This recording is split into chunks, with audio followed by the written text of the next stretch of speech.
Good evening, everyone, and welcome. We're glad to see you all here tonight. I call this June 25th, 2024 hybrid administrative meeting of the Board of County Commissioners to order. We will have a moment of silence afterwards, pledge allegiance led by our own outgoing county manager. That's what you get for coming in a little bit late. But I do want, in seriousness, I want a moment of silence to think about our sisters and brothers down in Ruidoso and the terrible fires, and we wish them well. We have one of our own, Bernalillo County Director of Parks, Recreation, and Open Space, Debbie Jo Almaguer, whose family is safe and from Ruidoso. So please join me in a moment of silence.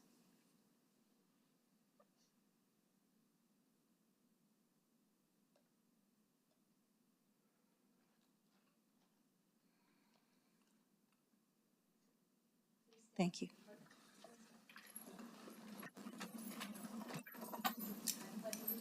To the flag of the United States of America and to the republic for which it stands, one nation, under God, indivisible, with liberty and justice for all. Thank you, Madam Manager. Item 3 on our agenda, announcements and additions or changes. Madam County Manager, are there any changes or additions to the agenda? Madam Chair, Mr. Vice Chair, good evening, and Commissioners. We've got two changes. The first one is item 9I, Metropolitan Detention Center, the RFP award for food, laundry, and commissary services at MDC to be removed from consent and added to adoption of resolution as item 11F.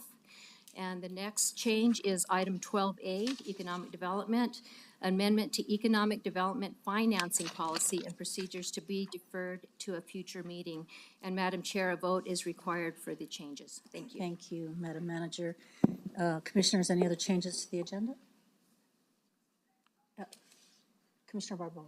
Thank you, Madam Chair. I would also like to ask for item 9J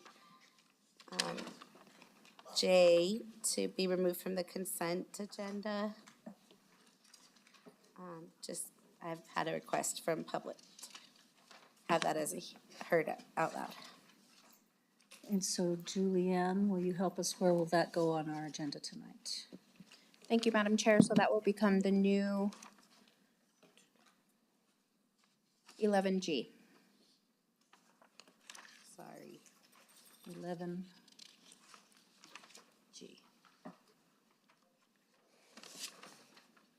Madam Chair, Commissioner Benson. I'd like to make a change just a second.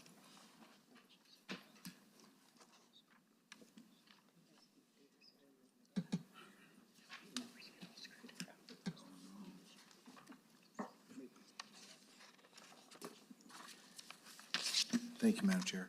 I'd like to ask just for a change in the timing with the State of the County address for the county manager to be moved from 4A. Could we move it to 6B? The 4A. Yeah. The State of the County address, just moving the order by a few minutes. And that's okay with you, County Manager? 6B. What is the reason?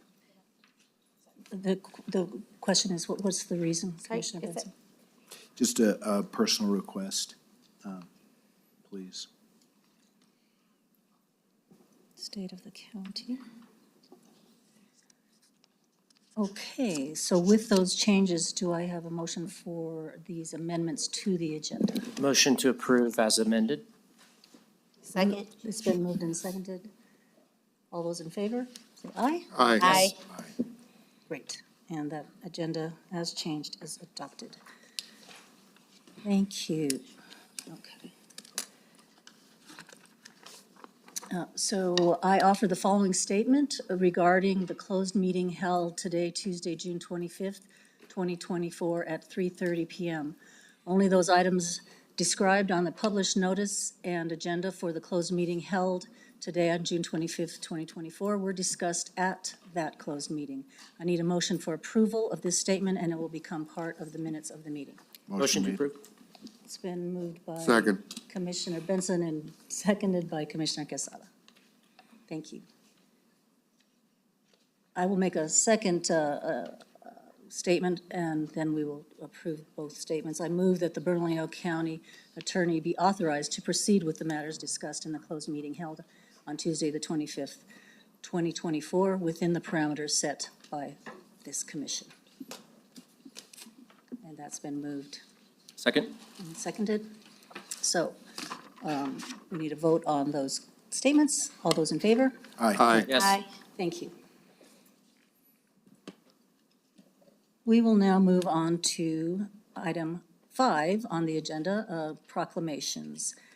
Commissioners, County Manager Julie Morgus-Baca, Commissioners Quesada and Commissioner Benson have an acknowledgement to start with. Thank you, Madam Chair. Before I read this, I just want to make a public statement about how incredible our county manager, Julie Morgus-Baca, was during my whole time as a county commissioner.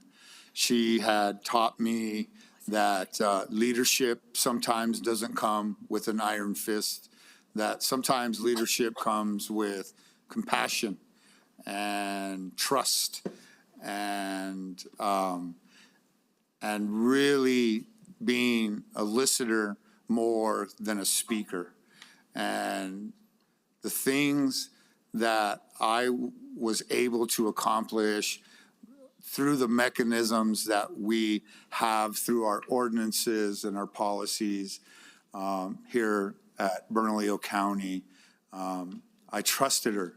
And she taught me not only to trust her, but to trust staff.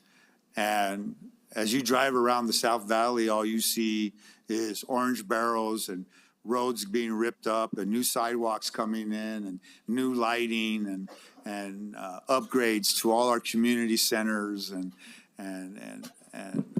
working on all our roads and bringing in economic development and jobs and all these things that I hoped would happen when I became a commissioner. And all I had to do was walk into her office and say, this is what my community is looking for.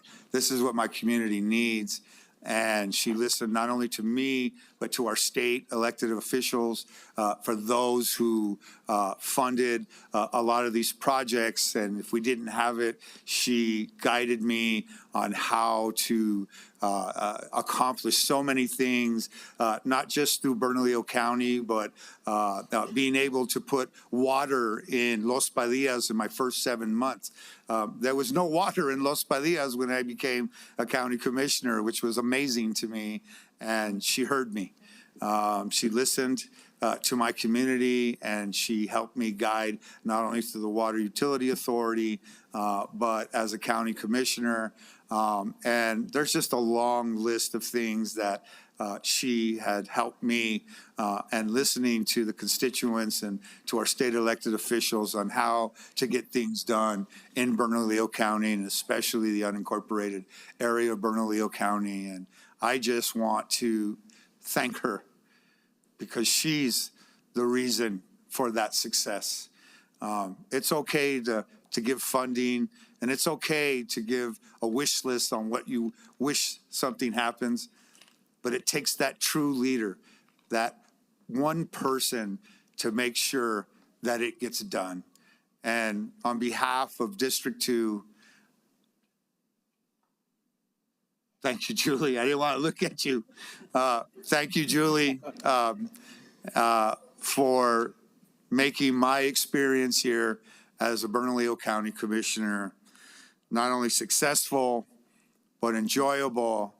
And thank you for being my friend. And you will always be my friend. Madam Chair.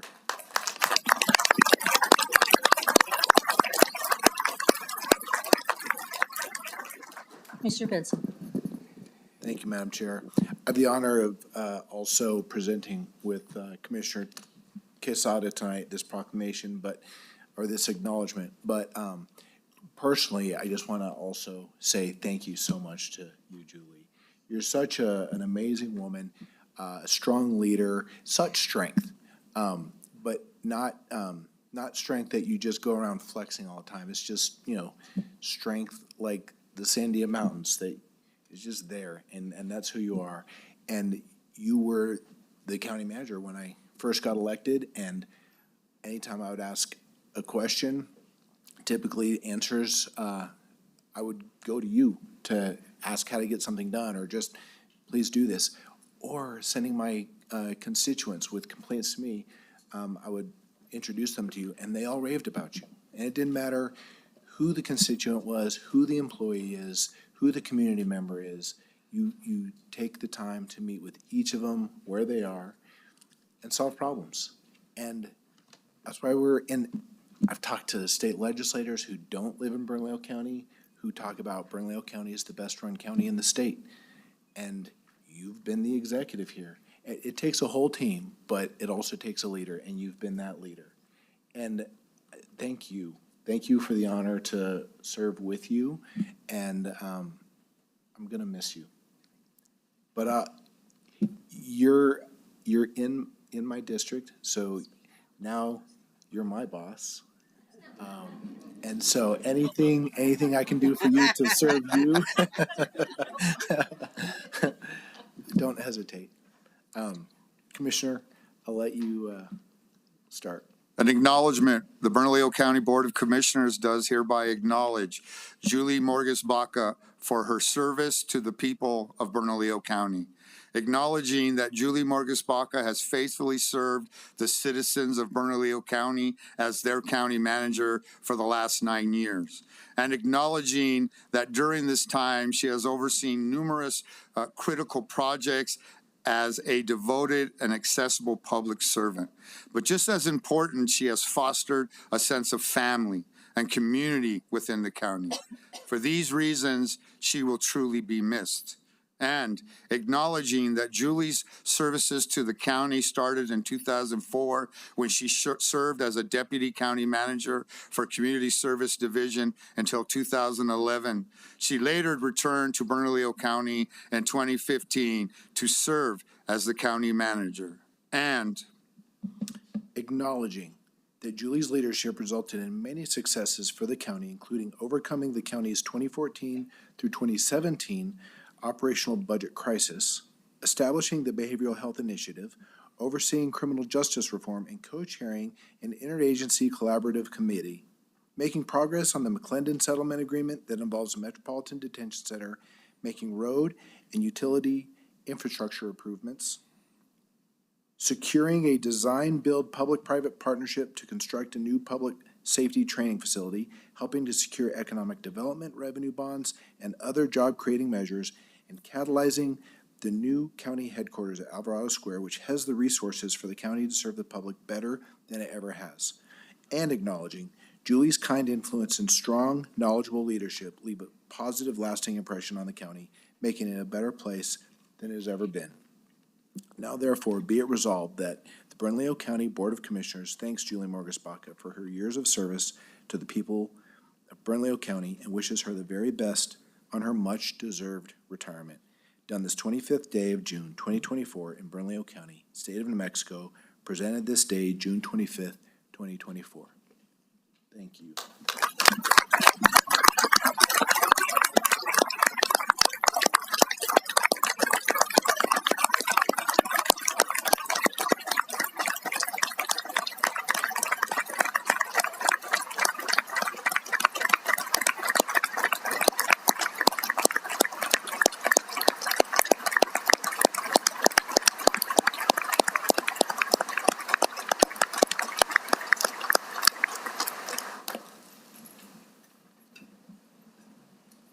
Madam Chair, Commissioner Barboa.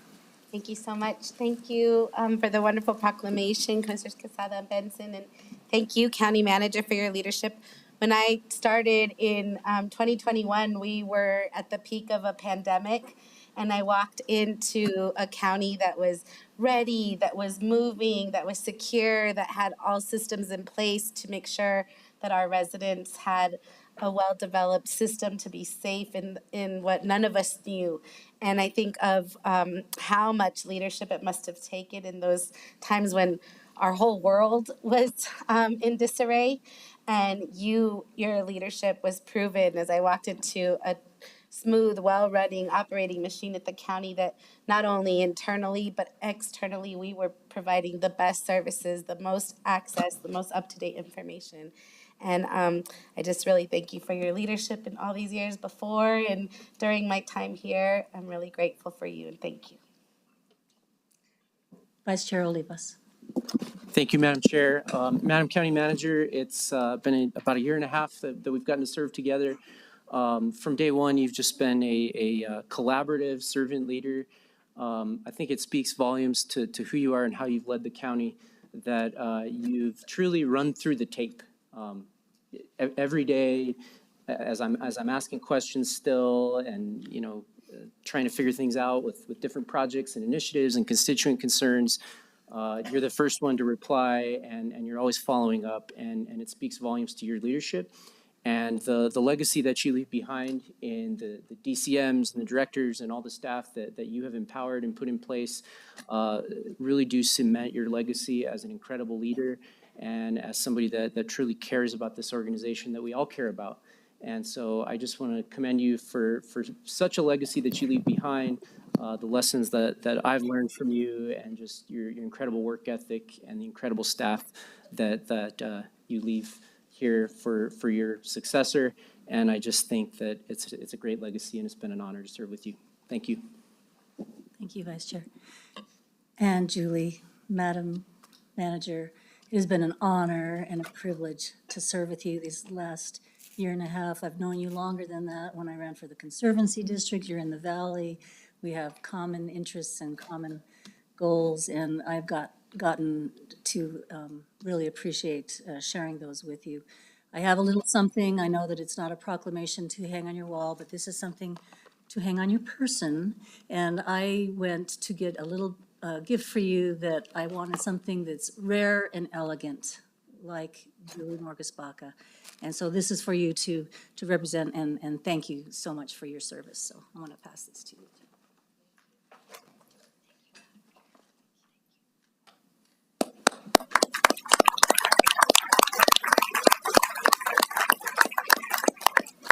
Thank you all so much. Okay, item 5B, Human Resources. Recognition of Workday Project Team, DCM Shirley Reagan.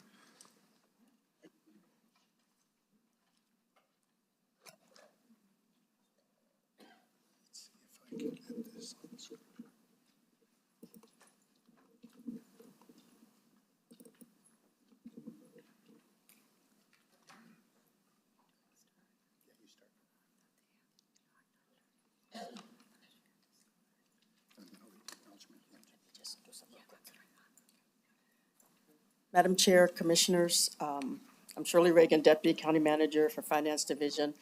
This evening, we just want to give a shout out to county employees and the team that worked on the Workday project. So I have here with me Robert Benavides, our CIO, and Jackie Sanchez, our Director of Accounting and Budget, and in her absence, Bernadette Pettis, who is the HR Director. Those were the three primary departments that worked on this. So I'll turn it over to them, and of course, backed by our county manager. Madam Chair, Mr. Vice Chair, and Commissioners, we just want to acknowledge the amazing work of our team that made this happen. And I'm not going to steal anybody's thunder, but I just want to say how very proud I am of them. Replacing 11 modules into one HR reporting system is no small feat. And so I just want to acknowledge the wonderful work of our staff. So I'll turn it over to Robert. Jackie's going to start, and then I'll read the acknowledgement. Thank you. Can we get the slide on the screen with the names by chance? Good evening, Madam Chair and Commissioners. Thank you for the opportunity to speak before you today. I will keep it brief. On behalf of the Workday Executive Committee, which is comprised of Shirley Reagan, Deputy County Manager of Finance, Bernadette Perez, HR Director, Ely Bujat-Dier, Deputy CIO, Robert Benavides, CIO, and myself, and with the unwavering support of our county manager, Julie Morges-Baca, we would like to congratulate and thank the Workday project team for the excellent work on this project from kickoff to go live May 20th, 2024, after 2 years of hard work. The team overcame numerous challenges and worked extensive hours to deliver this result. I will now turn it over to Robert Benavides. Madam Chair, Commissioners, I'm going to read the acknowledgement into the record. Before I do that, I'd like to introduce our project manager, Monica Ortiz. Monica has been our project manager for the 2 years of this project. And, you know, we like to call things herding cats sometimes, but it really was an exercise in keeping us on track for a solid 2 years. So I'll read this acknowledgement. The Bernalillo County Board of Commissioners does hereby acknowledge the Workday project team. Implementation of the Workday Human Resources application has been an all-encompassing 2-year project for dozens of employees, Bernalillo County employees and contractors. Workday has replaced 11 different HR applications into a single integrated system to better serve Bernalillo County by allowing the county to better leverage its most important asset, its employees. By transforming their experience and providing them with capabilities that were never before offered, including automated organizational and personnel changes, career development, employee self-service, integrated help, and learning management. The work team took a project team of 61 employees to accomplish, in addition to timekeepers in each of the elected offices and departments who were absolutely instrumental in testing the system and ensuring a successful transition. It also relied on 24 contractors from Workday, Accenture, and 3Link Solutions. We want to express our thanks and gratitude to the Workday project team for its dedication to the implementation of this quality product to better serve our employees and for the support it continues to provide to staff to ensure the transition is successful. So a few of them have joined us this evening. The full list is on the board. We will be giving some certificates a little later on with further recognition. Those in the dark colors are our employees, proud Bernalillo County employees, and those in the light color are the list of our contractors who were absolutely essential for us to make this happen as well. Finally, we want to make sure we appreciate those timekeepers. We have 80 timekeepers across the county, all the departments, and they were in the thick of this with us from the very beginning. So thank you. If anybody is part of this team who is not standing, can you stand so we can give you our appreciation as well? Yvonne, thank you.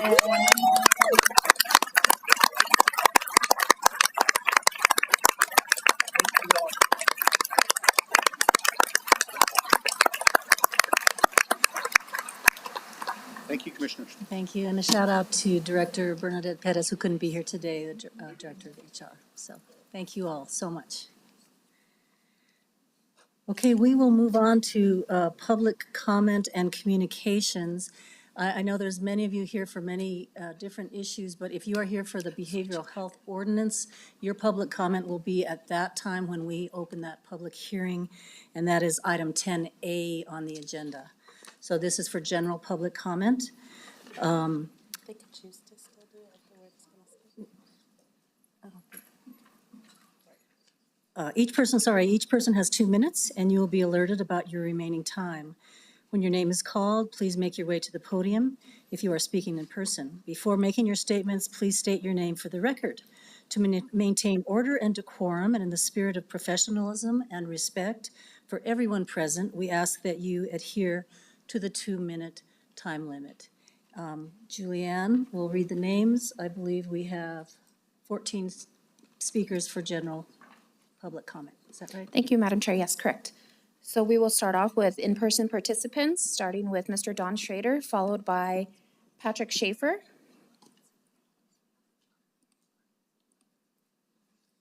Followed by Chase Maines. Don Schrader. Daniel from Martineztown was my only Albuquerque friend to visit me on my family farm in Illinois. It was 1984. Daniel was 22. He wanted to escape the street drugs in Albuquerque. After returning to Albuquerque, Daniel sadly did drugs. For many years, Daniel was locked up. May 31st, 2011, Daniel visited me here. Daniel told me he wanted to have sex with me, but not a relationship. Daniel said if I told anyone, he would kill me and maybe kill himself. I did not have sex with Daniel. I explained to him I want to celebrate sex with a friend, not hide it as a poisoned secret to keep him from killing me and killing himself. When he left my home that day, he told me, I love you. Maybe the only time since he and I met 39 years before. 2 days later, Daniel was dead, murdered on the street. I was devastated. I deeply loved my dear, close friend, Daniel. Until any man on earth who enjoys sex with men suffers no shame, no fear, no guilt, and until any woman on earth who enjoys sex with women suffers no shame, no fear, no guilt, our struggle for romantic freedom must continue. Thank you, Mr. Schaefer. Patrick Schaefer, followed by Chase Maines, followed by Ernest Herrera.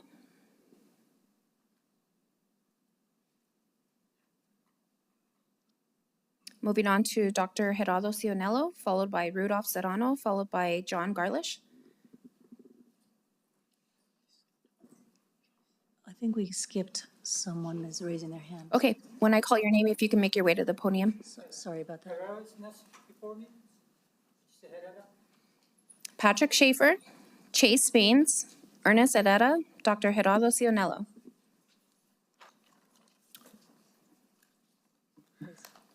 Good afternoon, Madam Chair, members of the Commission. My name is Chase Hawkes Maines.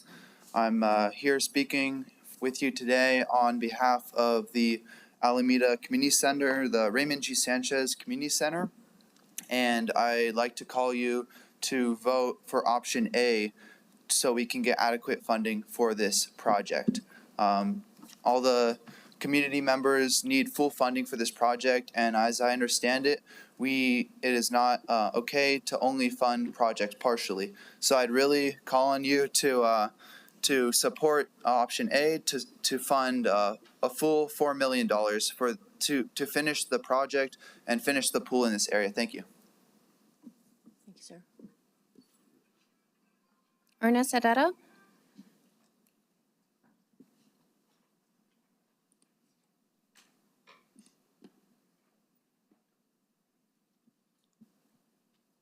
Good evening, Madam Chair and County Commissioners. My name is Ernest Herrera, residing in Bernalillo County. I have great respect for those who serve and protect our country. In many cases, those who have served to protect our nation have lost their lives in the process. They respond to threats to our security. They are the defense we have to others who would destroy our lives. Many more who work to keep our nation safe have been permanently injured and will have to suffer the rest of their lives as a price for that service. An open border is a threat to our country and an insult to those who pay the high price to protect our country. To allow sanctuary for those who enter the United States illegally is an insult to the sacrifice of the military, the police, and all law enforcement. It is morally wrong because it dishonors honest and hardworking citizens who obey the law. It is wrong because it puts lives in danger by ignoring laws that were put in place to protect the people of our nation.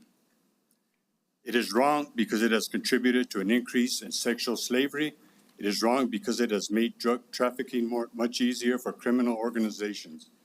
It is wrong because of the many murders already linked to illegal immigrants who cross the border with ease.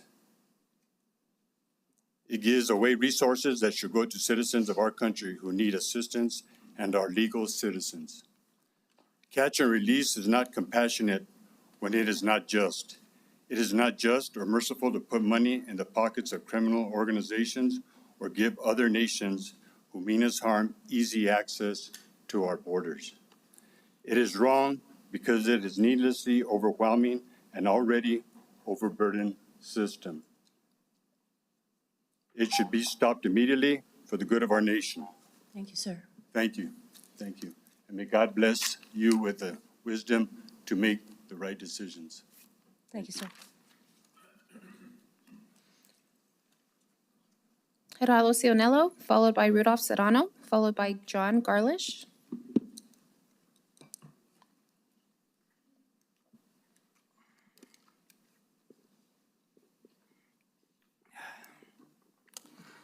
Well, good evening, Madam President, Commissioners, and staff. Gerardo Cionello, an alternative health doctor and minister. We the people commemorate Juneteenth, a holiday that celebrates the end of slavery in the United States after the Civil War. Did you know on June 19, 1865, Union soldiers arrived in Galveston, Texas to proclaim to the remaining slave African Americans that the Emancipation Proclamation signed by the Republican President Abraham Lincoln had secured their freedom? Did you know that Lincoln, alongside the Republican Party, then succeeded in passing the 13th Amendment, which abolished slavery in America despite harsh opposition from the Democratic Party? They changed the 14th Amendment, they championed the 14th Amendment, granting citizenship to African Americans, and the 15th Amendment, which extended the right to vote to African Americans. Juneteenth is also known as Freedom Day, a day of liberty and justice that underscores the Republican Party's founding mission to uphold the principle embedded in our Declaration of Independence that all men are created equal, and that's what I call a legal constitutional immigration. That said, looking forward to ending the sex slavery in this county, the state, and USA, we, the people, wish everyone in New Mexico and our county a very happy belated Juneteenth and blessed Independence Day. Better yet, Declaration of Dependence on our Messiah Yeshua, interdependence towards one another, and independence from the world. That is, in God we trust and one nation under God. If we ever forget that we are one nation under God, then we will be a nation gone under. That's Ronald Reagan. Thank you, and may God bless you, the Bernalillo County Commission, New Mexico, and US of A. Thank you, sir. Madam Chair, Ms. Julie Morgan, we're gonna miss you. But today we have a serious business here. In 2018, what you got in front of you, I was going very strong against the governor on Grisham in chambers here and everywhere else. And the cops show up in my house screaming, "Do you want to kill APD? Do you want to kill APD?" And I say, no. As a matter of fact, I hook him up with 100 kilos they sell on the streets every month. And then he keep on screaming, "Do you want to burn synagogues?" And I say, no. As a matter of fact, I'm Jewish. And I give him the phone of the rabbi for him to verify it. And then he kept on screaming, "Do you have any guns?" I say, no, because I will shoot somebody that comes in my house like you guys do without knocking. And then he says, "Are you crazy?" He's like, "No, I have the same diagnosis than Trump, so I can run for president." And he lied in the report and sent me to jail saying that I wanted to burn synagogues, I wanted to kill cops, to give me some mental diagnosis. This is what I'm afraid the government is doing right now. And that's why we have to be careful, because this can be used in politics. This was completely political, and I want it to be investigated, and I want to see who made the call for this cop, because he believed me. He believed me, everything I say, but he still have to lie. And I want to know why. Because, Trump is coming, and he might do that to the Democrats instead of the Democrats to the Republicans. This is very serious. So please verify it. And we're going to miss you, Ms. B. I wanted to make it about you because you were so special, to be with us here. You always bring the heart to this place. We will miss you. Thank you very much. Thank you, sir. Patrick Schaefer, followed by John Garlish, followed by Ralph Rons.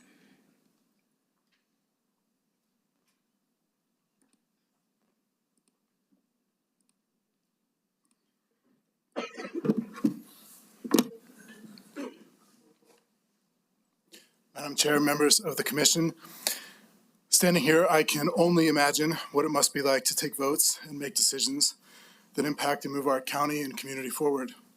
Each vote is of significant consequence. No doubt, you all take into account many considerations that determine the manner in which you will decide. Our county and community are facing great challenges, but also great opportunities of both local and national importance. This commission has been working hard to address some of our most pressing issues, such as housing, public and behavioral health, economic development, transportation, and public safety, to name just a few. Whatever differences may exist in pursuing solutions and opportunities, certainly no progress can be made whatsoever without trust, teamwork, and continuity. As many others have remarked, and as each of you know, Marcos has dedicated his personal and professional life to this community and its betterment. Not only does Marcos possess years of legal, technical, and institutional knowledge to advance your decisions, Marcos also holds the deep trust, confidence, and relationships to move those decisions forward effectively. Certainly, no challenge can be solved, no opportunity seized in the absence of these bonds, of this ability to continue building consensus across our diverse and often divergent constituencies. In this way, Marcos is unique amongst all candidates, for no other possesses these intangible values so vital to advancing our community. I'm unsure, but should there, in any of you, remain any room for persuasion, any room to convince you of the benefits of selecting Marcos, of avoiding the risk of another selection, I rise to express these thoughts, that they may move an otherwise undecided heart. Only by building on our investments, our bonds, will we be able to achieve the future we see and the one that we deserve. Thank you, sir. Thank you so much.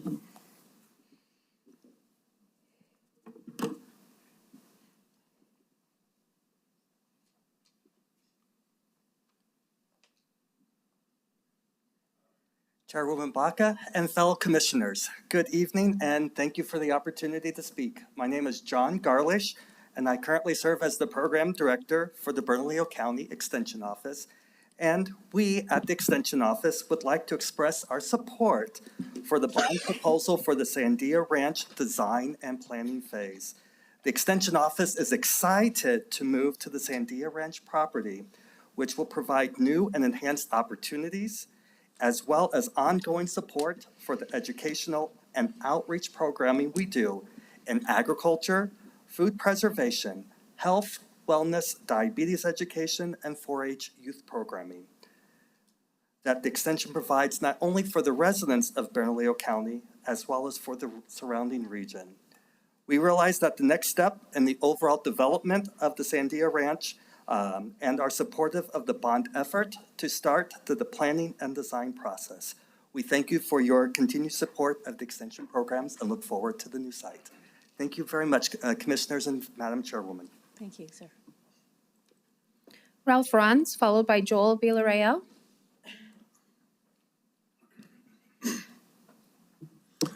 Hello, Madam Chair and members of the Commission. Thank you for the opportunity to comment. I'm here to talk about your consideration of 3 funding options for the GO bonds that will go before the voters in November. My name is Ralph Ronz. I'm a resident of Bernalillo County Commission District 5. First off, I want to say I'm in favor of option C as carefully compiled and proposed by Commissioner Olivas. I've reviewed each of the 3 options with, some consideration. I realize I couldn't go in depth on them. But each of the 3 options, A, B, and C, and I believe option C more equitably and efficiently distributes the $40.5 million among the 5 county districts and provides funding to County Commission Districts 3 and 5 that were regrettably ignored in option A. Option C says we can't wait on more funding for affordable housing for seniors, providing $600,000 more than option A and $1 million more than option B. It still funds the continuation of improvements at Raymond Sanchez Community Center, as I understand it, but in a more efficient and realistically achievable $2 million in the year versus $4 million in option A.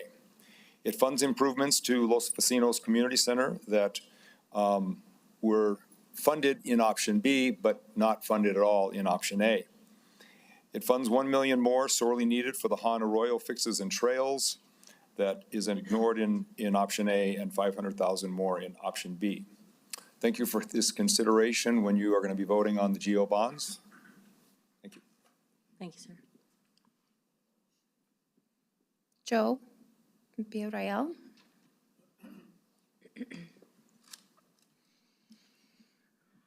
Good evening, Madam Chair Baca and members of the commission.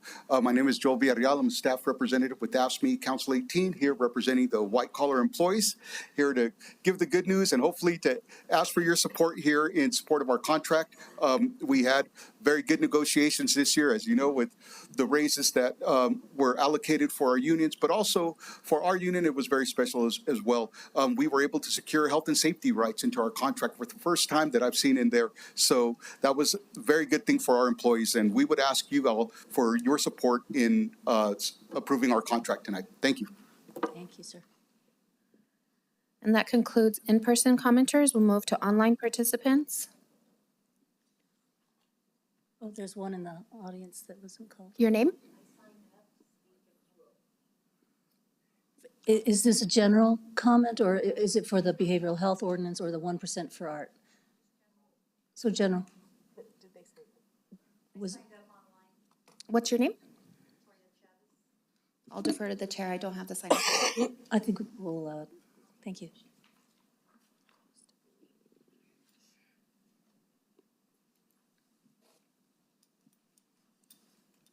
Good evening, Madam Chair and Commissioners. I'm Victoria Chavez from Alameda, New Mexico, Bernalillo County, District 4. And tonight I am speaking on what you guys have on your agenda tonight, the general obligations bond package for approval. The projects are drawn from the county's 6-year capital improvement plan, which is based on a basic infrastructure. There's option A, option B, and option C. Let me backtrack here.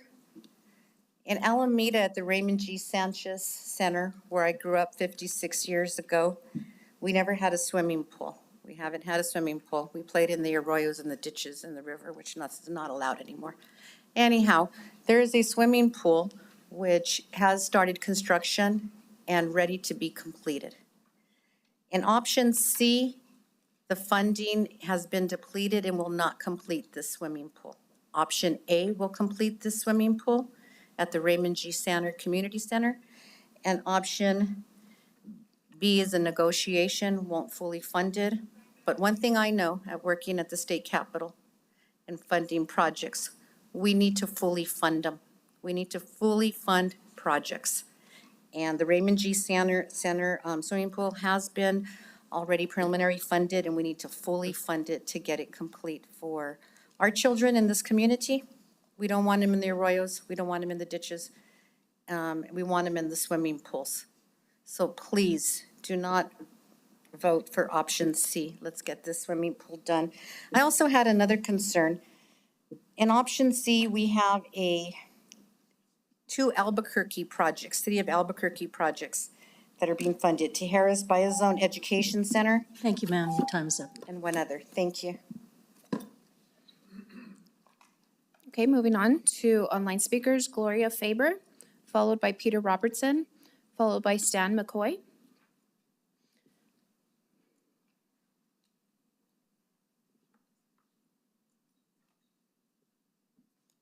Miss Gloria Faber, if you can unmute yourself. Commission.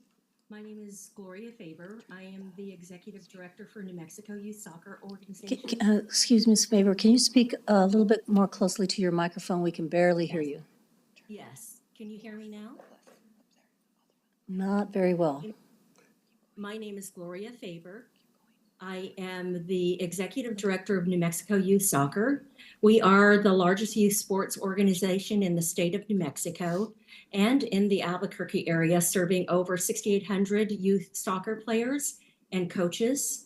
I wanted to speak as well about the general obligation bonds. We're in strong support of the county to continue along the path they've been going with funding the outdoor field projects, specifically Mesa del Sol.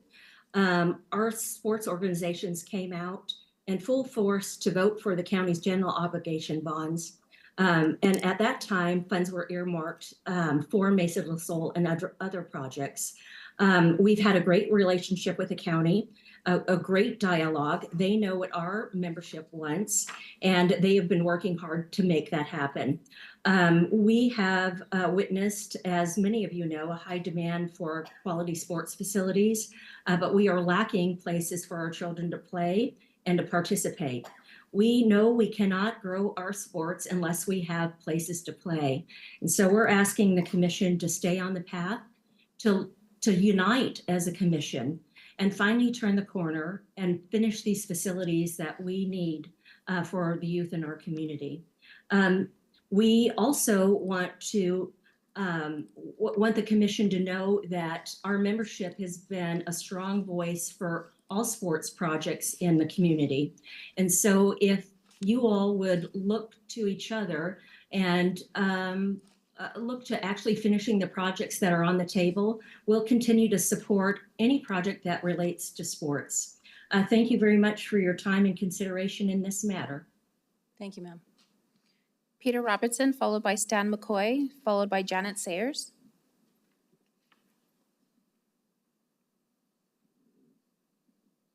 Thank you. This is Peter Robertson. Can you hear me? Yes. Thank you. Again, my name is Peter Robertson. I'm just a resident of St. Francis in Mr. Benson's district. And I strongly support, along with my neighbors, Ms. Marie Gutierrez, Mr. Jesse Service, and other people in asking the commission to approve option A of the general obligation bonds. It's really, really necessary. I've been home working this afternoon, my front office, so I can look out on my street, St. Francis, and the space of, I stopped counting the number of cars that are not local residents just flying through our neighborhood. It's a real safety issue. Our road is being severely degraded hourly by high volumes of traffic trying to get between 4th and 2nd Street. The other projects that option A contemplate are all very worthwhile, but it's a real safety issue. I request that everyone vote for option A, fully funded. Thank you for your time. Thank you, sir. Stan McCoy, followed by Janet Sayers, followed by Merritt Tully. Good evening. This is Stan McCoy. Can you hear me? Yes. Great. Thanks for giving me a moment to share with you on the general obligation bonds. I'm a resident of Cedar Crest, District 5. I've been involved with youth soccer for over 25 years in different roles as a coach, as an administrator. I currently serve as president of New Mexico Soccer Academy. That's a club that represents about 750 youth soccer players this coming season. We do focus on kids' development. We've successfully developed a number of kids to different levels depending on their ability, but high school, college, some to professional academies. One of the things that's fairly critical to our kids developing to the point that they're capable of is having adequate facilities, and wanted to encourage you to maintain funding for Mesa del Sol. A lot of our options in the city have degraded in terms of quality, and sometimes they are unsafe for kids to be running on and playing on, and they also inhibit their ability to work on skill when they're just trying to control things on a rough surface, that sort of thing. I also am a director for a couple of events, tournaments, a smaller one and a medium-sized one. Both actually would be great fits for Mesa del Sol when it reaches a size of about 12 fields. Right now, our only option is to go to Bernalillo for all of our tournament events. So thank you, sir. Thank you, sir. Your time is up. Our bell is not working, but I think we're getting that repaired. That's your 2 minutes. Thank you so much. Thank you. Yeah. Janet Sayers, followed by Merritt Tully. Yes, thank you. And can you hear me? Yes. And I am here tonight as a resident of District 5.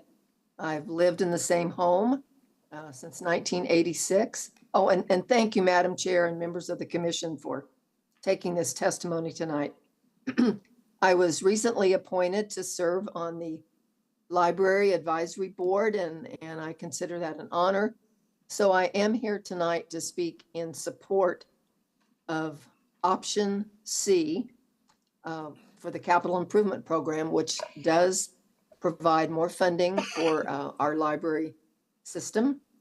And I would also like to support the Parks and Recreation portion of option C that introduces some other projects, but I believe it gives a fair distribution of funds to the projects that started out in options A and B. I know there's never sufficient funds to cover all the needs, but I do appreciate the hard work of the staff and the commission to try to balance those and share those around Bernalillo County. So again, I would urge your support for option C of the general obligation bond package. Thank you very much. Thank you, ma'am. Merritt Tully. Good evening, Madam Chair and Commissioners. I'm Merritt Tully, the current president of Near North Valley Neighborhood Association and a longtime North Valley advocate. I'm here to urge you to vote in favor of GO Bond Package Option C, which provides $1 million for a Near North Valley Life Center. Your vote tonight will be the first significant step following through on the county's 2015 commitment to fund, construct, and operate a life center that is a community center type facility in our area. For about a year now, our association has been in communication with County Manager Julie Baca and County Commissioner Barbara Baca about moving forward, finally, on the county's commitment. In November, our board voted to work on securing a location and funding. In recent weeks, we've pulled together neighborhood representatives from throughout the valley to work together on this issue. The need is there. The North Valley lacks centrally located community center facilities. People often point to the city's Los Griegos Center, more accurately called the Los Griegos Health and Social Services Center, as taking care of our area.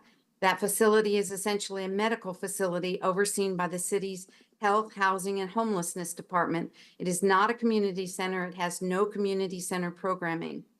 The $1 million in GO funding will allow for meaningful rather than piecemeal planning, design, acquisition, and possibly even construction. Please support option C. Thank you. Thank you, Ms. Tully. Thank you, Madam Chair, and that concludes general public comment. Okay. Thank you all so much, and thank you for your adhering to our time frame.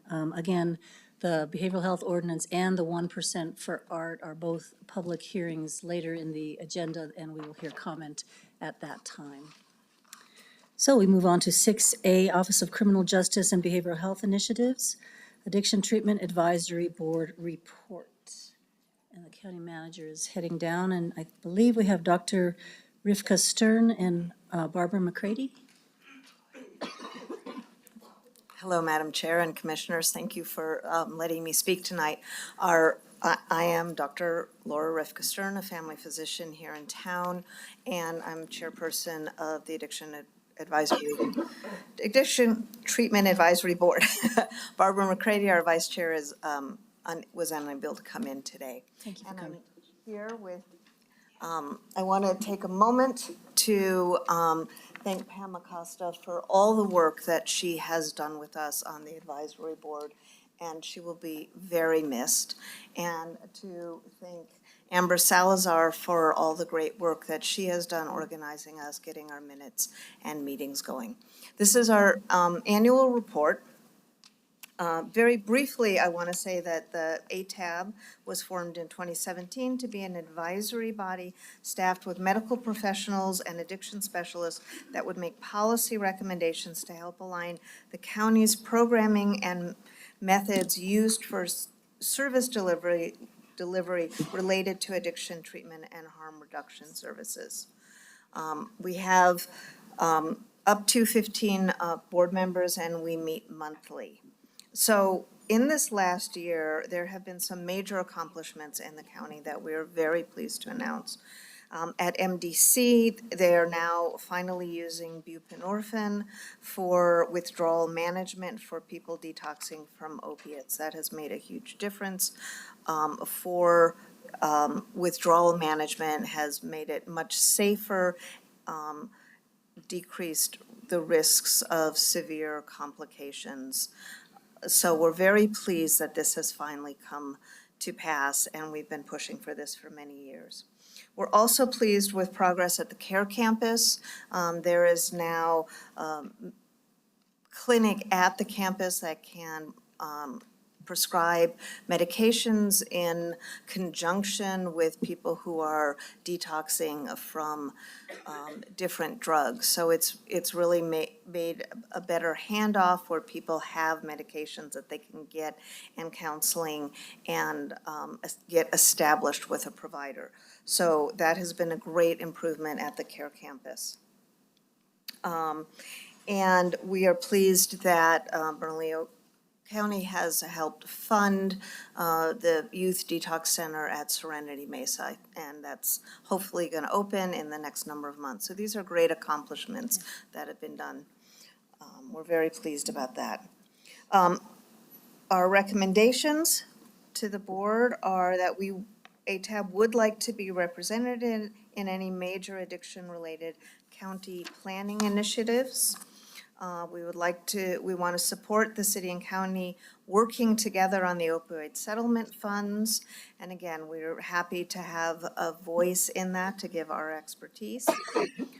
This meeting we had yesterday, we talked about, some of the major issues that we see. We're also pleased with the implementation of and the work of the Behavioral Health Initiative Working Group towards the Behavioral Health Ordinance, which I would very strongly like the board to approve. And we are pleased with having Dr. Lindstrom as the Deputy County Manager now. We talked about standards of care for opioid and alcohol use last year, and we've just talked with Dr. Lindstrom, and we're hoping to get that more finalized so that we can present it to the commissioners in this next year. Again, there are significant gaps. We all know about them in services at the county and city. Again, we want to emphasize treatment resources for persons who are struggling with addiction, who are pregnant, postpartum, or caring for young children. Resources for unhoused and precariously housed people with addictions. Integrated services for people with dual mental health and substance use disorders. And community education around harm reduction principles and general community education about addiction. So thank you all for your time. If you have any questions, and again, I want to thank the county for the great support that we've had from Pam Acosta and Amber Salazar. I'm going to interrupt for a moment. This is Dr. Barbara McCready, Madam Chair, member commissioners. I was just upgraded to being a panelist, and I just want to thank the commissioners. Thank you for your support of the work that you're doing. I'm out of town, so I'm unable to attend the meeting, but thank you so much for all of your support. Thank you for your work. Commissioner Barbeau and then Vice Chair Olivas. Thank you, Dr. Stern. Thank you, Amber Salazar and Manager Pam Acosta. I read thoroughly through your report. We have such a great audience today. I want the audience to know that whoever thought of or put in place the Addiction Treatment Advisory Board, it is one of our greatest strengths at the county. We have all these doctors and professionals and healthcare professionals that volunteer their time to lend us their expertise. And we know it's because they care and they want to save lives and they want to help build a healthy Bernalillo County. And so I have learned so much from you all. And and my first 2 years was just being there, learning from that board. And I continue to learn when I am able to make it to your meetings. I wanted to really thank you. I wanted folks to really understand it's an understatement when you talk about the standards of care and really getting the opioid treatment, when I remember that time, that when people and folks might have remembered that we were seeing a lot of incidences at our county jail at MDC. And there was a problem that came because I heard it at CJCC, and MDC was saying, we're hearing that people, when they come in on a Friday, if they're on a certain medication and they can't get the medication they need because their provider's not open over the weekend.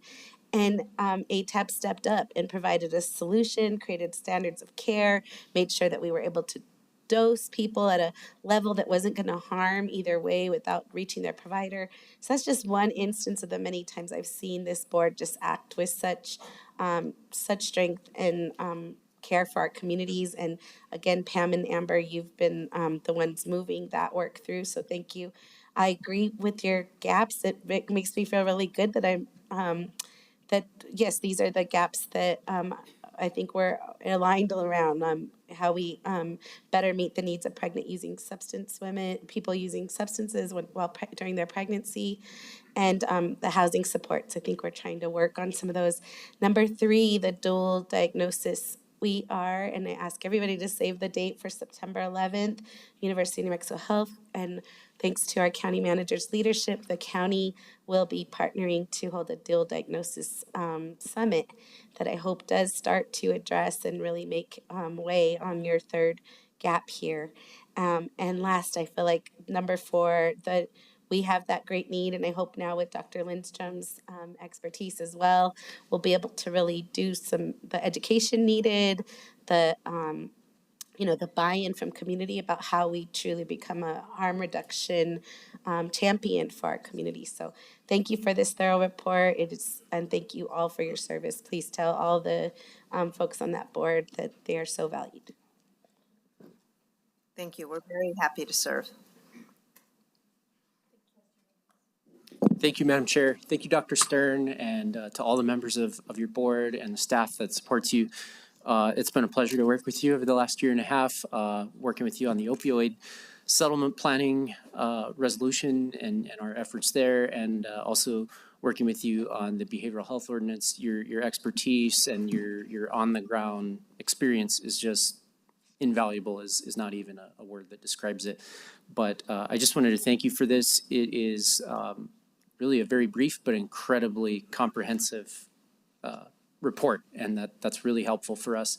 And I just want to ask you one question about the statement you make about the opioid settlement funds, recommending that you all have a formal voice in the planning. I know that I think we just got an email from Ms. Kathy Court today about when those public sessions will be happening.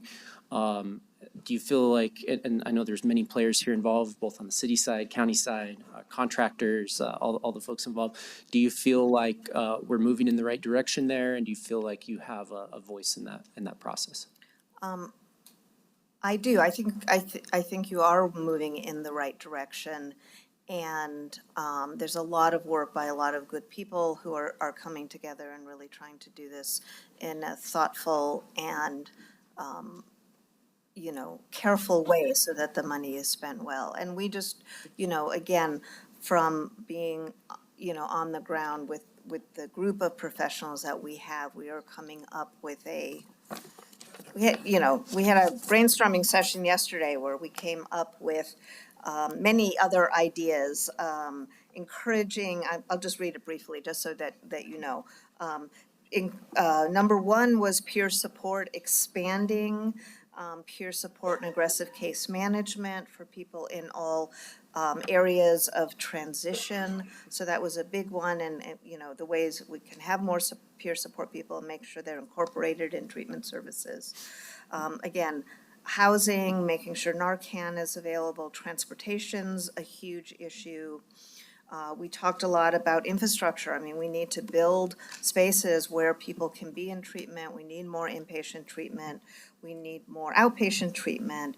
We need a lot of education for the public, for even physicians' offices, getting more providers to provide, treatment for addiction, particularly opiate addiction,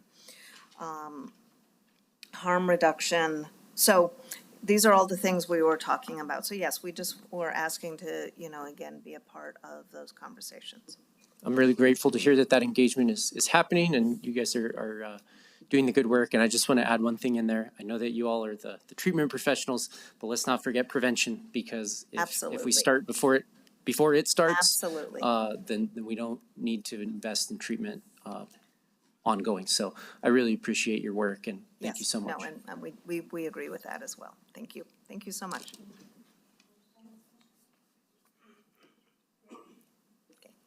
And I wanted to thank Julie Morgus Baca, but she's not here right now as well.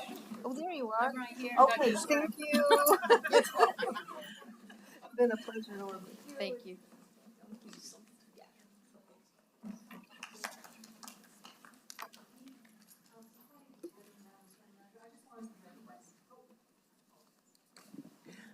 Before you begin, I just wanted to recognize Representative Miguel Garcia in the crowd. He said he's here to give his support to the county manager outgoing, but I apologize, I didn't recognize you earlier. Thank you for coming, Representative. Madam Manager, floor is yours. Thank you, Madam Chair, Mr. Vice Chair, and Commissioners. I'm gonna read this, but because if I start speaking from the heart, then I'll be a mess. So if my deputy county managers could come down, and my executive team, Julianne, Kathy Court, Marcos, Warden, and I know Danette, there you are. Enrico, I know he's here in spirit. And Clay Campbell, too. I wanted to mention Clay Campbell as well. So good evening, Madam Chair, Mr. Vice Chair, Commissioners, staff, and residents of Bernalillo County. I am deeply grateful for your support and the opportunity to serve as your county manager. I am honored to speak as county manager just one last time and provide an overview of the state of Bernalillo County. I am proud to share our achievements, which result from the collective efforts of our exceptional employees and the commissioner's support. And I'm going to emphasize that. Without you all, none of this is going to happen or would have happened. So thank you. Our county stands on a solid financial foundation, as evidenced by the recent approval of the fiscal year 25 balanced budget by the State Department of Finance and Administration. We have a very strong reserve policy while maintaining a solid debt profile.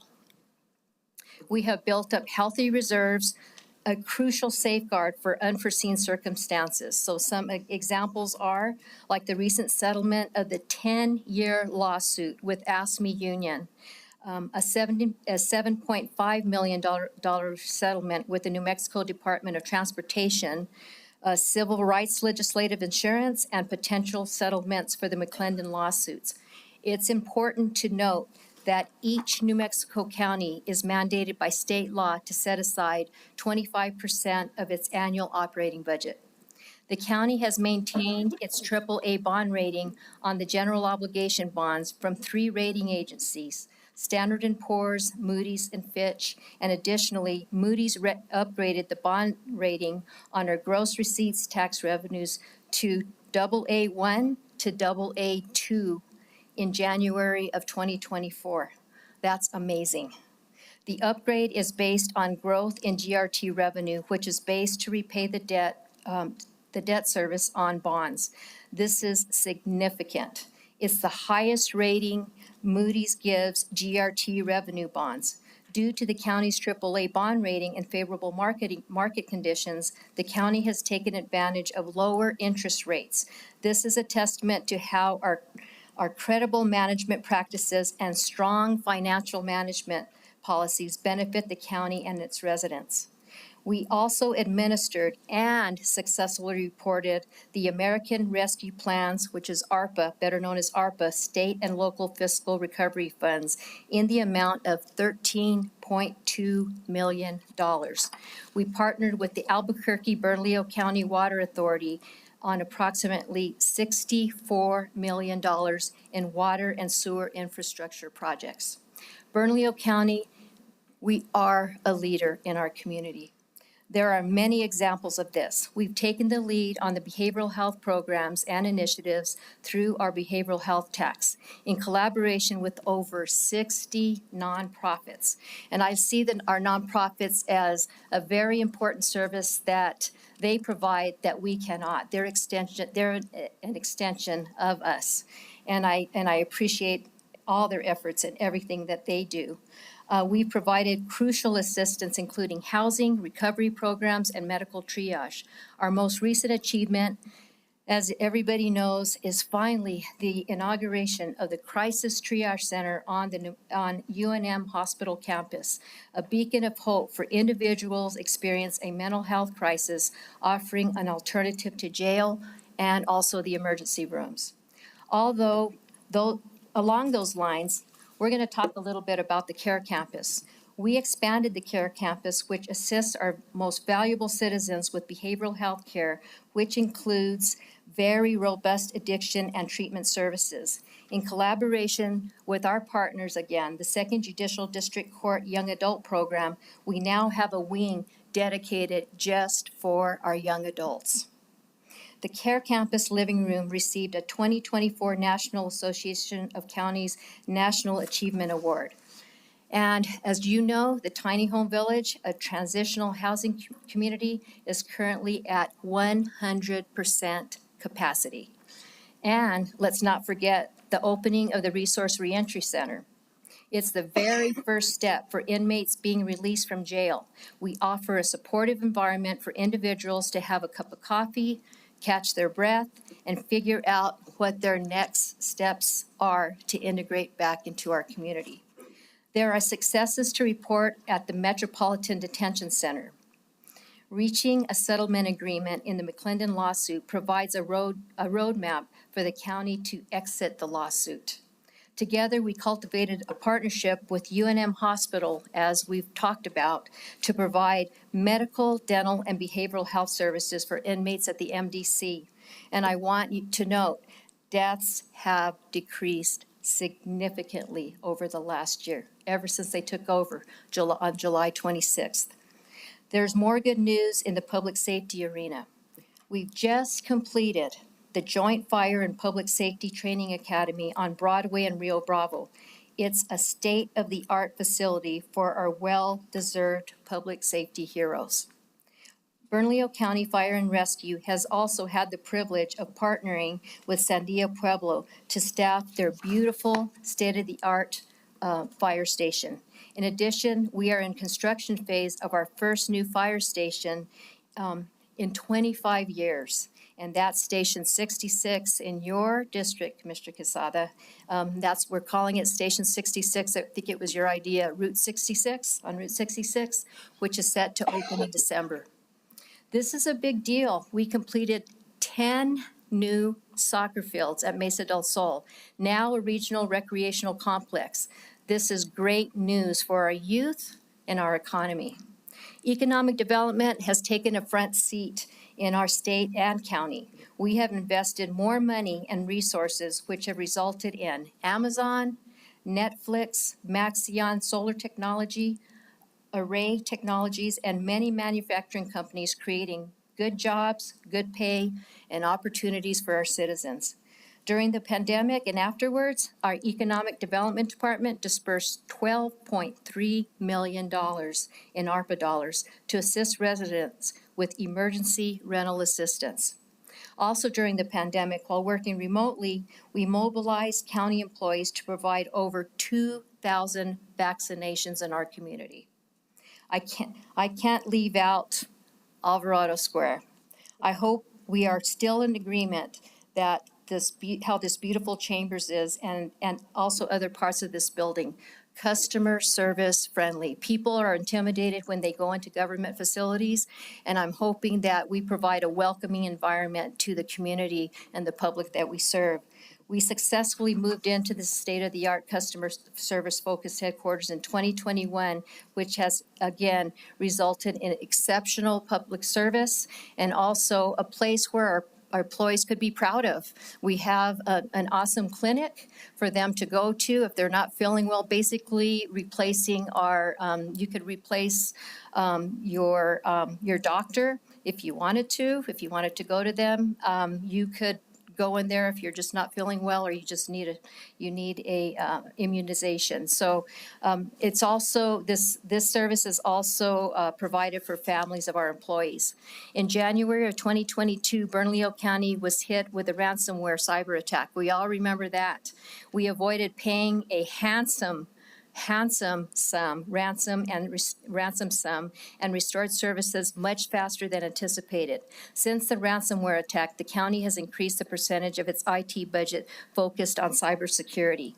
Switching gears to fentanyl, I know you all are aware of an alarming number of fentanyl-related deaths and addictions at a high record of our state. Bernalillo County and the city of Albuquerque began our fentanyl awareness campaign in early 2022. Seeing what was happening nationally, we knew this issue needed much attention than what had been provided by the county and the city. So with that in mind, what we always do and we've always believed in is partnerships and collaboration. We've collaborated and partnered with local, state, and federal government entities, treatment providers, law enforcement agencies, APS, and lived experience families, thus giving birth to the now what we call Keep New Mexico Alive campaign. An organization we hit a milestone on May 20th of this year. That's when we just talked about Workday. It went live. It's our new capital management system. And speaking of HR, the county established a consistent management team to negotiate with our union employees, those represented by a collective bargaining agreement. The team consists of our HR director, public safety deputy county manager, finance deputy county manager, and outside counsel. Also, hats off to our legal team for helping us with our unions.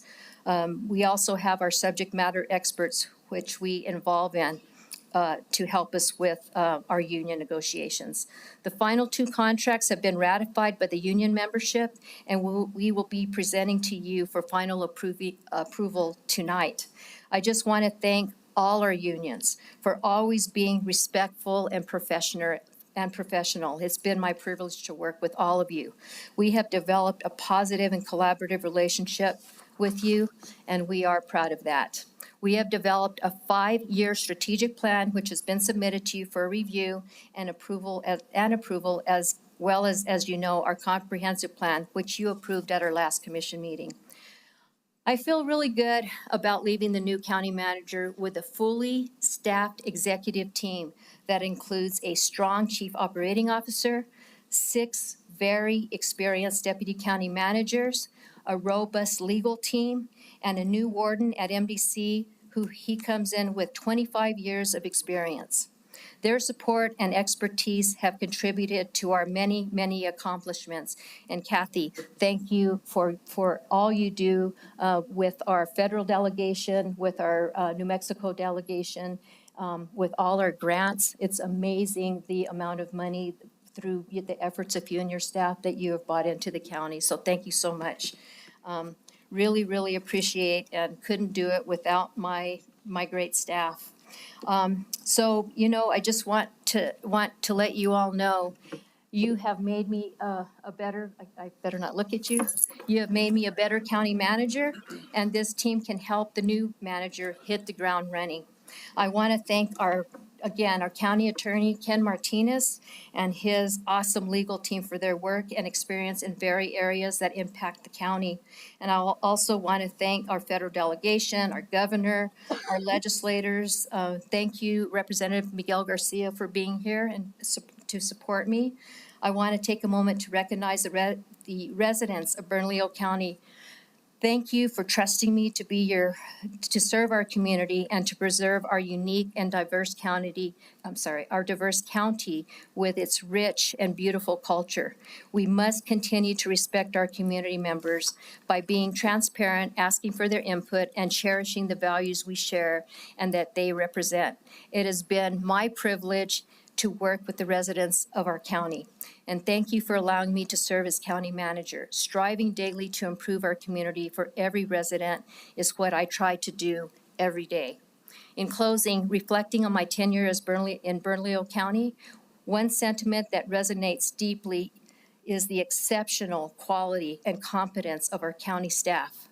Their unwavering commitment to their roles has not only made each day of a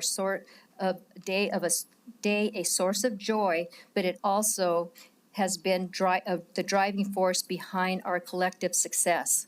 Over the course of these 9 years, I have witnessed their dedication to providing top-notch customer service, their innovative approaches to delivering unparalleled service, their resilience in the face of daily challenges, and their unmatched expertise in their respective fields. I depart with the knowledge that I leave behind a robust, dedicated workforce whose wages were recently adjusted to 2025 market standards, which they truly deserve. And I thank you, my commissioners, my county commissioners, for your support. I am proud to have invested in our most critical resource, as I've always said, our employees. Thank you again for your unwavering support. And just again, thank you, past and present County Commission, for all your support. We couldn't have achieved our accomplishments without that. My 9 years as Bernalillo County Manager have been the pinnacle of my career and truly the best job ever for me. This, to me, is my dream job. Everybody has a dream job. This is my dream job. Yes, it's been challenging. Yes, it's been stressful, but we preserved and accomplished so much together. It's been an amazing ride, and thank you for taking that ride with me. I will miss everyone, and I wish everybody the absolute best. So thank you so much.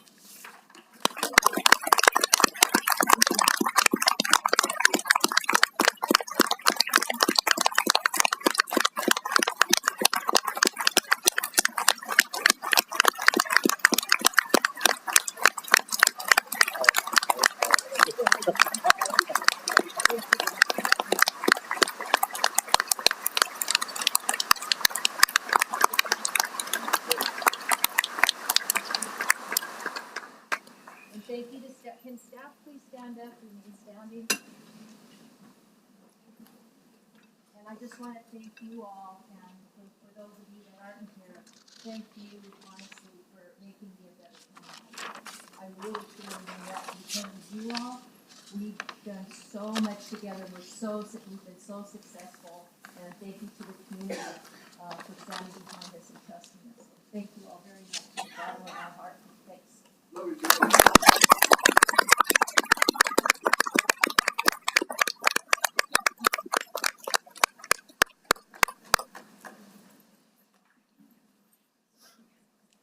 There's some extra tissues up here. Oh, we really want to, again, reach out to our wonderful county manager, Julie Morgus-Baca. It is obvious how much she has led this county and how much she is loved by her employees. And I think that we can all say that it's a family. So thank you, Julie. Any other comments, commissioners? Well wishes?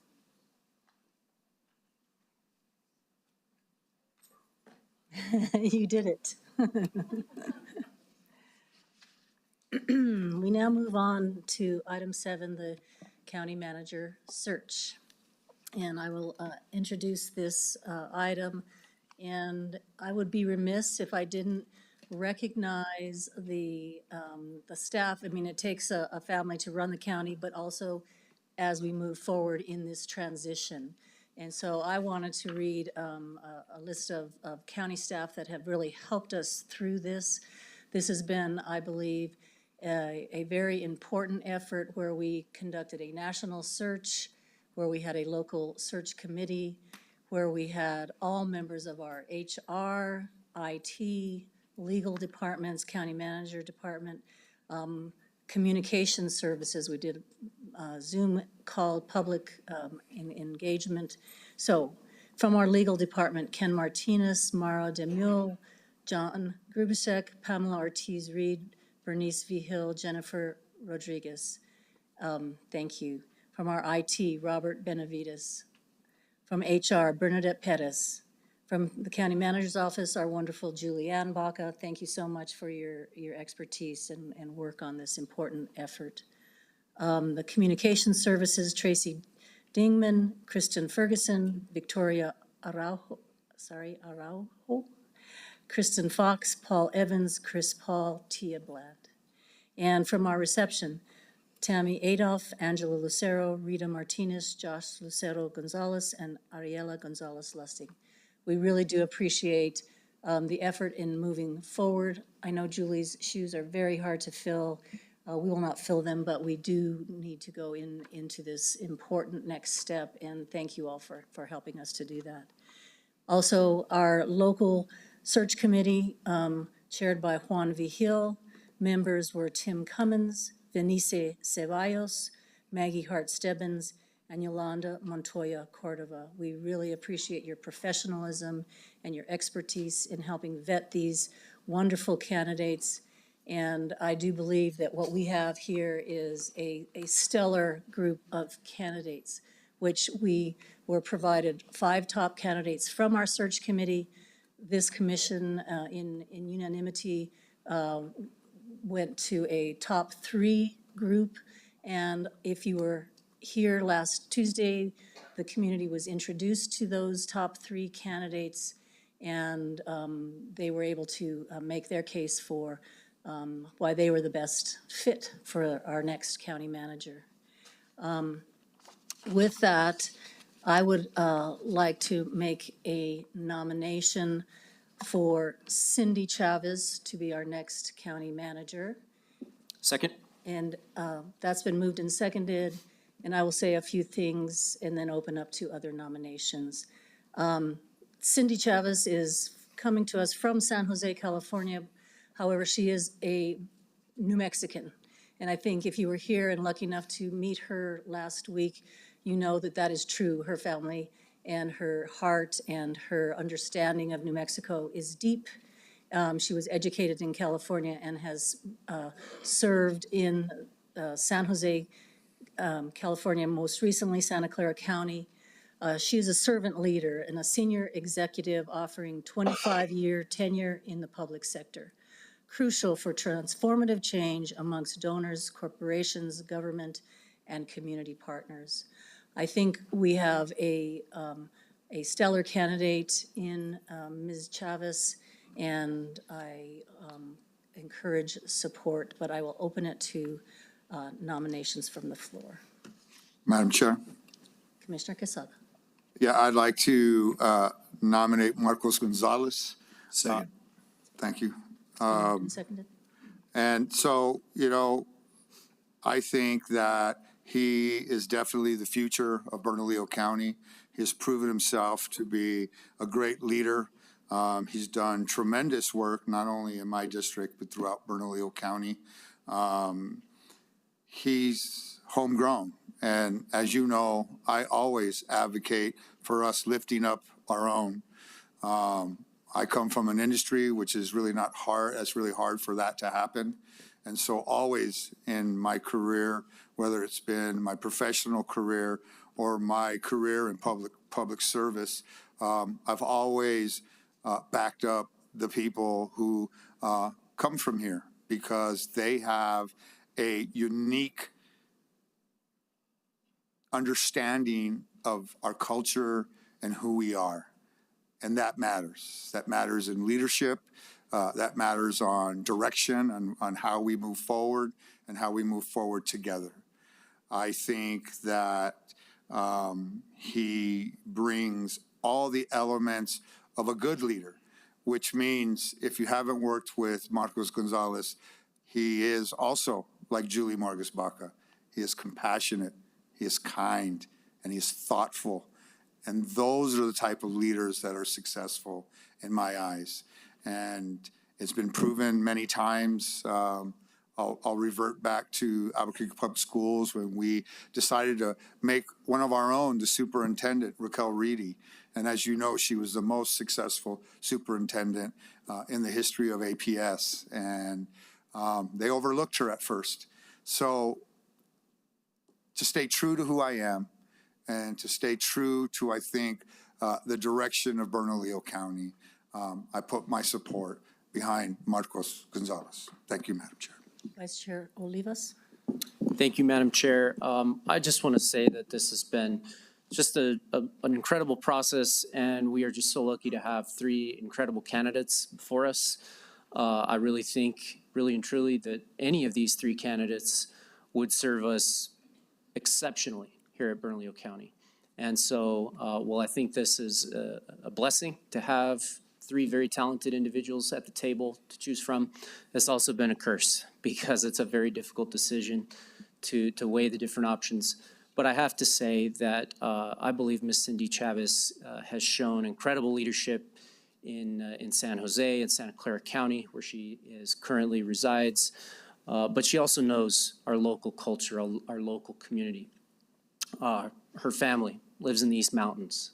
There's incredible local connections there, but also bringing the resources, the ingenuity, and the know-how from a really complicated community, one of the top GDP communities in the nation in San Jose, California, number 3, I believe, in that community, knows how to do economic development, but also knows how to work with really diverse populations. Ms. Chavez represents one of the most diverse districts in her county, if not the most diverse district, knows how to work with a variety of communities, knows how to work with labor, knows how to work with the business community, knows how to work with employees.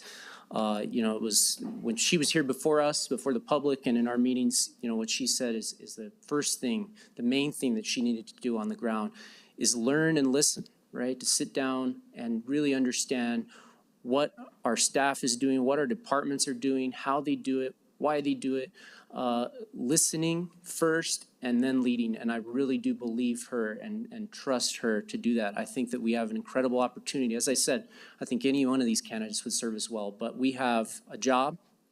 Our job is to select the leadership and the vision to carry on with the incredible legacy of Julie Morgas Baca.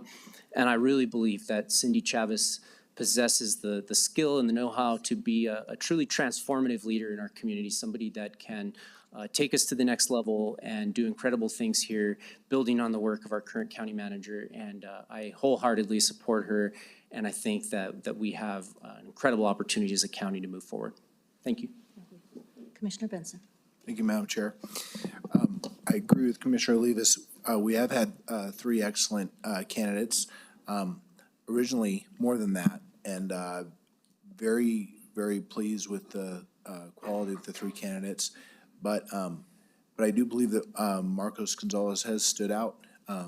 He gets it done for economic development for sure, and he understands the culture of the Bernalillo County, and that's the thing.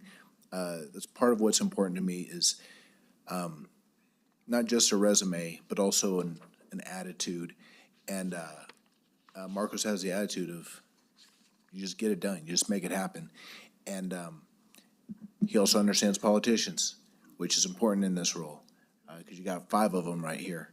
And so I think he would be just the ideal county manager, and glad he applied for the job. Thank you, Madam Chair. Thank you, Commissioner. And I just want to echo that I heard from members of the county staff that, wow, well done. There are 3 great candidates. I know that there has also been some concerns. As any time when you change, there will be concerns, and we've listened to you. Our job really is to make this hard decision, and I think that we have looked hard. We are looking toward the future of the county to make some real strides in our behavioral health, which we'll be talking about soon, in our public safety, in continuing the great work with the partnership with UNMH at the jail. We are in a good place, as you heard from our state of the county, from our current county manager. We are in a good place, and I believe that we can move forward well and transition well. And the 5 of us in our closed meeting, we are working together to move us forward, and I assure you that. So our tradition is the nominee who is nominated first the question will be called. So my nomination for Cindy Chavez and seconded by Vice Chair Olivas. All in favor, say yes. Yes. Yes. All those opposed? No. And that is a majority rule, and we have our new county manager. This is dependent upon a background check and contract negotiations.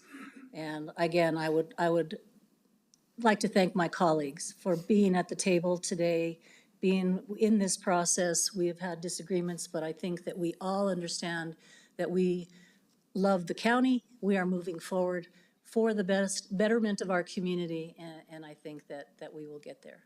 So, Madam Chair, thank you. Commissioner Benson. I want to thank you for calling the meeting earlier today. It was much appreciated.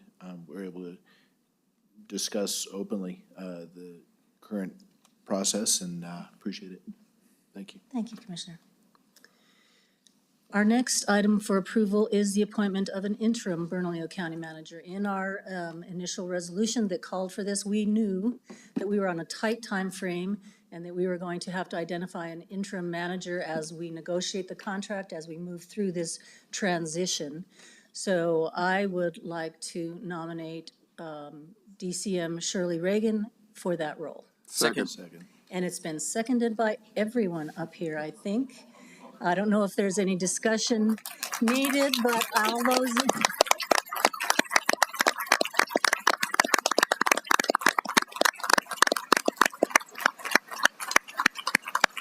I think that round of applause speaks well, Ms. Reagan, and we look forward to working with you in this transition, and thank you for your interest in wanting to do this job. It's a tough one. So without further ado, all those in favor? Aye. Yes. Aye. Thank you, Shirley.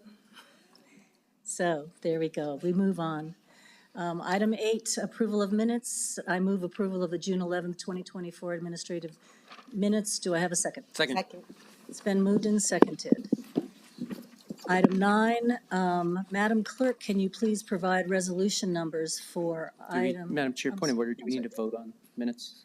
Oh, I apologize. All those in favor of approval of the minutes? Yes? Yes. Aye. Thank you for keeping me straight here. We move on to the consent agenda, which has been amended, so I want to make sure, Madam Clerk, that we get the resolution numbers for, maybe we should go through item 9C. Oh, I'm sorry. We can give it a shot. Yeah, let's give it a shot. All right. I think we, 9C is FR 2024-75. great. 9D is FR 2024-76. 9G is AR 2024-77. And that's it. Thank you. Yeah, because we skipped you. Great. Thank you, Madam Clerk, keeping me on track. The consent agenda has been published and made available to the public. Therefore, I move approval of the consent agenda. Second. Been moved and seconded by Commissioner Barbeau. All those in favor? Aye. Aye. And that passes. Thank you. Let's see. Apologize.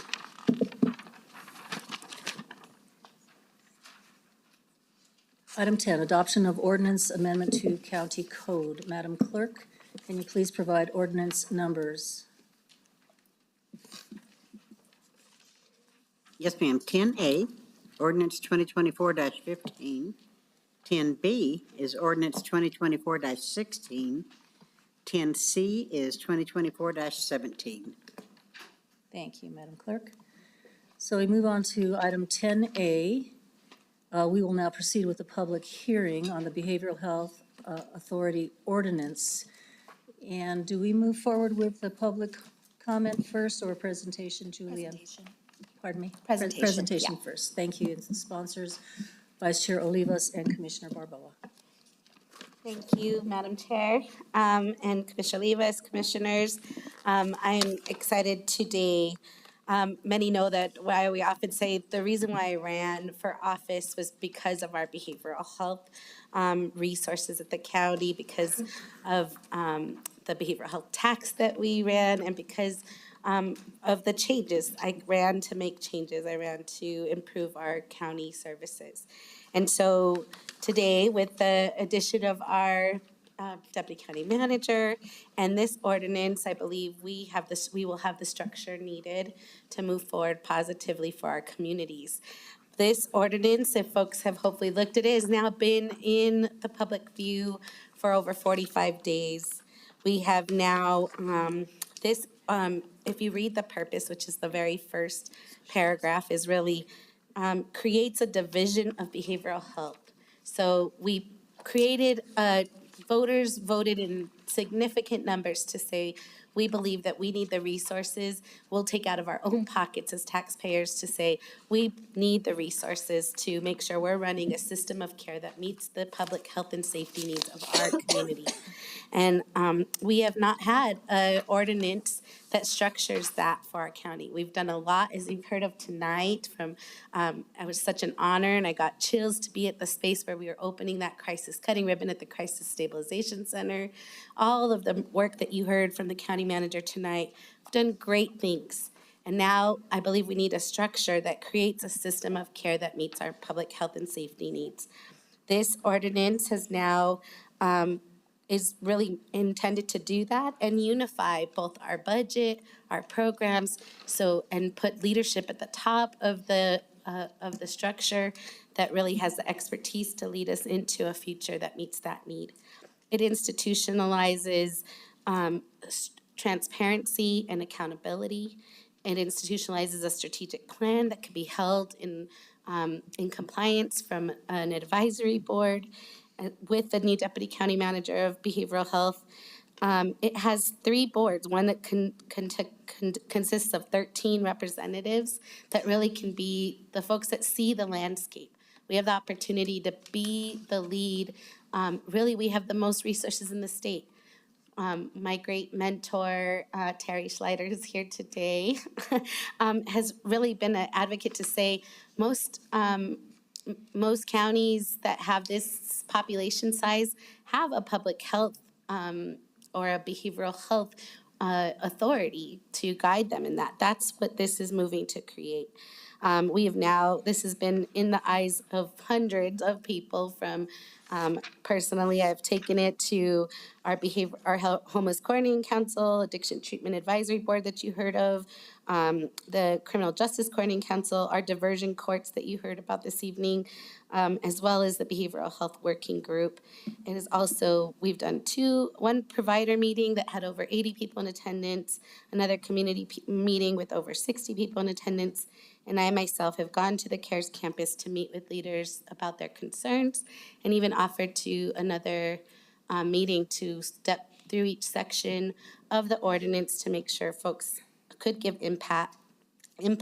That offer was declined, but I did get to hear concerns, and I think that this ordinance remains strong and now has been really vetted and proven through a number of folks, as I mentioned.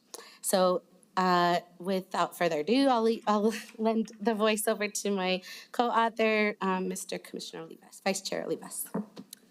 Thank you, Commissioner. I've introduced this before. We've introduced this before. This has really been in the public space since April. I'm really proud of the work that we've done. And I think that this is a testament to the voices of many individuals in our county, really a diverse number of individuals. We started this process out, really, I like to say, we started this of January of last year. When Commissioner Baca and I joined the commission, we started with our behavioral health work group. That's where this started. That was the inception of this. That was one of the explicit charges of that group, was to recommend changes to county policy, ordinance, resolution, et cetera. And we got an incredibly detailed document with recommendations and suggestions that have largely been incorporated into this ordinance. And I want to commend the members of that work group, some of them who are here tonight, for their work and their contribution to this document. From that time forward, I think that we've been working with our county staff. We've held meetings with staff across the board. As Commissioner Barboa said, she's been to the CARE campus. We've had meetings with our upper level behavioral health staff, Manager Acosta and others.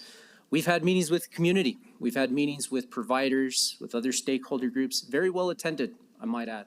I think I said this last time, but I think it's very rare that you have those community meetings where the community actually shows up, right? Where you don't have more staff than community or more, support staff there than you do people that are actually interested in talking about the issue before them. And this was different. This was truly a process where I saw the community come out, I saw providers come out, ask really good questions of us, ask really in-depth things, and make real substantive suggestions.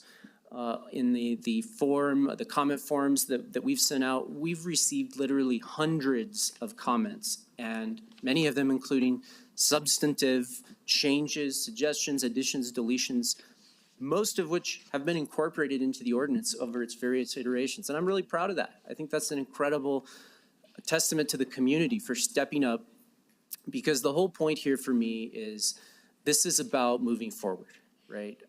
We can look backward, we can talk about the last 10 years of the behavioral health ordinance, maybe behavioral health, in the county, maybe what should have been done, what was done really well, what could have done better. But that's not what this is about. This is about looking forward at the future. And frankly, I would not be here if it was not for the worsening crisis on our streets throughout our community as it relates to behavioral health, homelessness, substance abuse, public safety. There is an interconnection of many of those areas.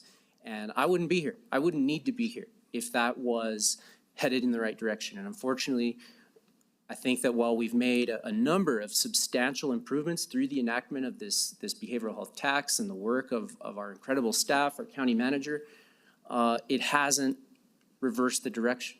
And so my hope is that tonight we have an opportunity to put forth a policy framework from the commission, because to be clear, as I've said before, the commission, not this commission, not past commissions, have never taken a real policy stance on behavioral health. We have a parks ordinance, we have an animal care ordinance, we have an ordinance on ordinances, right? We have ordinances on all kinds of things, but we don't have one on behavioral health, an area where the voters gave us their stamp of approval to put their money on the line, to open up their wallets, to try to do some good in our community.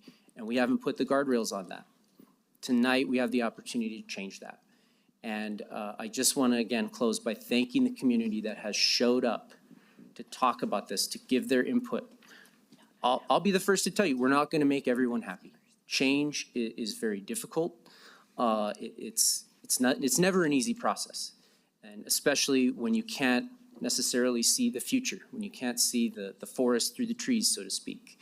But I really do believe that the intention of this ordinance is to support our staff, to support our community, to move us forward in a direction aligned with what we've heard from our work group, with what we've heard from our gap analysis, with what we've heard from experts and citizens across our community. And that is that people are out on our streets dying. They are out on our streets suffering. Our most vulnerable citizens need more. And I know that we've done a heck of a lot, but we have to step up and do more. We have to step up and try harder. That's why I'm here, and that's why I'm really proud of this ordinance, and just so grateful to my co-sponsor for the great work that we've done here, I believe, great work that we've done here, and wholeheartedly support this and what this endeavors to do. Thank you, Vice Chair Olivas. Any other comment before we move to Commissioner Quesada? Thank you, Madam Chair. I did have the opportunity to meet with staff. I put a meeting together with staff and opened it up to the public, and some providers showed up as well. And we had a really long dialogue, and they really felt that they were not heard and that they did not have input into this. And so I'm going to say this, though. I'm going to say this to the staff as well. I travel a lot. I'm in a different city every other weekend. I'm in major cities in this country, and nobody has figured this out. This is a huge problem throughout the United States, and nobody has an answer to this. So I'm going to say I commend these commissioners for looking at trying to do something different, something else. But with that being said, I really feel that if staff is not involved from the beginning to the end of this, then it's not truly a thought out process. And I have problems with ordinances based on the fact that there might be a reason why there's not an ordinance for behavioral health, because it's very organic. You know, it's always changing. The issues that we're going to be facing are always going to be evolving. It's a lot like education. You know, everybody says, oh, I'm going to come in and fix education, and they run for office and they're going to fix education. And as you all know, nobody has fixed education. There is no magic wand. There is no paintbrush that you can paint to fix education, because each child is different. Each district is different. Each teacher is different. Each program is different. And that is the same way with behavioral health. It's very organic, and things are always changing. And, you know, to say we're going to put X amount of money here and that's going to be the law. And that's the thing about an ordinance. It will become law. And if that don't work, well, then you don't have the ability to bob and weave or organically go. I would probably be a lot more supportive if it was a resolution, unlike an ordinance. And then you take that resolution and you kind of work through it and maybe eventually become an ordinance, right? Once I think it has been vetted by absolutely everybody. Not that they haven't done the work. Because for me to sit up here and say that they have not done the work would be a misstatement, because they have. And they've had many meetings and they've talked to many professionals. I just have my own reservations about completing it. So for me, I would defer one more time just to make sure that the staff, that people who are actually implementing this, the boots on the ground, are completely comfortable as much as they can. Because I also agree change is hard, and sometimes it's hard to swallow change, right? And that's just the reality of growth. And I agree with that statement, but I also agree with staff that's saying we want more time. We want to be more involved. And I agree with that. And I can't help but not agree with that. There's a difference between hearing staff and listening to staff. And so whether you agree or not, where's that moment where you hash through and you compromise and you find your way through?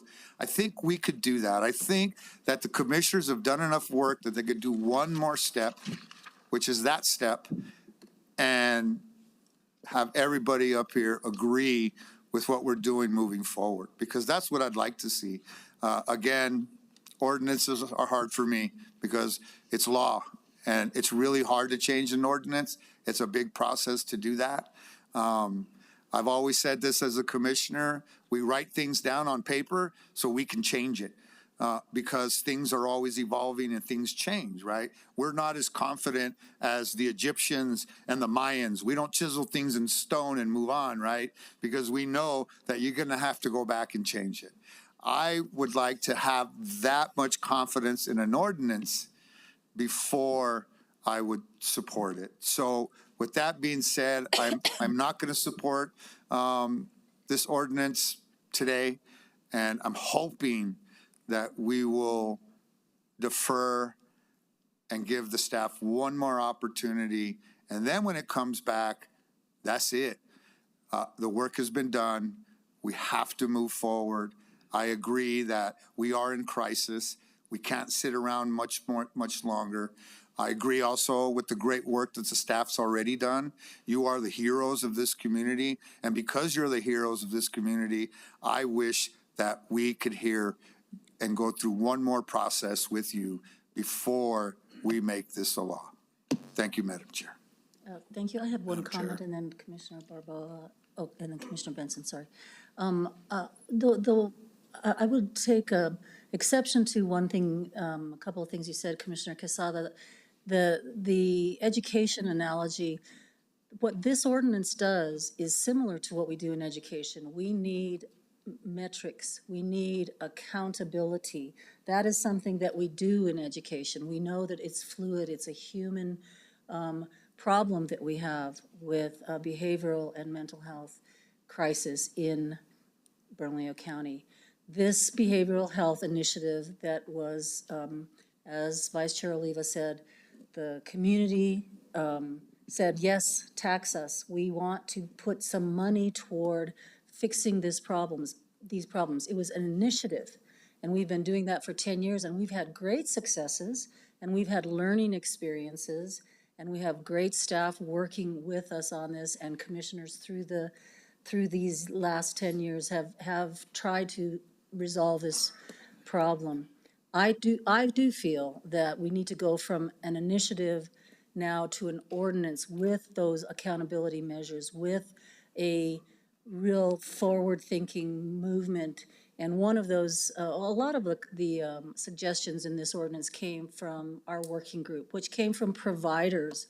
And it was a really important effort that got this started and got us moving forward. And that included staff. It's a really important step for us to take.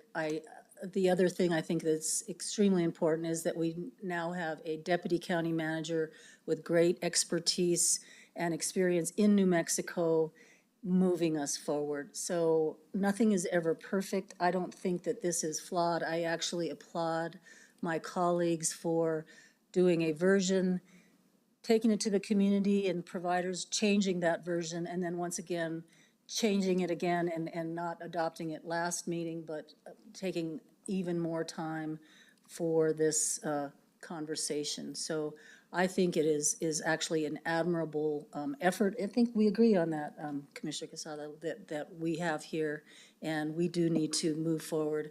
The community has told us, you need to be accountable to us. How are you measuring, the results of your effort in spending these taxpayer dollars? And we hope to do that through this ordinance. So Commissioner Benson and then Commissioner Barboa. Thank you, Madam Chair.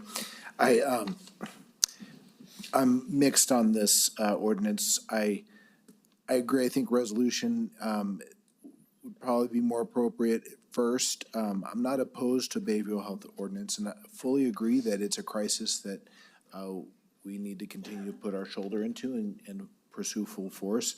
I think my bigger issue with this is the authority that it gives the commission inside a county department where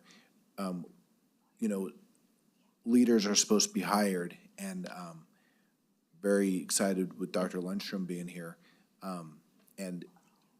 but I would like him to have the authority to make changes and decisions that are appropriate for the changing environment, especially with behavioral health. Having worked at a behavioral health agency, not as a provider, but as an operations manager, it is so complex. And there are so many dynamics that unless you're actually providing care to individuals, it's easy to sit up here and say what needs to be done. It's the boots on the ground that have that real institutional knowledge to actually get it done. And commissioners can change, some with more behavioral health experience, some with less, and that's my problem. That's my concern is the risk that the commission could then micromanage an individual department when you might argue that that's what we've been elected for, is to micromanage departments, but I don't think that's what the public has said. But the public has said that it's a severe issue that needs to be corrected. So as this is written, some things I really like about it, some things I think are overboard, but so I'm not going to vote to support it, but I hope it works. Commissioner Thank Gavel. you, Madam Madam Chair. Just to close the conversation, I really appreciate everybody's thoughts. Like I said, I ran on this. I've heard it when I ran in 2020 at the doors. I believe Commissioner Oliva, all of us have heard that this great deed for an ordinance that guides us and creates we have the opportunity to create a system of care that meets the needs of our community members that are suffering, their families, and our behavioral health providers that are scrapping out there with little to make it work. So I just want to make sure I thank all the folks that have put their time and effort into your valued. We created policy together, and thank you for putting your time and effort into it. And to all the staff that has been, and I definitely wanted to thank our legal staff who has made sure we are following all the necessary steps. So just wanted to make sure I did those things. Madam Chair, And a move for approval. a second. I just kind of wanted to make a quick point of order here. I really don't mean to criticize the process we have here with this, but I would really hope that we could go to public comment, and in the future, if we could do public comment before we have a full debate on the issue, I think that that's just more respectful to the members of the public that came out to give us their time and their thoughts. Thank you. We will move to public comment. I believe we have 13 speakers. Julianne, is that correct? We now have 12 speakers, correct? 12 speakers. Yeah. So I will state, each person will have 2 minutes, and you will be alerted about your remaining time. When your name is called, please make your way to the podium if you are speaking in person. Before making your statements, please state your name for the record. To maintain order and decorum and in the spirit of professionalism and respect for everyone present, we ask that you adhere to your 2 minutes. Please read the names, Julianne, and come forward when you hear your name. Thank you, Madam Chair. Starting off with Mandy Perez Jaramillo, followed by Nicholas Salazar, followed by Victoria Goodlay.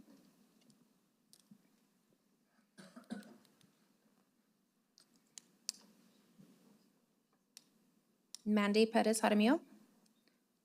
Nicholas Salazar. Victoria Goodlay. I'm going to be speaking on behalf of Nicholas Salazar. Please state your name for the record when you get to the podium. Thank you, Commission. My name is Raul Hilliard. I work at the Care Campus. I'm a substance abuse technician. Nicholas was here, but he had to pick up his children. So he sent me this message and he asked me to read it on his behalf. Mr. Salazar says, Madam Chair and Commissioners, I'm here speaking on behalf of the employees and frontline workers of the Bernalillo County Behavioral Health Care Campus. I wanted to start off by stating we frontline workers feel like we are not heard, considering there have been 3 different variations of the ordinance that is being voted on today. We had little to no input into any of it. We find this very disheartening and feel like our opinion does not matter, even though we are the ones with the clients on a daily basis. In some cases, we are these clients' closest thing to family. And on the opposite, we know that we spend more time with our clients than we do our own families. With this being said, we feel like we would know a little bit more about our clients' needs and what the community needs than individuals who are not grinding on a daily basis. I would like for you to keep in mind whenever you are voting on this ordinance today. Also, I would like to bring it to the attention that yesterday, County Manager and Dr. Lindstrom met with us at the Care Campus and informed us that there was a 3rd version of the ordinance. From what I have seen, this newly written ordinance was not released to the public until last night. Even if it was, I don't think this is appropriate to vote on something this impactful to programs that has helped our community in many different ways for over the last 20 years. Thank you, sir. Victoria Goodlay, Rosa Baez, Paul Chavez. Commission. I'm here today to discuss the behavioral health ordinance.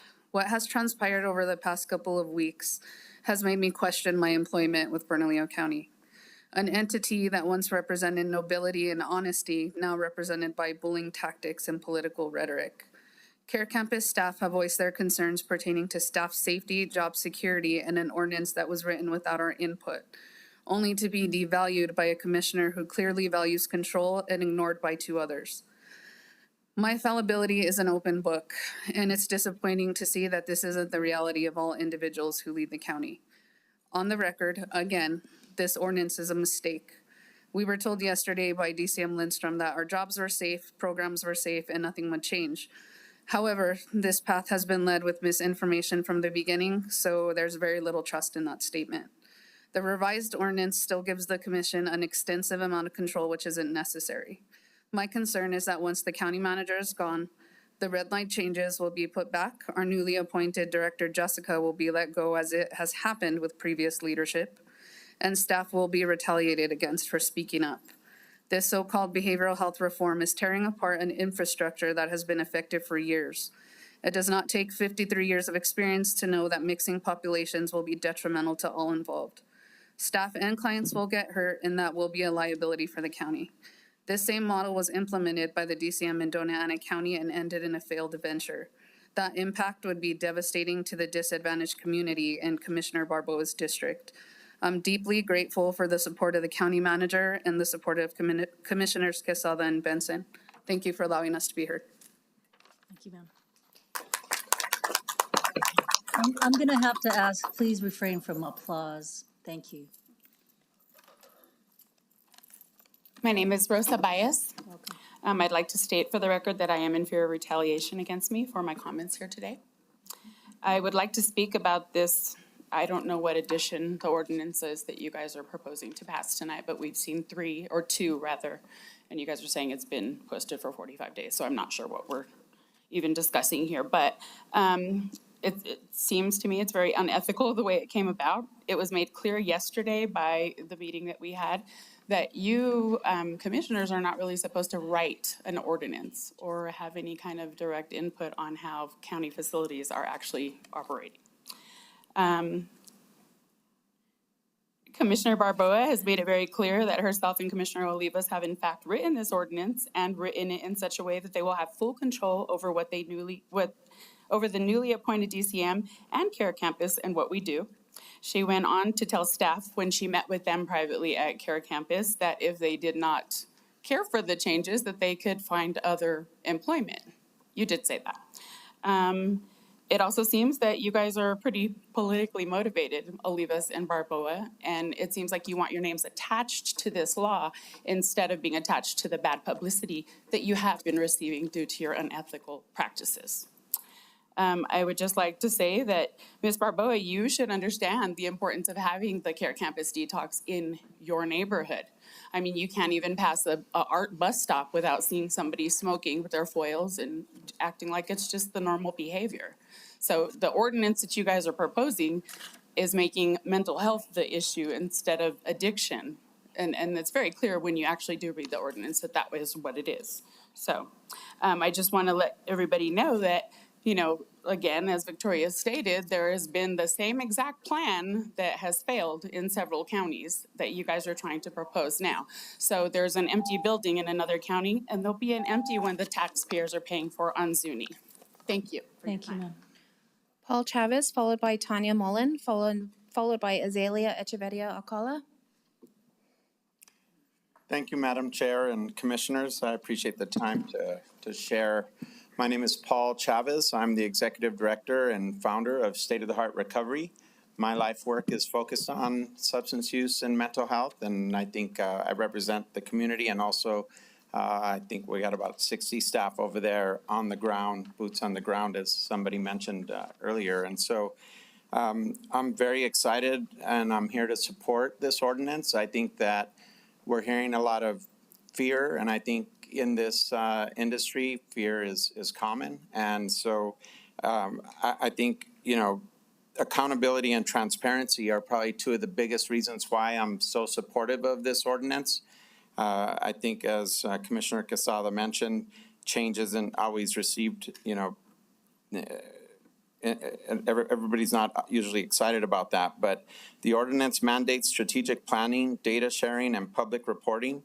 This commitment to transparency and measurable outcomes will help ensure that our investments in behavioral health services are effective and responsive to community needs.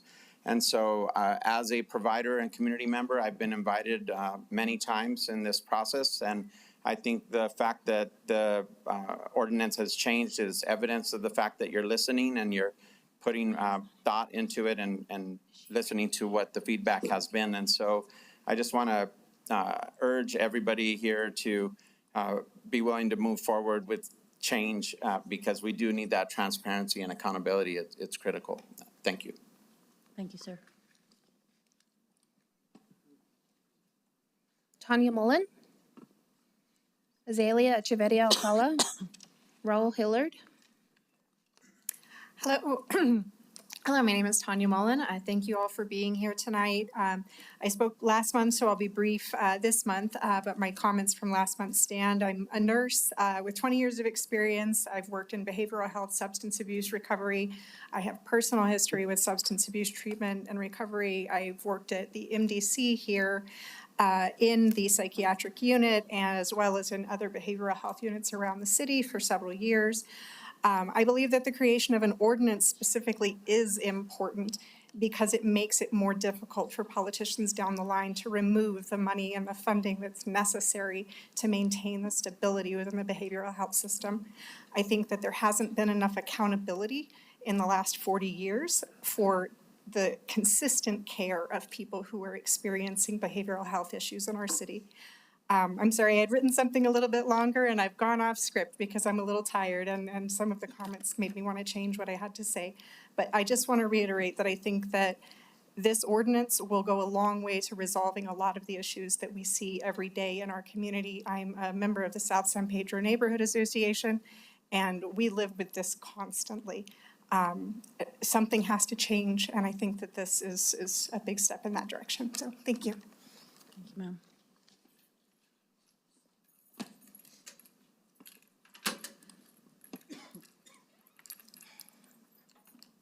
Hello, my name is Azalea Echeverria Alcala. I'm a program supervisor with the Department of Behavioral Health Services.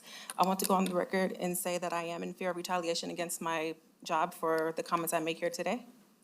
On June 17th, Commissioner Barboa met with some of our staff and I, not leadership like you said you did, to discuss the second version of the proposed behavioral health ordinance. None of our staff felt heard by Barboa. She was untruthful and rude to our staff and criticized the work we do daily. I declined the second meeting with Barboa due to the way she treated our staff. Also for her saying that the ordinance was going to get passed regardless. So there was no point of us meeting with you again. This was poor example of leadership on your behalf. You stated lie after lie. Barboa told us that she did not take any part in the hiring of the DCM, Wayne Lindstrom, but was present for all the interviews for DCMs. Were there any other commissioners present for those interviews?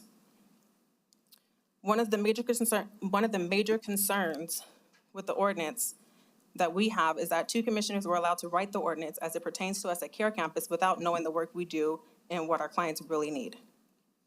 When asked why Barboa doesn't come and spend the day at a Care Campus to better understand the work we do, she claimed that she had been to our campus 4 times for tours but could not give us any dates or the year that she visited our facility. Commissioner Barboa stated to our staff that the second draft of the ordinance was not all-inclusive.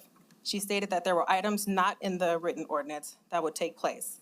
How can you create an ordinance but hide details from the community, especially from the workers that it will affect the most? Lines 16 and 17 in the third draft of this ordinance makes me feel that there are preconceived plans that will be rolled out later that are not listed for us to view.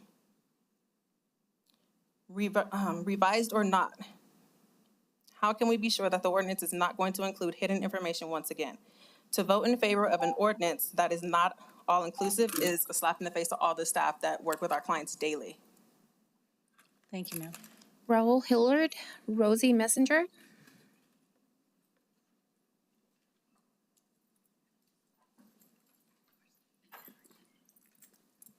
My name is Raul Hilliard. Like I said, I'm a substance abuse technician. I'm new to the staff, very grateful to be with Bernalillo County and very grateful to be here before you guys today. I think I have a unique perspective on this ordinance because I worked as a privately contracted security at the facility before I fell in love with what they do there. And I really believe in what the staff does there. And I've never worked at a place that has a better team. I've never worked at a place that has more care and compassion and people who've actually struggled, a lot of the staff has struggled with substance abuse themselves. So they genuinely know these people that we're working with. And that's the reason why I have a passion for pulling people out of the pit of despair, because I myself at one time was in that pit of despair. And it does seem like there's a lot of hidden things in here. I agree with Benson and Quezada. We thank you for supporting us. We think that it's too quick to just sign this ordinance. We need more information from the staff that works there. And me working security at this place, let me tell you, it can be a very dangerous place to work. We got people coming off the streets out of their minds. Some haven't slept for days on end on meth. And it was my job as security to make sure that when they come in the facility, the clients that are staying there are going to be safe. The staff is going to be safe, you know. And if we're just letting anybody in and it's involuntary people mixed with voluntary people, you know, and we take away some of the security measures, we take away the security teams, we take away the plexiglass in certain units where we hide certain medications, it's going to become a very volatile and dangerous place to work. And the people that are there voluntary, trying to seek sobriety, even if it might be their fifth time there, but we have an open door. You come back, you keep trying. We don't give up on you. But if you mix them with people there involuntarily, they're going to feel like, why do I want to check myself into a jail? You know, so I think we're crossing some fine lines here, and you need to really talk to the staff who's had boots on the ground. Thank you for your time. Thank you, sir. Rosie Messinger, Carmela Roybal.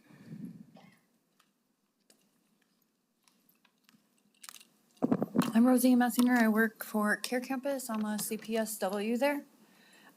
Since at least 2018, behavioral health has been working to implement the no wrong door philosophy that is already in the ordinance. It's not something that is new to the Behavioral Health Services Division. The concept means that the Behavioral Health Department programs that do not have capacity to meet the needs of an individual, there will be a meaningful attempt to connect the individual with that appropriate service, which we already do. Currently, we transport individuals to locations to get medication if they have to go to the hospital before detox. If we pick up the clients who are now medically stable to complete the supervised detox at the facility. This is just one of the many examples that the behavioral health has worked to get an individual to the right door. Behavioral health has implemented the living room, the outpatient clinic through Duke City, and the crisis stabilization unit as an in-house sources of support for those who are not at the time eligible for medically supervised detox or are too ill to be treated in the social model program. Behavioral health has also strengthened relationships with other agencies and worked assertively and directly with individuals to get them into services that they need. No wrong door does not mean just drop them off at the county's door and let them figure it out. That's not the no wrong door policy. We are not a cure-all for everything. A major current problem is that the community does not have sufficient doors. There has been insufficient attention paid to supporting community programs that have demonstrated results. Several programs are closed down because the governors said they were committing. Oh, thank you, and I hope you consider what I was saying. Thank you, ma'am. Carmela Roybal. And that concludes the in-person speakers. We'll move to online speakers, starting with Ben Lewinger, followed by Rachel Biggs. Chair Baca, Commissioners, my name is Ben Lewinger. My family has been in Bernalillo County since the early 1940s. I've been a resident of District 3 for almost 15 years. I'm the former Executive Director of Mothers Against Drunk Driving, and I'm a 10-year appointee of the Bernalillo County DWI Planning Council. This group is tasked with helping to steward the county's portion of funds from the state alcohol excise tax used to reduce substance impaired driving, underage drinking and drug use, other prevention and recovery activities. I firmly believe in the thrust of the behavioral health ordinance, but I think that it's important that we continue to leverage programs that we have in place that we already know are working. Right now, the county gets $1.7 million of recurring funding from the alcohol excise tax in the form of a detox grant from DFA. It supplies 30 beds, and from my experience, every time I've been to the Care Campus, those beds are always full. As far as I know, it's the only free detox program in the county that has virtually no wait compared to Turquoise Lodge, which I think is usually a week or two wait to get in. As written, this ordinance would put that funding at risk, and it would reduce the number of beds available for detox from 30 to 16. With full respect for the sponsors and for others involved in creating this document, I don't think that it's ready. I think that new initiatives need to be delicately built into existing programs that we know are working. And I would humbly request that commissioners consider that this ordinance have a little bit more time to benefit from more staff and stakeholder involvement. Thank you. Thank you, sir. Madam Chair, County Commissioners, my name is Rachel Biggs. I'm with Albuquerque Healthcare for the Homeless, and we are here to stand in strong support of the behavioral health ordinance.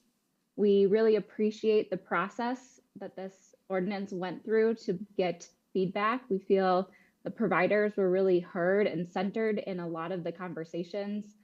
I think it's evidenced in how the feedback was incorporated and changed throughout this process, and are very thankful to the sponsors for the thoughtfulness of this. At Albuquerque Healthcare for the Homeless, we have been providing integrated primary health care and behavioral health care services for nearly 40 years.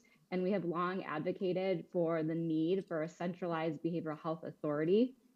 Oftentimes when we're asked about what is going to move the needle in terms of ending homelessness or addressing our behavioral health crisis or addressing substance use disorders, what we always say is that we need a clear blueprint. We need a leader, and the public has to be the leader in this. We need to know as nonprofit partners where we fit in to this big machine. And I believe this ordinance gives us that blueprint to move forward together as good partners in addressing some of our hardest challenges in the county. And we are very grateful to see a lot of the feedback incorporated into this ordinance. We believe this is a good first step in addressing some of the issues of transparency and accountability and addressing our behavioral health needs in the county, and will allow us as nonprofit partners in the community to know where we plug in and know where we're moving forward and know where we can hold our electeds accountable, hold each other accountable, and really deliver the services that our community needs and deserves. And so we thank the sponsors for bringing this forward, and we really urge your support tonight to pass the behavioral health ordinance. Thank you very much for your time. Thank you, ma'am. Thank you, Madam Chair. That concludes public hearing. So that concludes the public hearing. So we're back to, it's been moved and seconded, and discussion. Vice Chair Olivas. I just really want to give a heartfelt thank you to all the people that came out for public comment, especially our service providers at the CARES campus. We may not agree on the exact reading of this, but I really and truly do want to just speak to you right now and tell you thank you for what you do, the service you provide to all of our constituents and to our community. It's a labor of love. And again, while we may disagree on the pathway to get to the end, we all agree on the end goal, right? That's helping our neighbors that need the help most. I do want to address a couple of items in those comments. First and foremost, I want to say on the matter of the deferral, if there was a truly compelling case for a deferral, I would be open to it. But many of the comments, the emails that we've received about this, asking for a deferral, really do not provide any specifics. There's no path forward to how we get from here to there, right? What are the specific changes that people are asking for? Many of the emails that we received basically said, don't do anything at all. Do nothing. We don't need any change. Everything's fine. We're moving that way. It'll fix itself. It'll work itself out in time. And, you know, hearing from you today, listening to what you're saying, I truly believe in the hearts of our staff that that's what they want, that's what they mean, and that it may well happen. But the fact of the matter is that this is about the landscape level. This is not about the specific number of beds and the security at an individual facility. That's exactly what this commission does not need to be involved in. That is not the role of this ordinance. That's not the role of this commission. And it never says in there. This ordinance is silent on the number of beds at the CARES campus. This is silent on plexiglass or security. That is a management function. That's a function that I full well entrust to our county manager, our new county manager, our deputy county manager, and our staff on the ground, our new director, Jessica Jaramillo. I fully trust them to make those decisions, make informed decisions that are medically appropriate, culturally appropriate, and generally the best interest of the clients and the staff. And so this ordinance doesn't get into that stuff. And I think it's really a misnomer to say that it does, because it does not. On the funding piece that Mr. Lewinger mentioned, again, I want to push back on some misinformation there. Really, in a very highlighted portion of this ordinance, it specifies that one of the key roles of the authority is to leverage funding sources, including Medicaid match, state funding, grant funding, and private funding. That is top of mind in this entire agency. So I would say it's actually completely the opposite of what Mr. Lewinger said, that this ordinance would specify that we not jeopardize any kind of grant funding, that we leverage our local resources to make sure that we're making the most of those dollars. Again, this is silent on how we do that, because we delegate that authority as a commission to our manager and our deputy county managers and the staff level resources. So I think that there are a number of misconceptions out there. That's okay. I mean, this is a weighty ordinance. There's a lot going on here. It's a big change. And again, if there were specific recommendations on the table, specific asks that we could have conversations and dialogue about and incorporate, I would be open to a deferral. But really, the overwhelming message that I've heard and seen in emails is that we shouldn't do anything, that it's not necessary, we should wait and see. And that's not an option. Talking to my community members from the days I was on the campaign trail to right now, do nothing is not an option for me. And I don't believe that's where our staff want to go either. I believe, again, in our better angels, I believe that we all want the same thing. We just disagree on how to get there. And at the end of the day, we have to be thinking about that landscape level view. How do we set the stage for a future? And that is by setting forth this policy framework. And so while I respect the comments made, and I absolutely am so grateful to our staff, I have not heard that compelling case, that reason, that specific that we need to answer. So with that, I yield the floor, Madam Chair. Commissioner Barboa. Did you have a comment? Yeah, just like I said, to close up, I really appreciate everybody's valuable time. I'm a community organizer at heart, and this is how we create legislation, right? Is having the important conversations that need to be had. And this is what our committee is asking for. So I move for approval. I already moved. Call the question. Question has been called. All those in favor, say yes and raise your hand. Yes. Yes. Those opposed? No. No. And that passes 3-2. Thank you all for being here. Item 10B, Parks, Recreation, and Open Space, adoption of amendments to the Art in Public Places Ordinance. We will now proceed with a public hearing. And I believe we have one person to speak, but we will start with a presentation from Kent, our public arts manager. Is it Kent? All right. Good evening, Madam Chair, Mr. Vice Chair, members of the Commission. My name is Margarita Archiveque. I'm the Special Projects Coordinator with the Community Services Division. My colleague here. And Kent Swanson, Public Art Project Coordinator with Bernalillo County. And, so the motion before you is a motion to adopt amendments to Chapter 18, Cultural Affairs, Article 2, Art in Public Places Ordinance, Sections 1833, 1834, 1836, and 1838. These amendments support BernCo's strategic plan goal of economic vitality by focusing on local culture and art. And if approved, the amendments would increase funding for public art from 1% of the county's general obligation bonds to 1.5%, and will allow for the inclusion of additional types of visual art. Providing these additional funds will adjust for the rising cost of materials, labor, and artist fees needed to complete these public art projects. The funding for the county's public art program is a formulaic addition to the voter-approved general obligation bond program, which has purchased or commissioned over 600 works of public art since 1992.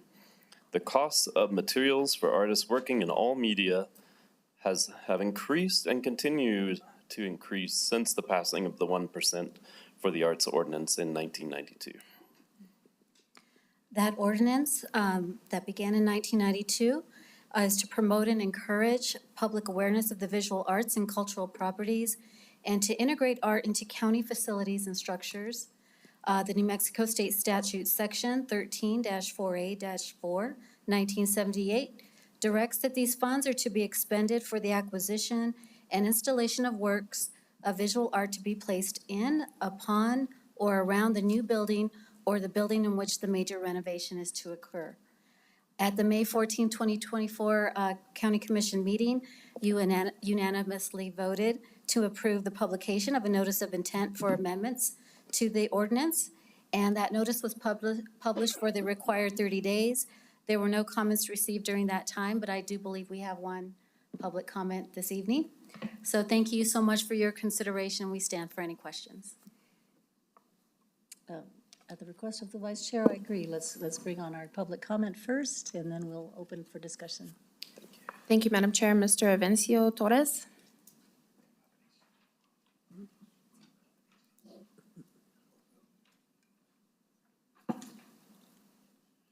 I hope to bring a positive light on public art in Bernalillo County. My name is Benicio Torres. I currently sit on the Bernalillo County Arts Board. Madam Chair and Commissioners, thank you for this moment. I was appointed more than 4 years ago by Commissioner Quesada to represent District 2. The only other board member with a longer tenure than me is my fellow District 2 board member, Bianca Encinas. During my time, we have accomplished many things along with our fellow board members and our director, Ken Swanson.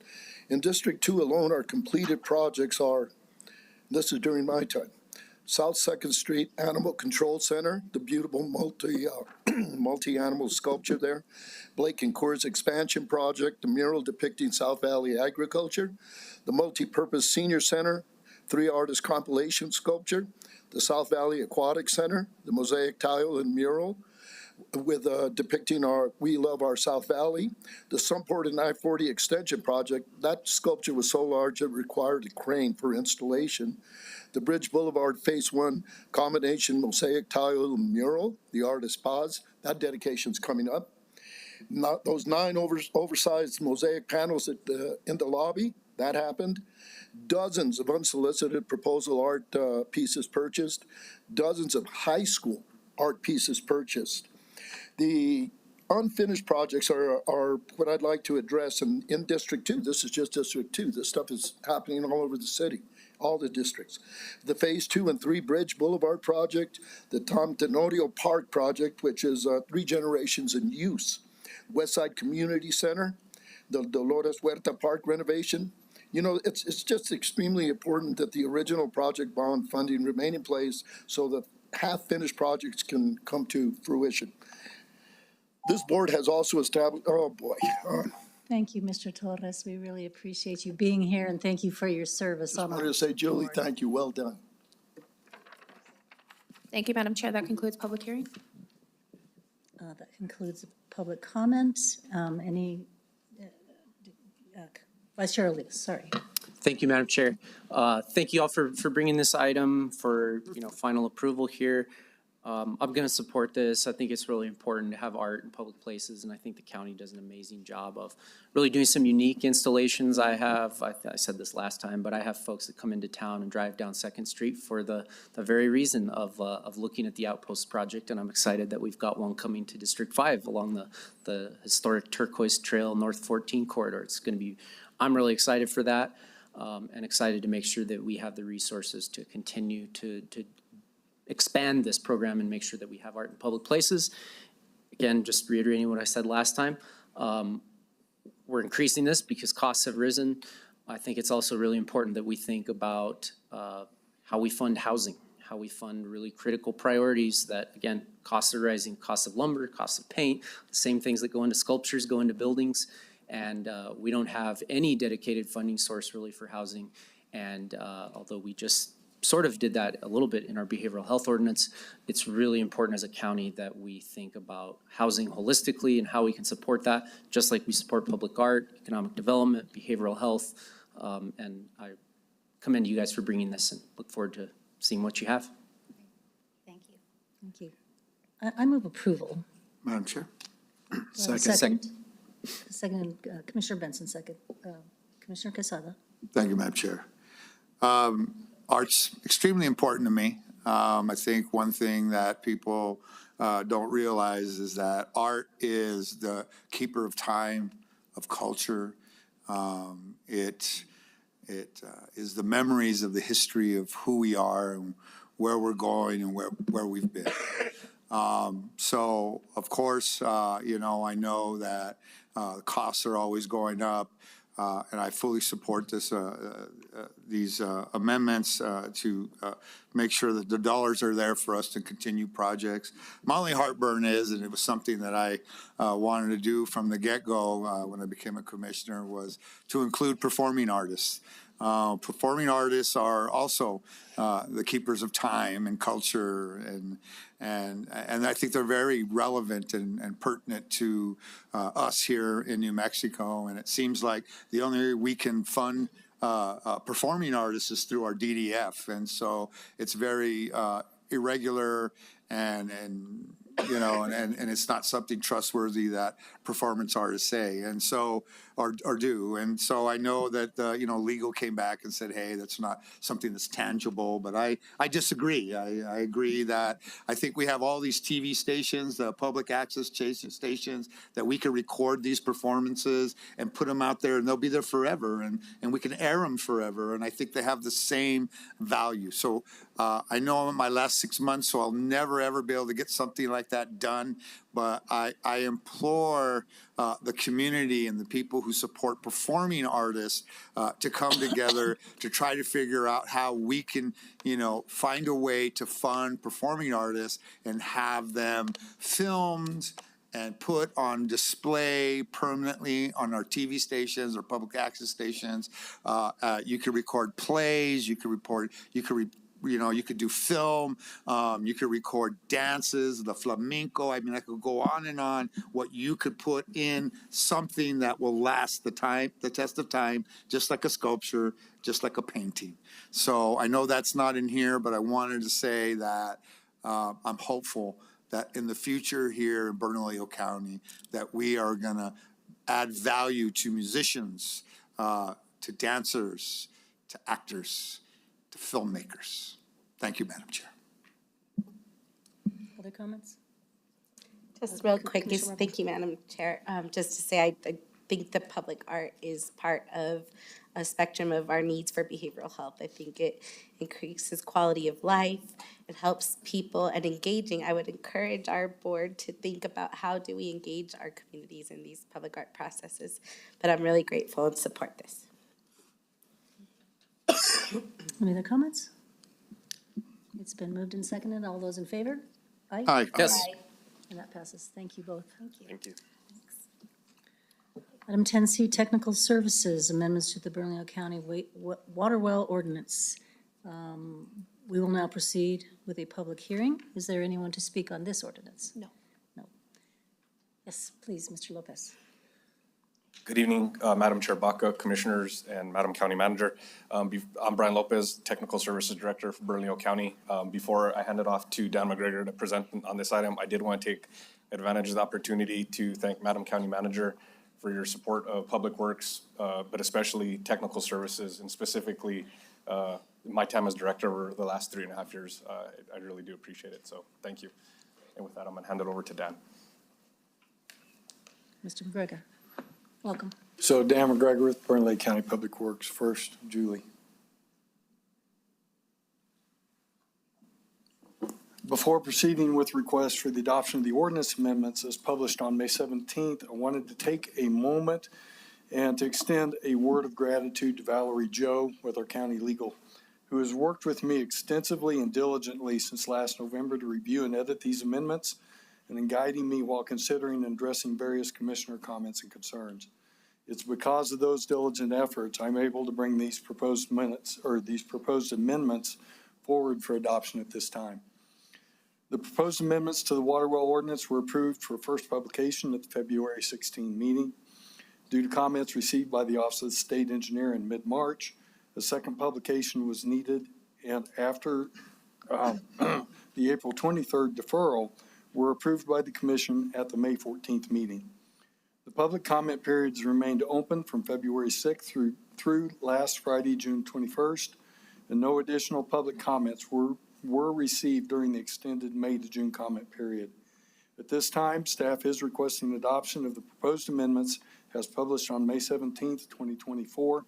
If adopted, the amended ordinance will become effective on September 1st, 2024. Thank you. Madam Chair, I move approval. I'll second that. It's been moved and seconded. Any discussion? All those in favor? Aye. Aye. Yes. Thank you for your diligence and your good work.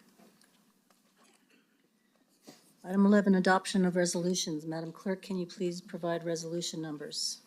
Yes, ma'am. 11A is FR 2024-78.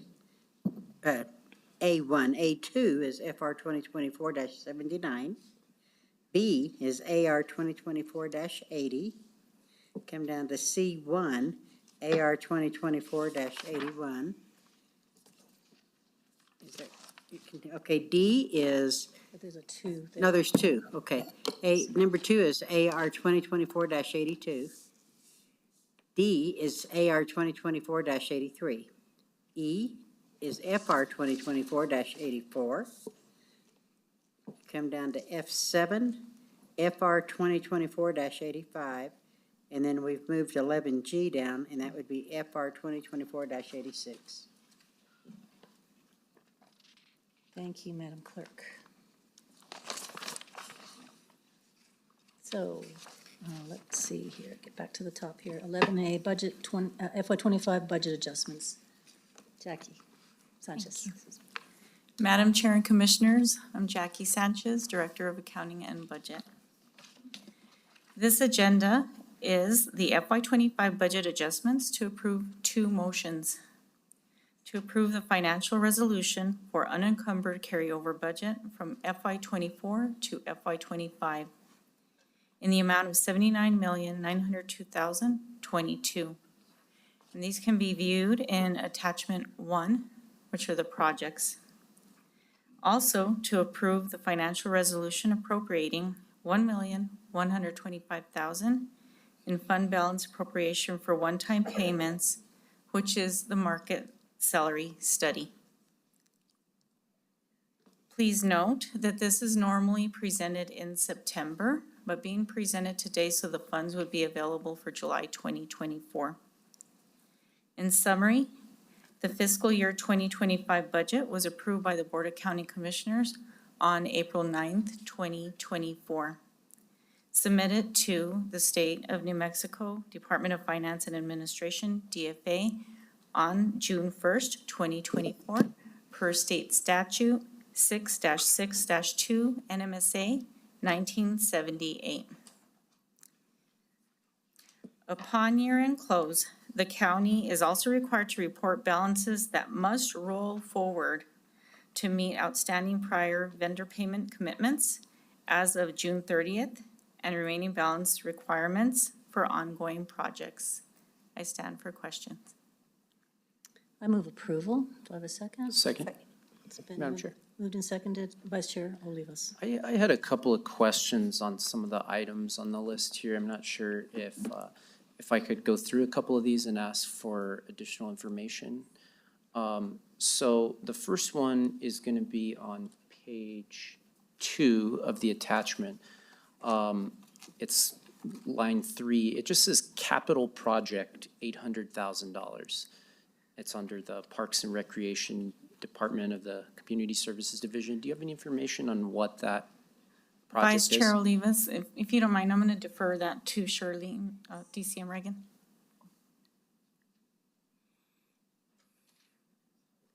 I don't have the specifics. I think Jennifer and Mario are looking it up right now. Okay, thank you so much. And I guess while they do that, I can look here at the other one that I had. I'm sorry, just a moment, Madam Chair.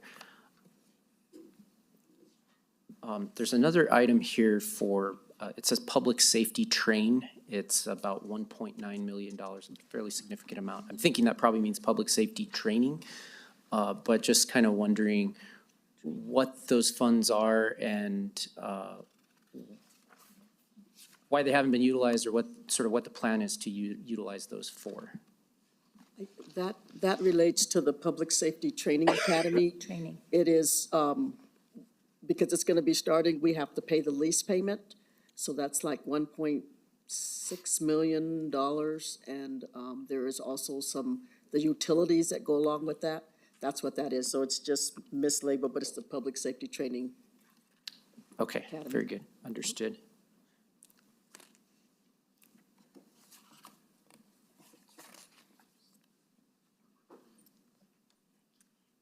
Good afternoon, Madam Chair, members of the commission.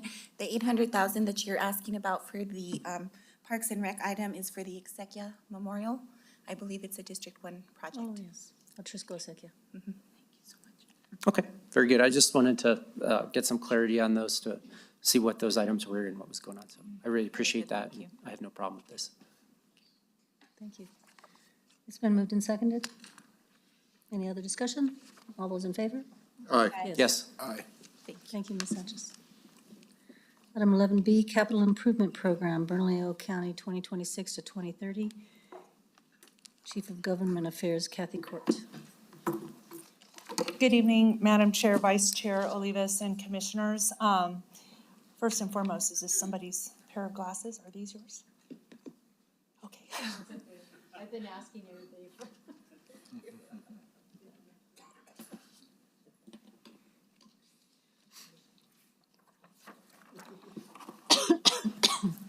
Okay, so the motion before you today is to approve Administrative Resolution AR 2024 and I can't remember. 80, thank you. Adopting the 2026-2030 Infrastructure Capital Improvement Plan for all county facility types, including senior citizen facilities and meal sites.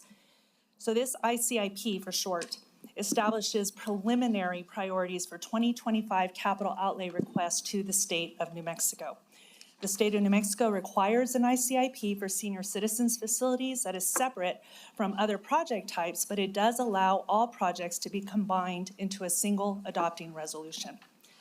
Both ICIPs in front of you today are based on and mirror the county's 6-year capital improvement plan, which is also on the agenda tonight and correlates with the projects that were selected for the 2024 general obligation bond package.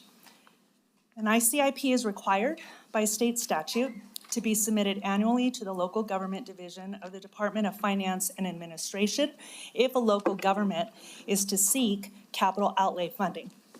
The local government division then in turn compiles annually a comprehensive list of all municipal, county, senior citizen facilities, special districts, and tribal ICIP projects that is used by the New Mexico State Legislature in the capital outlay funding process during a legislative session. This year, the DFA is requiring counties to submit their ICIP resolutions by July 12th of 2024. So in the list in front of you, the recommended proposal, we have 42 projects in our ICIP for infrastructure, public safety, and recreational facilities, including one senior citizen facility improvement. The 42 projects total $483.2 million with $171.3 million in committed funding, or they're funded at 35%. The 42 projects recommended for the 2025 New Mexico legislative consideration are listed in the county's proposed 6-year capital improvement plan, which has 70 projects. That total $626.8 million with $249 million in committed funding, or 40%. This year's ICIP for senior meal sites lists 1, Rio Bravo Senior Center, which is requesting $35,000 to purchase and install surveillance system equipment. What I am proposing to do is offer this ICIP plan for 2025, the legislative session, so we can meet the DFA deadline. However, we do plan to work with commissioners to come up with an actual prioritized list of projects in a capital outlay resolution that will come before this commission in September, and that'll form the basis of what we lobby for in terms of priority. For now, what this will do and will allow us to do is to actually submit our resolution as required by the state of New Mexico by July 12th. It'll also allow my team to actually input all the projects into that ICIP database, which is an arduous process, and then we'll in turn prioritize based on that capital outlay resolution we can work on for September. The one thing I want to mention in my review today, and it was too late to actually add it to your packet, I did fail to add 3 projects to the ICIP listing that's in front of you, which would bring this up to 45 projects. I see to you whether you want to add them as an amendment. But those 3 are the animal care services expansion, an animal care annex that we're already starting to talk about with our director, Misha Goodman, and the urban open space. It was on last year's ICIP. It wasn't on this year's. It's a potential on our GeoBond listing, so I want to add those 3 as well, just to have them on our ICIP listing. So that's up to you. My bad for not catching that last week. And so I'm going to stand for any questions. Madam Chair, I would move approval, and then I'd like to make an amendment if there's a second. Moved and seconded. I'll go ahead and make the amendment to add the 3 projects as suggested, the animal care annex, the animal care expansion, and the urban open space. And I would also like to ask that we add to that a 4th one, the Han Arroyo, which was on our list last year, and I don't see it on here, but it might be. So make a motion for the amendment.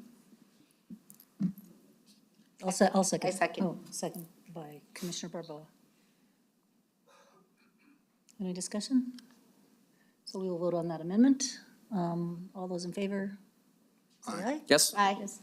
And now we will move to the question. Any discussion on the question as amended? Commissioner Barboa. I just had a quick, the internet is not working good for me today. Can you point me to housing? Last year, one of our top priorities was housing. So it would be, and I printed it out for myself too, so hopefully my No, print I is should've. correlating to yours. It was a number 1 project. It's on page number 1 under Department Housing. Yeah, we have 1 there, and Economic Development. So it's listed in the groups of 1 that are on page 1. So we have Economic Development. This is their top project, affordable housing. And then for our actual housing department, we added El Centro and Seabold Village housing to this list. Can you tell me the amounts that? That's something we can determine for our capital outlay resolution, like exactly what we want to ask lawmakers for each of these projects. At this point, it's just a matter of us adding them to the ICIP so that they're up for consideration by lawmakers. But that is definitely something we can talk about, like how much do we want to ask for each of these projects that you select as our priorities. Thank you. That was all. Thank you, Madam Chair. Any other comments? So this question is for AR 2024-80. All those in favor? Madam Chair, Oh, excuse me. can I ask a comment?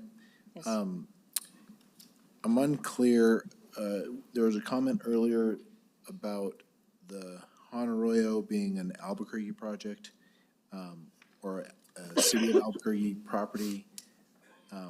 Commissioner Olivas, can you verify that or not? Absolutely, I'm happy to. So last year, we did requests for that project, and we did receive $300,000 for it, I believe. It's a project that we're working on, our Public Works Department, working on in collaboration with the City of Albuquerque and AMAFCA. The City of Albuquerque is the lead. So this is just kind of a continuation of the sort of agreement that we've been working on since last year. Okay. Is it a City of Albuquerque property or a AMAFCA property or Bernalillo County? It's complicated, but it is basically City of Albuquerque property. The Arroyo Channel itself is sort of managed by AMAFCA and engineered and controlled by them, but the maintenance and rehab responsibility falls on the city of Albuquerque. I think I described that accurately. Commissioner Benson, I'd like to add to that because I just have personal experience on that when I was with the City Parks and Recreation Department. It's one of those projects, much like the SAdministrative project that we were talking about, where you have the Flood Control Authority engaged, you have the City of Albuquerque engaged, but the community, it's a lengthy, stretch of a very wonderful trail is part of the regional trail system. So I really do feel like it's a partnership, and it's sort of a regional functioning trail. So I'm in support of that because of that. If I could, Commissioner, the last thing I would add is just all of the surrounding neighborhoods, residents that are all residents of Bernalillo County. They all pay property taxes, gross receipts taxes, vote in our elections, and the trail is actually the dividing line between District 5 and District 3. So there is further collaboration there, if you will, between commission districts, city council, AMAFCA, et cetera. Okay, thank you. Yes, and so we were in the midst of voting. All those in favor? Aye. Yes. Aye. Okay, and that passes. Thank you. 10C, Ms. Court. Okay, so next on your agenda, we have two motions for you tonight. Approve Administrative Resolution AR 2024-81. And this one adopts the Bernalillo County 2024 to 2030 6-year capital improvement plan. The second motion is a request for your approval of Administrative Resolution 2024-82, authorizing the general obligation bond questions for the November 5th, 2024 general election. So I have a little summary here for each of these items, and then if you want to talk about them separately, because this is historically what we do every 2 years. We update and adopt a 6-year capital improvement plan for the county in conjunction with determining what our GO bond questions are. So that's why they are joined in this one motion, or two motions on one agenda item. Yeah, thanks for that correction, Ms. Court, because I do propose that we take item 1 as a motion separately, AR 2024-81, and discuss that and move approval and vote or amend and vote on that, and then take the second one, because we have heard much about the different options. I think it will be simpler for us and simpler to discuss and understand for the public's perspective. Okay, if that perfect. works for you. Yeah, that's great, thank you. So let's talk about the first resolution, AR 2024-81. This is our proposed 6-year capital improvement plan, which is an inventory of existing and proposed capital projects in the county. It's updated biennially, guides the county's state and federal funding requests, and helps develop the general obligation bond questions presented to voters in the November general election of even-numbered years. The 2024-23 6-year CIP has 70 projects deemed priorities and essential by county departments and administrators. The county's internal CIP database actually has 114 active projects in there, but many do not have funding. So what we did as a team, department directors, project directors, and DCMs and I, and my staff, we looked at all those CIP database updates earlier that started in February, they concluded in March. We looked at all those, and we culled down our 6-year plan to the 70 projects that are most active, have the most funding, and we want to try and complete those in the next 6-year cycle. These 70 projects have a total cost of $626.8 million, with 40% of them 40% funded. So total committed funding on these projects is $249 million. Priority projects were determined by leveraging committed funding from other sources, department and division needs, local funding match requirements for grants, technical evaluations of some project types, and by internal meetings among the CIP team and department directors and deputy county managers. The CIP Also help county personnel to develop that 40.5 million general obligation bond package that we'll talk about next. And again, I'm going to tell you that on the six-year CIP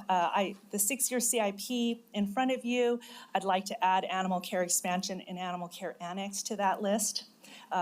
If we're adding it to our 2025 legislative ICIP, we should add it to our 6-year long-term plan as well. And that was my mishap as well. So I'm open to any questions on this 6-year plan. I have a quick question. So when we move on to the bond questions and depending on which option we choose or amended option that we choose, then those projects will automatically go on to this 6-year plan. Is that right? That is correct. Okay. That is correct. So whatever we do on the GEO bond, I'll make sure that every project that is on that GEO bond package is also reflected in our 6-year plan and in our ICIP for 2025. Okay, thank you. I make a motion for approval, I'll second. and then I'd like to make an amendment. There would be that same amendment to add the 2 animal care projects, the expansion and the annex, to add the urban open space. Actually, urban open space is already on there. Okay, it is, and I That's did why- notice that one of the animal care projects is on there as well, actually, I think, so. Yeah, let me see. And then to add, It's the annex that is, and I think I missed both animal care projects on the ICIP. My notes tell me that I have the urban open space, but I missed animal care expansion and animal care annex on the 6-year plan. So those are the 2 that I have noted for addition. okay, if we could add those 2 additions as well as the HON, or the 1 addition, those, I'm sorry, the 2 with the HON, and the blanket statement of any projects that fall within the approved GEO bond list. So Second. that amendment has been seconded. Any discussion on the amendment? Okay, all those in favor of the amendment? Aye? Yes. Aye. Thank you. Now we move back to the question. Any discussion? All those in favor? Aye? Yes? Aye. And that passes. Thank you, Ms. Court. Please move on to C2. Perfect. So the, excuse me, before you tonight is a motion to approve an administrative resolution, AR 2024-82, authorizing general obligation bond questions for the November 5th, 2024 general election. You have 3 options in front of you tonight, but before I kind of outline those options for you, I do want to let you know that the options A and B for sure, well, actually B, was revised. So if you'll recall, we met as a work group on May 13th, and staff presented you with an initial proposal of what we thought should be on the GEO bond package. After that meeting, I had 3 public meetings, 2 online, 1 in person here in Commission Chambers. I also reached out to each of you to kind of get your feedback. What did you want to see on that general obligation bond package? And so option B is a result of that community feedback that was received, as well as the feedback you each provided to me as well.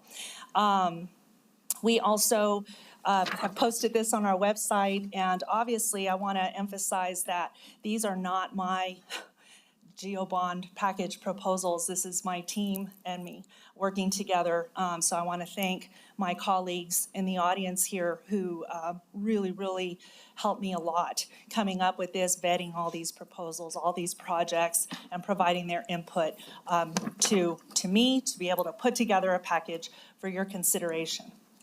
So option A is that initial GEO bond proposal that we presented to you on May 13th. Projects were selected based on the annual updates to our internal capital improvement program database, which culminated with that final list of 70-something projects that you just approved a little while ago. Those projects that are top priorities are represented in option A, and many of the projects can be completed with this 2024 general obligation bond funding that's on option A. Option B was a staff compromise generated after discussions, as I mentioned, in the public and with each commissioner, 3 public meetings. I did make a very good faith effort to try and accommodate all the desires in a very small amount of money. 40.5 million looks like a lot to the public, but when you have this much in need, in the 600 million range, it's a lot. It's very hard to cull that down to $40.5 million. Option C is a proposal offered by Commissioner Olivas. Whatever happens tonight, whatever proposal that you approve as a commission, my team will work to create a GeoBond booklet. We'll work with our volunteer GeoBond committee. It's a volunteer citizen committee that helps us spread the word and urges the public to approve our bond package on the November ballot. We'll do all sorts of media to advertise this bond package, and we'll also incorporate the 1.5% for the arts that is now part of this package as well. So with that, I'll stand for any questions. Madam Chair. Commissioner Olivas. I Commissioner would Casada. like to start with a motion for option C. I'll second that. And then, if I may, Madam Chair, with option C, just so that we're discussing the same thing across the board here on that, I would like to make a floor amendment that I've distributed to all the commissioners. This is an amendment that was requested by the sheriff. I had some conversations with him, and he sent us some information as a commission about his priorities. And so I would like to make a floor amendment to item 11CG to reduce the BCSO office renovations from 1 million to 200,000 and add and increase the BCSO shooting range to 800,000. Second. That's been moved and seconded. Discussion on the floor amendment? If not, all in favor of that amendment? Aye. Yes. Aye. And that passes. So back to the discussion on option C. Madam Chair? Thank you, I'm sorry, I wanted to just introduce it real quick and then. Okay. Okay. I just wanted to say to Kathy, to Ms. Court, you don't have an easy job here to please the commissioners, the staff, the public. There's a lot of need and not a lot of money, right? $40.5 million is not that much money when you start looking at the size and scope of some of these projects. You could gobble up the entire bond package on practically any one of these projects if you went all out and wanted to complete the entire thing and all the bells and whistles. So it's a very tough job, and I don't envy you, and I think you did a great job. And really, honestly, I think that you did do that genuine outreach to all of us. We had several conversations about this, our working meeting, and I really do appreciate that. So regardless of which way the commission decides to go, I think that you did a great job with what you got here. It's not a lot of money and a lot of projects. And just to be very clear on where I'm coming from with option C is I went back and I looked through the last, so the bond issuances are on the public website. Went back to 2014, looking at all of the projects that were approved in the various districts. And many of these projects have received significant allocations over the last 10 years. So for example, Raymond G, 7.5 million, and that's, again, this is just bond funding. So we're not talking about ARPA money, which I know we put a lot of ARPA into Raymond G. This is not talking about general fund money, capital outlay money, right? This is just Go Bond funding. So of course we know all these projects are made with multiple sources. So Raymond G, 7.5 million in Go Bond funding. Tom Tenorio Park, 5.38 million in Go Bond. Mesa del Sol, 6.1 million in Go Bond, and Westside Community Center, 3.95 million in Go Bond. Over that same time period, just for example, Los Vecinos Community Center received 800,000 in funding. So there's a significant disparity there, and I understand the challenge that our staff does have with all of these projects. There's always a competing demand between fully funding the entire project and clearing it out of the queue versus the need to make sure that we're supporting residents all across our county, because we have 5 districts. Our 5 commission districts are equal in population, right? There's no difference. largely in the population. And frankly, there's no huge difference in the needs. I think we could go to any community in any of our districts and find significant needs, whether it's parks that need shade structures, roads that have potholes, streets that need streetlights, right? There are needs all over the county in every district. And it's all of our jobs to advocate for our districts. So, you know, I don't fault those commissioners that are probably going to say in a little while that, you know, this project is so important and we need to fund it, just as I'm saying that. But what I will say is, in option C, we still have over 25% of the funding going to one commission district. I'm not going to bring in which district is which, but it's not mine. So we still have, to be clear, if each district was receiving equal amount of funding, it'd be 20% each, right? 5 commissioners, 20% each. My proposal doesn't even get us close to that, particularly in Commissioner Barboa's district and my district. So this isn't asking for parity. This isn't saying we all need to be equal, but this is saying we need some semblance of equity in the sense that I have needs in my district, Commissioner Barboa has needs in her district. We all have needs, right? I have constituents contacting me about the condition of the soccer field at Vista Grande. There are kids that play there just as there are kids that play at Mesa del Sol. And so we need to fund both. And I know that that is complicated because we want to finish one project and move on to the next, but we have to walk and chew gum at the same time. And I really do believe that that's what my proposal is. It's about trying to get some semblance of equity, some amount of funding to the different, very diverse priorities of our county. And I really do think that I did the best I possibly could, just as I know Kathy did, to get us there. We disagree a little bit on where that finish line is, and I hope that my colleagues will support this as amended to reflect the wishes and needs of the Sheriff's Department. Madam Chair. Commissioner Quesada and then Commissioner Benson.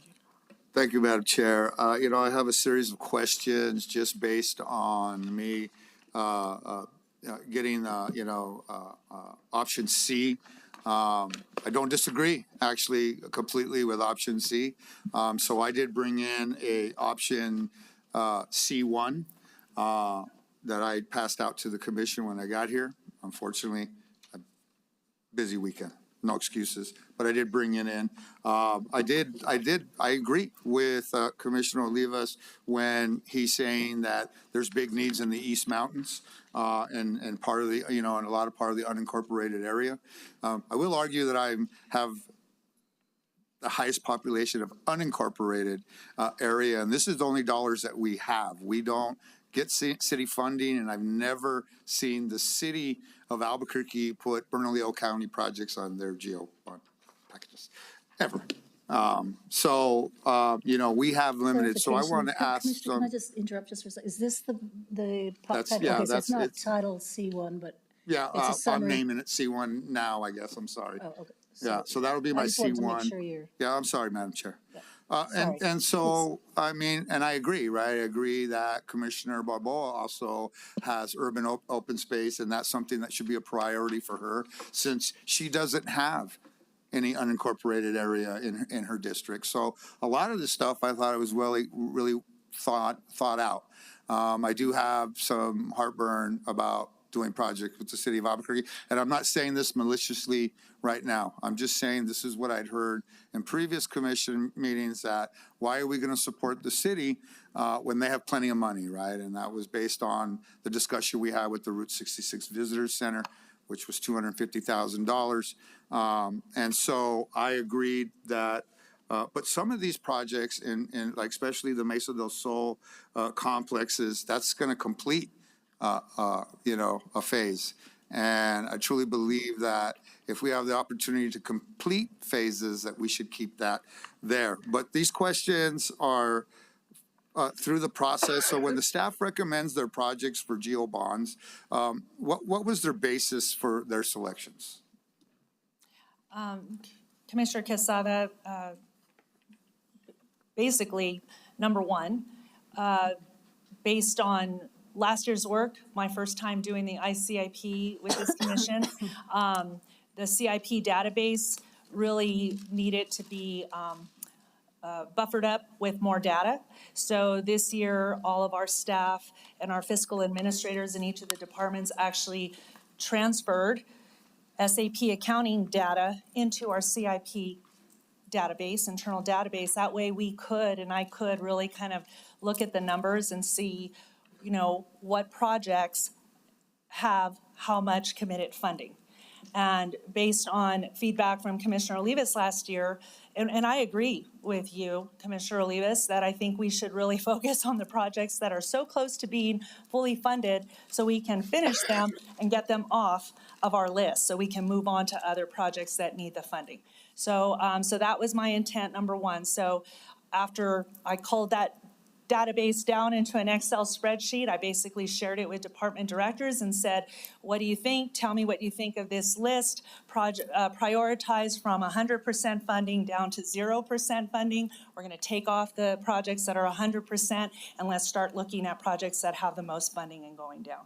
So got that department feedback. I asked them to rank projects 1 through 10. Again, agreeing with you, Commissioner Olivas, that having 134 projects on an ICIP, asking lawmakers to give us money for 134 projects isn't going to happen.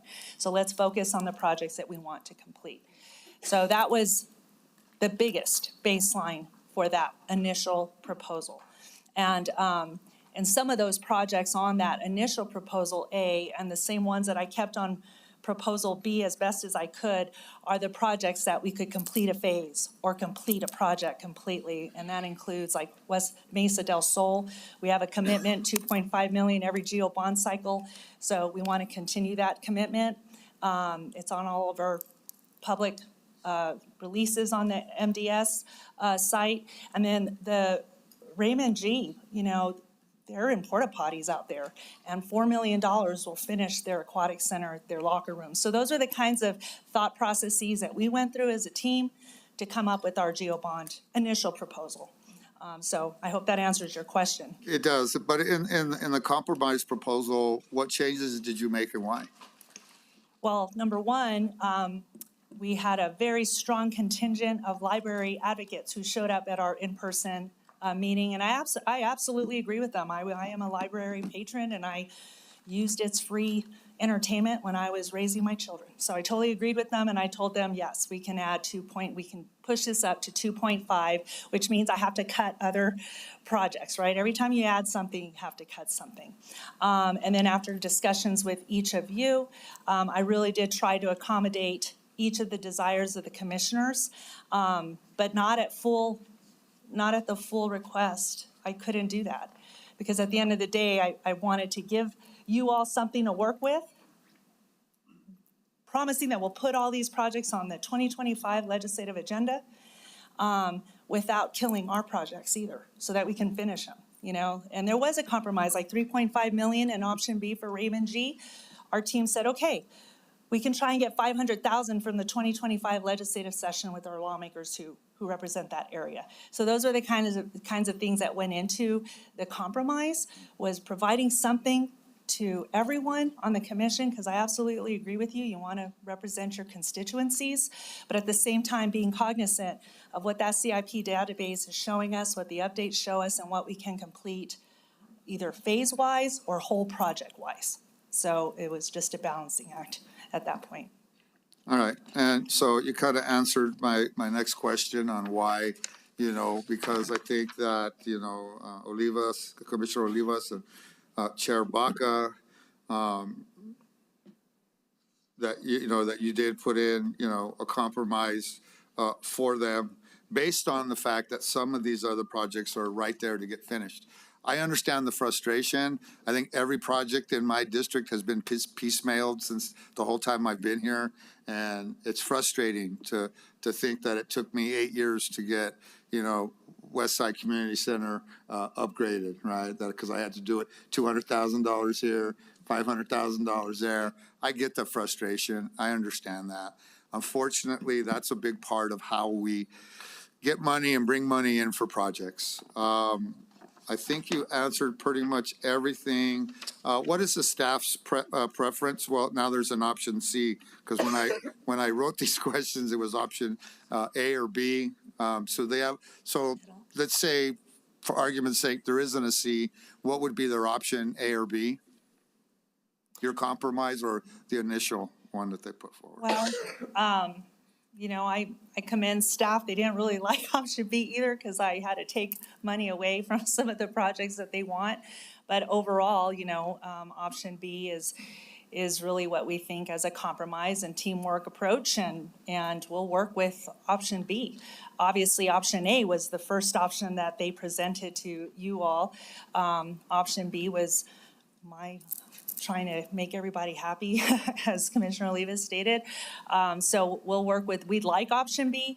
Option C, we can work, if there are amendments made to option C. I haven't seen your amendments in full, but I think the biggest heartburn staff has is having to cut so many of those ongoing Parks and Rec geo bond projects that we've relied on for years. They're ongoing projects for the parks, ADA access. We had to cut those in order to beef up the projects that were added here. Another heartburn, I'm gonna be honest with you, I did look at the 2023 City of Albuquerque geo bond package, $199 million geo bond package. And they didn't put in the two projects that we're advocating for, Commissioner Olivas is advocating for in option C. So the question is, why are we putting $1.4 million to City of Albuquerque projects when we need that $1.4 million for our projects? And we could support City of Albuquerque projects with capital outlay. Whatever we get in capital outlay, we did that with Honoroyo last year. So staff would prefer that we concentrate our geo bond package on county projects. Brillante is a very different example. That's a project that benefits every child, every student in this county, in this city. We can all agree on that. But the other two city projects, cause us some heartburn just because we want to support and be collaborative, but not with a $40.5 million bond package that we have when the city has a $199 million bond package and they didn't list these projects on their bond. So the question is, why are we doing it? But again, I've spent months with the staff on this process, and at the end of the day, whatever you all decide to do, we will make sure it happens, because that's what we do. So, yeah, I've been here 7.5 years. I've really never written a proposal for a bond before. I kind of always kind of followed where staff was at, and through meetings, kind of supported that. I think this is kind of an unusual process for me. And not that I 100% disagree with it, to be honest with you. I think that if there's projects, you need to go and figure out how to make those happen in your district. And you got to do however you can creatively to again, piecemeal funding together. But, why don't commissioners normally write bond proposals? Oh, you're asking me? Oh, Yeah, I'm sorry. asking that question. I mean, Well- I've never seen a commissioner do it, so I'm asking, why doesn't has staff ever asked us before, or kind of says why, or why hasn't commissioners before written bond proposals? Because I hadn't experienced that. Well, historically, I'm just following my very esteemed predecessor's process that he followed for years and years, Clay Campbell. And, staff are boots on the ground. They're the ones putting in the CIP updates. They can tell you in detail what they're doing out there in the field. And so, generally speaking, in the past, staff has come up with a bond proposal. Obviously, amendments can be made at commission's discretion, but this is a process that does begin with staff and has to end with staff, because the staff are the ones that are going to complete the projects with the money at hand. So I need to interject here, anyway. because I think that it's a really important thing to state that it's really the community that have their feet in those boots on the ground, and we listen to our community and to our constituents. And so this is a $40.5 million. We know that we have a larger amount that we would like to do, so it's always about prioritization. It's always about balancing, trying to balance commission districts, trying to balance, projects to get them started, trying to balance projects to get them completed. So to me, the important thing here is that now that work has been done, and I'm glad that you were willing to do a couple of more public meetings, Kathy, because the first one, I don't think we did a good enough job, we as a county, not you, getting the word out. People in my community did not know about that in-person public meeting, and it wasn't hybrid. So you adjusted, and you did 2 more hybrid meetings, and bravo, that was really important. So, but my question to you, following up on Commissioner Quesada, is there a written criteria? I mean, I know that you have a 6-year plan, but is there a written criteria for why a project does get GEOBOND funding or not? Of priorities, which I believe, as policymakers and as representatives of those feet in those boots on the ground of our community, really have the role to set that criteria. So that's my question, my first question. That's a great question, Madam Chair. We do have an administrative resolution on our capital improvement plan in GEOBOND. general, The but not GEOBOND. specific. I mean, the capital improvement plan, 6-year plan, feeds the GEOBOND questions. But to your point, something I've learned this year that I'd like to embark on with staff is figuring out a way to do technical evaluations of every project and ranking them according to that technical evaluation based on different categories of questions. That's how APS does it. As a former elected board member, we did not have a say in the GEOBOND. It was a committee of public citizens who vetted capital outlay projects throughout the district. Those projects vetted it in a technical evaluation so that the citizens didn't know what school they were looking at. They only knew what area it was in and how many people it served, what the need was, and it was ranked based on that need. So it's something we can look at in the future. I would recommend that we really do roll up our sleeves and look at it because, you know, I always say this, I work for the city, and the city council adopts a criteria resolution to start with that sets the priorities from the dais, you know, from what we would like to see. Then it goes to that technical review and staff review. So you already have a communication started from our constituents, through the elected officials. So I would recommend we kind of look at that in the future. I mean, this is not, you know, to be debated too much. I just want to make sure that we all understand now is when commissioners come in to this prioritization part of the process. And that's what's before us now. So I don't have any problem with commissioners engaging and talking about important priorities that have been. For example, I want to use my example of the Near North Valley Life Center. That was an adopted plan of the PROS plan in 2015. And that, to me, is a commitment or a promise to that community. And there's never been funding for almost 10 years for that. And so I feel like it's appropriate for me to respond to that community who feels that they have not been provided for a project that we have in an existing adopted plan. That's just an example. So I just wanted to clarify, you know, follow up on some of those comments that are being made. And I think we can improve the process in terms of, and I fully agree that the library bond, and I'm glad we are in agreement on that, has now been moved up to 2.5 million because originally it was just 1.5. So, yeah. So can I continue? How was it? Please. Yeah, thank you, Madam Chair. So with that being said, you know, and I agree, when I was on the school board, you know, it was a different process, and on the school board, equitable didn't mean equal to each district. It just meant equitable to the needs of the whole entire district as a whole. And I believe that's the same way Bernalillo County needs to be looked at.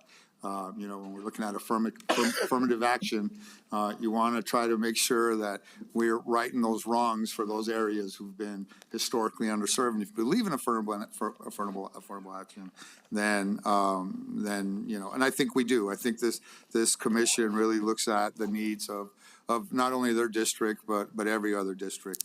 And so with that being said, you know, I also got involved in the process, as you could tell. And this is an amendment. So if we are going to look at option C, this would be my amendment to option C to make sure that, you know, that some of these projects that are right there to be finished in these phases, to be finished or being finished, and that we're actually really and you're trying to build a community center because you know how important they are to, your district. They're hugely important to my district, and that, Parks and Rec has those funds from the GO bond to support all the work that happens in those districts. And so I didn't touch those asks in your districts. All I did is I manipulated a little bit to make sure that some of these projects will be finished with this GO bond, and that way some of the other funding coming in can go to these other ones that are just partially funded, because now these are the beginning of new projects that now I think will hit a priority moving forward. But some of these, this is where I could get it finished. This is where I could get it done. And I'm just going to speak on the regional facility for Mesa del Sol Sports Complex. That's the governor put $5 million into that. She wants to see that done. We've made a commitment to that to be done. And not only is that a huge step for youth sports in Bernalillo County in the city of Albuquerque, but it is a great possibility for regional tournaments to generate major tax dollars to Bernalillo County and the whole region coming here to do these big tournaments. And right now, we just don't have the facilities to do it, but Mesa del Sol is close. And we're right there. And I really, really need to advocate for that on behalf of not only, the state of New Mexico through our elected officials in that district, but, for me as well. So I'm hoping that you can look through this amendment and support it. Thank you, Madam Chair. Madam Chair? Oh, Vice Chair Olivas and then Madam Chair, Commissioner I Barboa. believe I was after. Oh, I apologize. I didn't. There's an amendment on the floor at this point, I believe. Well, I'm not sure if there's an amendment on the floor because I apologize because I was trying to compare the two. I didn't put I the, don't see the difference between what I was handed as a hard copy and option C. So do you have an amendment on the floor? if we're gonna go to option C, we haven't decided which option we're gonna vote on. So if the consensus is we're gonna go to option C. There is some, and I think Commissioner Olivas sees some differences in option C than this one. Okay, so just a sec. So what's on the floor? It's been moved and seconded, and so we are discussing approval of option C. So now as amended. So there's been one amendment and approved. So that is what we are discussing right now. Okay. So, Madam Chair, mine was kind of a technical question. I'm sorry to jump in front of Commissioner Benson, but yeah, as the sponsor of this item, the paper that I was handed from Commissioner Quesada, I can't find any differences between this proposal and proposal C, with the exception of some items that were added with no total at the bottom. There's a bunch of empty cells with some, language around different projects, but there's no totals, and I'm not able to identify any substantial, any changes at all, really frankly, in the funding amounts between the original, my version of option C and your version of option C. So I don't know if this is a misprint or what, but. Wow, okay. Can I ask, I think Commissioner Benson, I apologize, go ahead. Thank you, Madam So Chair. there's not an amendment on the floor right now. We're just gonna be discussing right now. Okay, Great, I withdraw that. I just want to, I support option A. I can also support option B, but I ask my fellow commissioners not to support C. Not because I don't think the fund should be shared, but that will remove funding from several projects in my district. Raymond G., Commissioner Baca, you and I share, even though it is in my district, our constituents share it. You've been at community meetings there with me, with our constituents. We're close to finishing those, and I wouldn't do it. I wouldn't do that. I wouldn't mark out projects in your districts to give them to me. I do want to say that. I wouldn't tell Ms. Court to remove Commissioner Olivas's projects in his district so that mine can get funded. I mean, I might tell her, hey, this is important to me, figure it out, but I wouldn't mark out Commissioner Olivas's projects with that authority, as if I had that authority. It's not appropriate. Also, especially when a few of those projects are City of Albuquerque projects that they choose not to fund with their own GO bonds, which is more than 4 times the size of ours, which then goes back to equity in funding. I don't think every district does need equal funding, because different districts have different needs. I don't expect to have as many substance abuse facilities in District 4 because the need isn't there as much as District 2. I will fully support the CARES campus and everything we can in your district. And I'm not going to say, nope, we're going to stop that because she's already gotten too much in that district. We got to put some behavioral health in District 4. So I ask you not to defund the projects that were already slated that my constituents are expecting for option C. I do ask that. Thank you. Madam Chair, I was kind of brought into this, if I could respond. Yes. Vice Chair. So a couple of things to clear up here. I did not direct Ms. Court to do anything with this. I authored my own list using the staff list as a basis, and 90% of these projects are the same on both lists, even the same amount. So this was something that I did myself.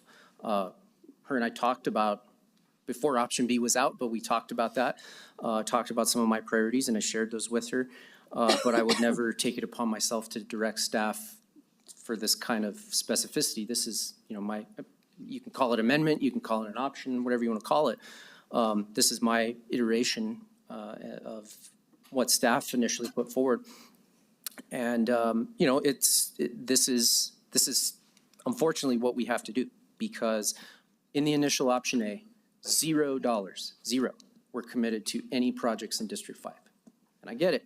The statement is we're trying to finish projects. There was also $0 committed to any projects in District 3. I'm sorry, I cannot accept that as status quo. When I asked about, for example, the Tablazon Road project and getting some money into that project in our initial workshop meeting, I was told by our staff that that should be funded entirely by the legislature, that we should go to the legislature. And last year, I believe we got $250,000. It's a $1.2 million project per Mr. Lopez, an email earlier in the year. This would complete that project. So on the specifics of completing projects, this does complete projects. And so where District 2, for example, again, I don't fault Commissioner Quesada for advocating for his district. District 2 has millions of dollars in road projects in here. District 5 was essentially told, you don't get any. That's not fair to my constituents. Unfortunately, those funds have to come from somewhere, right? And so, my philosophy here and sort of how I approached this was, we're all equal. We all have roughly equal districts. We all have been elected to the same office. And so, the fact that, for example, there's $1.5 million for Los Vecinos, which is a community center in my district. There's $2 million for Raymond G. I was told by Mr. Barney when I started, the average cost of a community center renovation like Los Vecinos is probably in the neighborhood of $15 million, give or take. So I got some work to do. And luckily we got a little bit of ARPA money in there, but count the ARPA money and count the 1.5, I'm not even halfway there. So if 4 million was gonna complete Raymond G in its entirety, if that's what I'm hearing, and we reduce that to 2 million, I think you got a big head start on me, put it that way. And that's okay. I don't fault you for advocating for your district and, facilities in your district, but, I think that we all have the ability to go advocate at the legislature. We all have the ability to, look for grant funding and other creative ways of filling those gaps. And so we all have gaps to fill. I think it's fair that we all share that burden. And I want to be very clear as far as I'm concerned, these are all our projects. Mesa del Sol is not Commissioner Quesada's project, and Los Vecinos is not my project. They're our projects. They're the county's projects. And even the projects in the city of Albuquerque. Again, as I said earlier, those constituents pay taxes to the county. They live in the county. They vote in the county. Do they not deserve some portion of county services? And the percentage as a total is a very small percentage. And I do want to correct one item. The Tijeras Biozone is included in the city's approved, or was included in the city's voter-approved GeoBond package. There was funding included in there for that. And that's a regional facility, just as Mesa del Sol is. It's an education and visitor center for a really unique space that's connected to county property. We have open space in the same area. We have a community center nearby. So these are all connected, and there's a lot of synergy there. So I just want to clear up that project is funded by the city. Hopefully will be funded by the county, but it's important for us to be partner. And, you know, yeah, the thing isn't always reciprocal. I agree with that. But I think that's largely because all residents of Albuquerque live in Bernalillo County.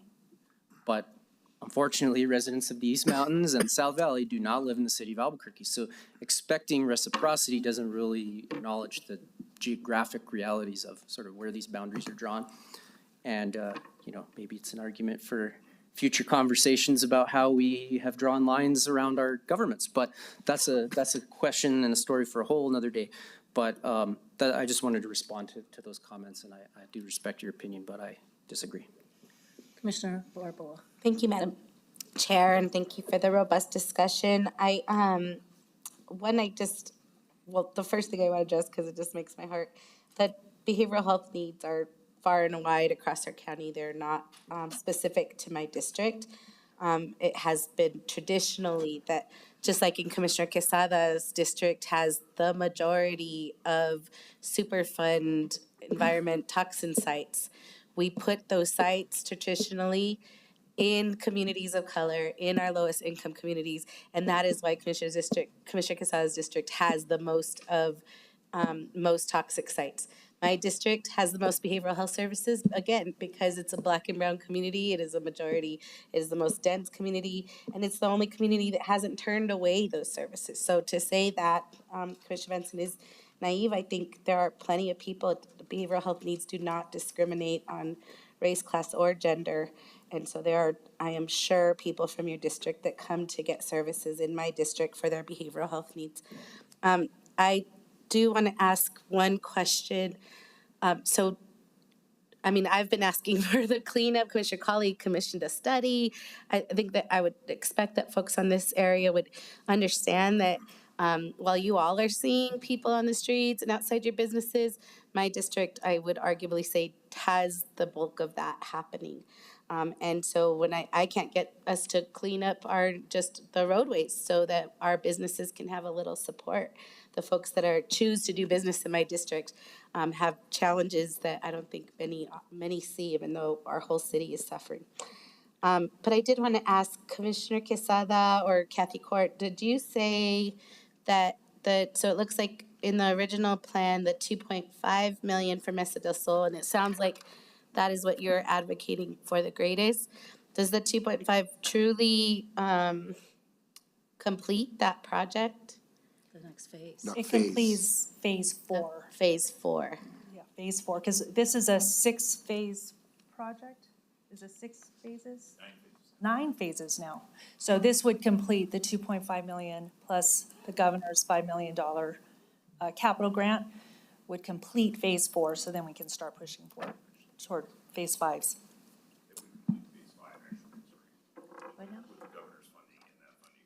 4 and 5. Oh. So the next phase.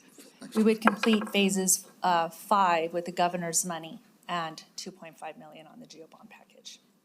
So I am willing to amend the urban space ask for around 500, decrease that by 500 to add to the Mesa del Sol region. I agree it's important prevention to have access to youth sports and sports in general, and a place to also bring us revenue to hopefully get that phase through, if that feels like a friendly amendment, Commissioner Olivas.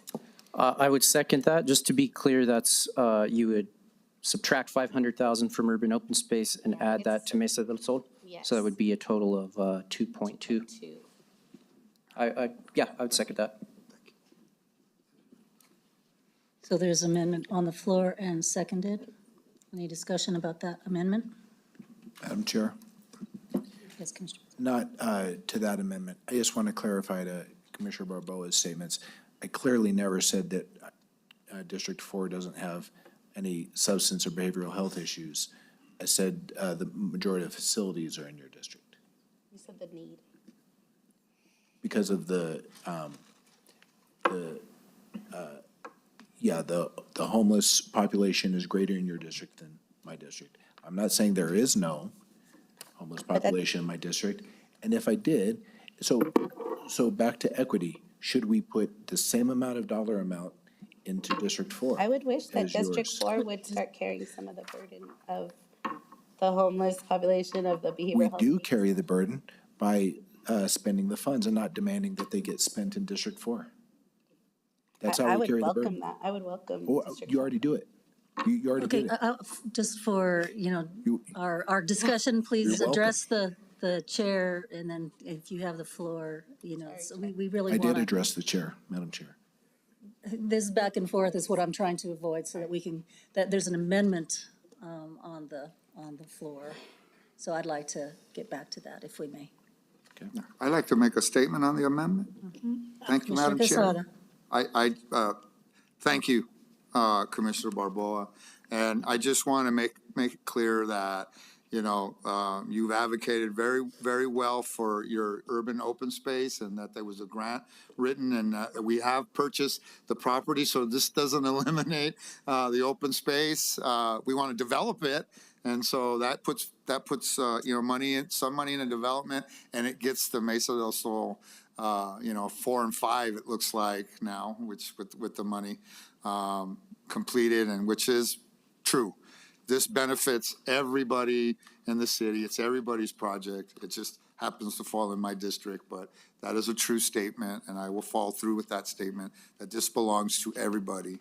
And it's important for, I think, it's so close to both my district and Barboa's district that they will be able to, at a higher level, take advantage of this facility. And so I appreciate the amendment, and I support it. So discussion on that amendment. All those in favor? Aye. Yes. So that amendment passes back to the bill. And just one comment, Commissioner Benson, and, we do share the boundary. Raymond G. Sanchez is a very important facility to both of our constituents. I asked our interim manager, Ms. Reagan, to do these numbers for me. And Raymond G. Sanchez has gotten a total of $10 million, 45,000 to date. We've spent 9.2 million. I'm not taking away, I'm supporting $2 million for the project. I know that's semantics to you, but this is a prioritization of projects and trying to come to agreement. I believe that option C actually is more of a compromise than the option B that was provided. So I just needed to make that clear. And finally, that the Near North Valley Center that we were talking about has been on the books since 2015, and there's been zero money for it. And so I do feel that a GeoBond program can start this kind of design and planning on a promise, I believe, that has been made to our community for many years. So thank you. Madam Chair. Commissioner, Vice Chair Olivas. I'm sorry, I wanted to make one more statement about option C, and that's on the housing piece. We just talked about public art, and I mentioned housing. And so one of the priorities that I tried to make clear in here was investments in housing. So above all the options, this option contains the most funding for housing. It pales in comparison to the need that's probably in the billions, and we're talking in the low millions here, but I think it still demonstrates our commitment, even though we don't have the funds to do what we need to, or even close to what we need to. The $1 million that's included in here for senior affordable housing, I think is really important. And I know that our staff, I really appreciate that you've said regardless of what option, you're gonna work to execute it. And I really hope that we can make sure that we leverage that money. The idea here is not to say, let's go spend the $1 million by ourselves. It's, the governor has put forward hundreds of millions of dollars for housing. Of course, there's federal money available too, but I really hope that this can be the start of some seed money to really leverage and say, where can we make some strategic investments? What facilities do we own, or did we just buy? Where we can use that money, leverage it with other money, and start something that's the number one priority, I think, of this commission. So I just wanted to point out that that's a really important thing, I think, to all of us. Madam Chair, if I may add something to that, I just want to verify with Mr. Schenken, wherever he is thank you, our bond counsel. I want to make sure that we clarify that we're adding, if we're adding this affordable it has to be for affordable housing. It has to, for GO bond monies purposes and for the question on the ballot, we have to make sure that this money is only used for an affordable housing project, and that entails HUD requirements and all that good stuff. But I wanted to ask if I'm correct in that. I just want to make sure that this affordable housing line item here, I know you vetted it, but we want to make sure that it has to be for affordable housing because that's what the question says. Yeah, Okay. Commissioner, Madam Chair and Commissioners, my understanding from the question was that this was all county affordable housing and not private affordable housing. If that's the case, that's Okay. Consistent with that. If you don't mind, Thank I just wanted to clarify that before we move forward so that we all know what we're doing here with this bond money. So, thank you. I think that's Thank you, clear. Mr. Schenken. You're welcome. It's clear to me. Madam Chair. Yeah, Commissioner Barboa. Thank you. I meant to say, I did want to give thanks to that piece about the senior affordable housing, just because I think, I don't know if I've said it before on this diocese, but that right now there's over 200 seniors living at the WEC Center. Many of them for many years. I think that's a call that we should really all put on our urgency, and I commend your efforts to make sure we have senior housing. And last, I'd just like to call the question. The question has been called for approval of option C as amended. All those in favor? Yes. Aye. Aye. All those opposed? No. And that passes on a 4-1 vote. Thank you. Item D, Economic Development, Mr. Gonzalez.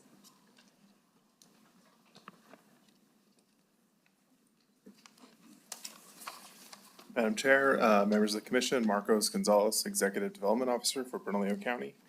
The Economic Development staff requests approval of the inducement resolution in connection with a proposed project located within Bernalillo County, New Mexico, for the purpose of rehabilitating 42 units of existing public housing property and the construction of an additional 46 units of housing set forth in the project plan, providing for the conveyance of the proposed project to the county for the purposes of facilitating tax abatement for the proposed project, memorializing the commitment of the Albuquerque Housing Authority to maintain affordability throughout the lease term. I'll stand for any questions. I move approval. Thank you, Mr. Gonzalez. Do I have a second? Second. Been moved and seconded. Any questions for Mr. Gonzalez? Good project. Yes. Just real quick, I just want to thank you again. Yesterday I was there, just get to stand in the actual work you've done in the district to increase senior housing, renovate senior housing. I just really, like I said before, Director Gonzalez, you have been doing amazing work and meeting the needs. You have shifted to housing because it's the need, and I just really appreciate those efforts. I'm full support of this. Thank you. Thank you. Any other questions or discussion? It's been moved and seconded. All those in favor? Aye. Aye. And that passes. Thank you, Mr. Gonzalez. With me, Office of Criminal Justice and Behavioral Health Initiatives, Mexico Veterans Transitional Living Services Center budget increase. Dr. Lindstrom. Madam Chair, members of the commission, We're asking that you entertain a motion for the Veterans Integration Center Phase 2 project. You had a presentation previously with regards to this project. It's a $2.5 million one-time ask. And this Phase 2 would provide an 8,000 square foot facility to house their supportive wraparound services for those that are families and veterans that are in their traditional living facility.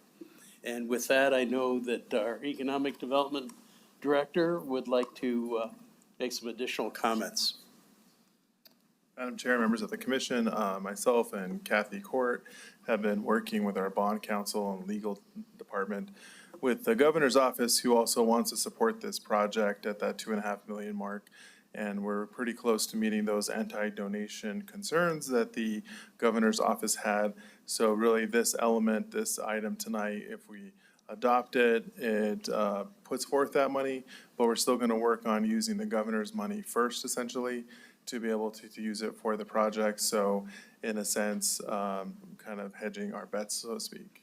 But we feel that we have met the mark that the governor's office has been asking for, and we'll continue to work with them. And we should know here within the next week and a half or so whether or not the governor's office is going to proceed with the $2.5 million in state capital outlay for this project. Thank you, Mr. Gonzalez. Commissioner Barboa. Madam Chair, thank you. Yes, thank you. We're in full support of this. I've mentioned before that this community, the Kirtland Edition, again, most communities are putting up appeals and making this long process. My district is not. The Kirtland Edition is going to be carrying, and they deserve a full, completed, beautiful project, and that's why I support this. And for our veterans and families that deserve it, I'm very proud of the work that has so intently gone into this to support families. There's not a project I've heard like this. This is going to lead the way and could be a pilot for how we think about future for the county. Like I've definitely heard over the last 3 years that these are families dealing with the situation. It's not individuals. The Veterans Integration Center has moved in that direction because of that need, hearing directly from veterans. And so I'm honored that we're going to be able to do this in my district. I hope we have support. And last, I just want to say too, thank you, Marcos Gonzalez, again, for informing me that we can pass this tonight, adopt this so that we have it there. And should things go through with the state and the governor's funding, then this would go back into and we could reappropriate as a commission as we do. Should it not, then we already have it passed. It's there and ready to go. So I'm very thankful for all the work that's gone into make that possible and to make sure that this project gets what it needs to be completed. Thank you all for sitting through this long night and for coming up tonight. Please, come on. Chair, Chair. Commissioner, can I ask a question? Yes, please. I just want to understand the timing of this. You know, this was all the urgency problem that we're trying to stay away from a year delay with the capital outlay from the state, even though we get a workaround. We expressed several times at the last month about the urgency of the families coming in off the streets. We got 5 or 6 kids right now. This building is going to have a library for children, a play area. It's going to have crafts, ceramic. It's going to just. It's an immediate need, so I'm just a little confused on what we're trying to say here. If the governor's office works it out, when will we be able to, start the construction? Thank you so much for that question, if I may, Madam Chair. And if you can, do we have a deadline where we're saying, okay, the governor hasn't met that and we need to move on? Madam Chair, members of the commission, the governor's office had told us they wanted to make a decision by the 30th of this month, whether or not they were going to be funding this project. So we should hear within the next week and a half or so. Okay. I have a comment on that. I think that if we approve this tonight, we should move post haste on moving the project forward with our money in hand. And I know that you're working due diligence with the state, but as we know, costs keep going up if you keep delaying these projects. So with this money, we can begin expending those dollars, is that right, County Manager? And then determine, I don't want to wait 2 weeks for the state to tell us maybe 2 weeks more. I'm a little concerned about that.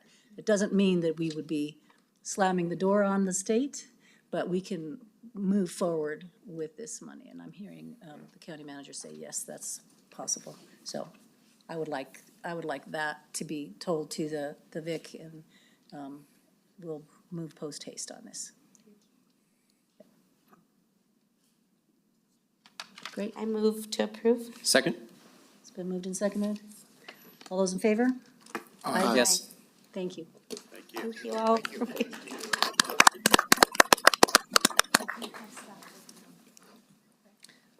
Move on to item F, Metropolitan Detention Center RFP Award for Food, Laundry, and Commissary Services at MDC.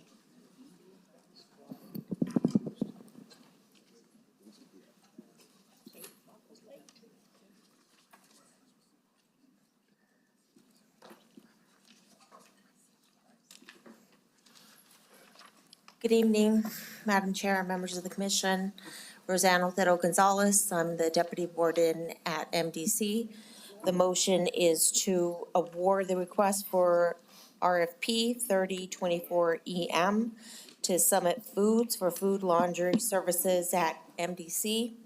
Award the RFP to Keep Commissary Services at MDC. Approve a 4-year agreement with option to renew additional 2-year terms not to exceed a total of 10 years to Summit Foods for food, laundry, and services totaling $14,669,509.82.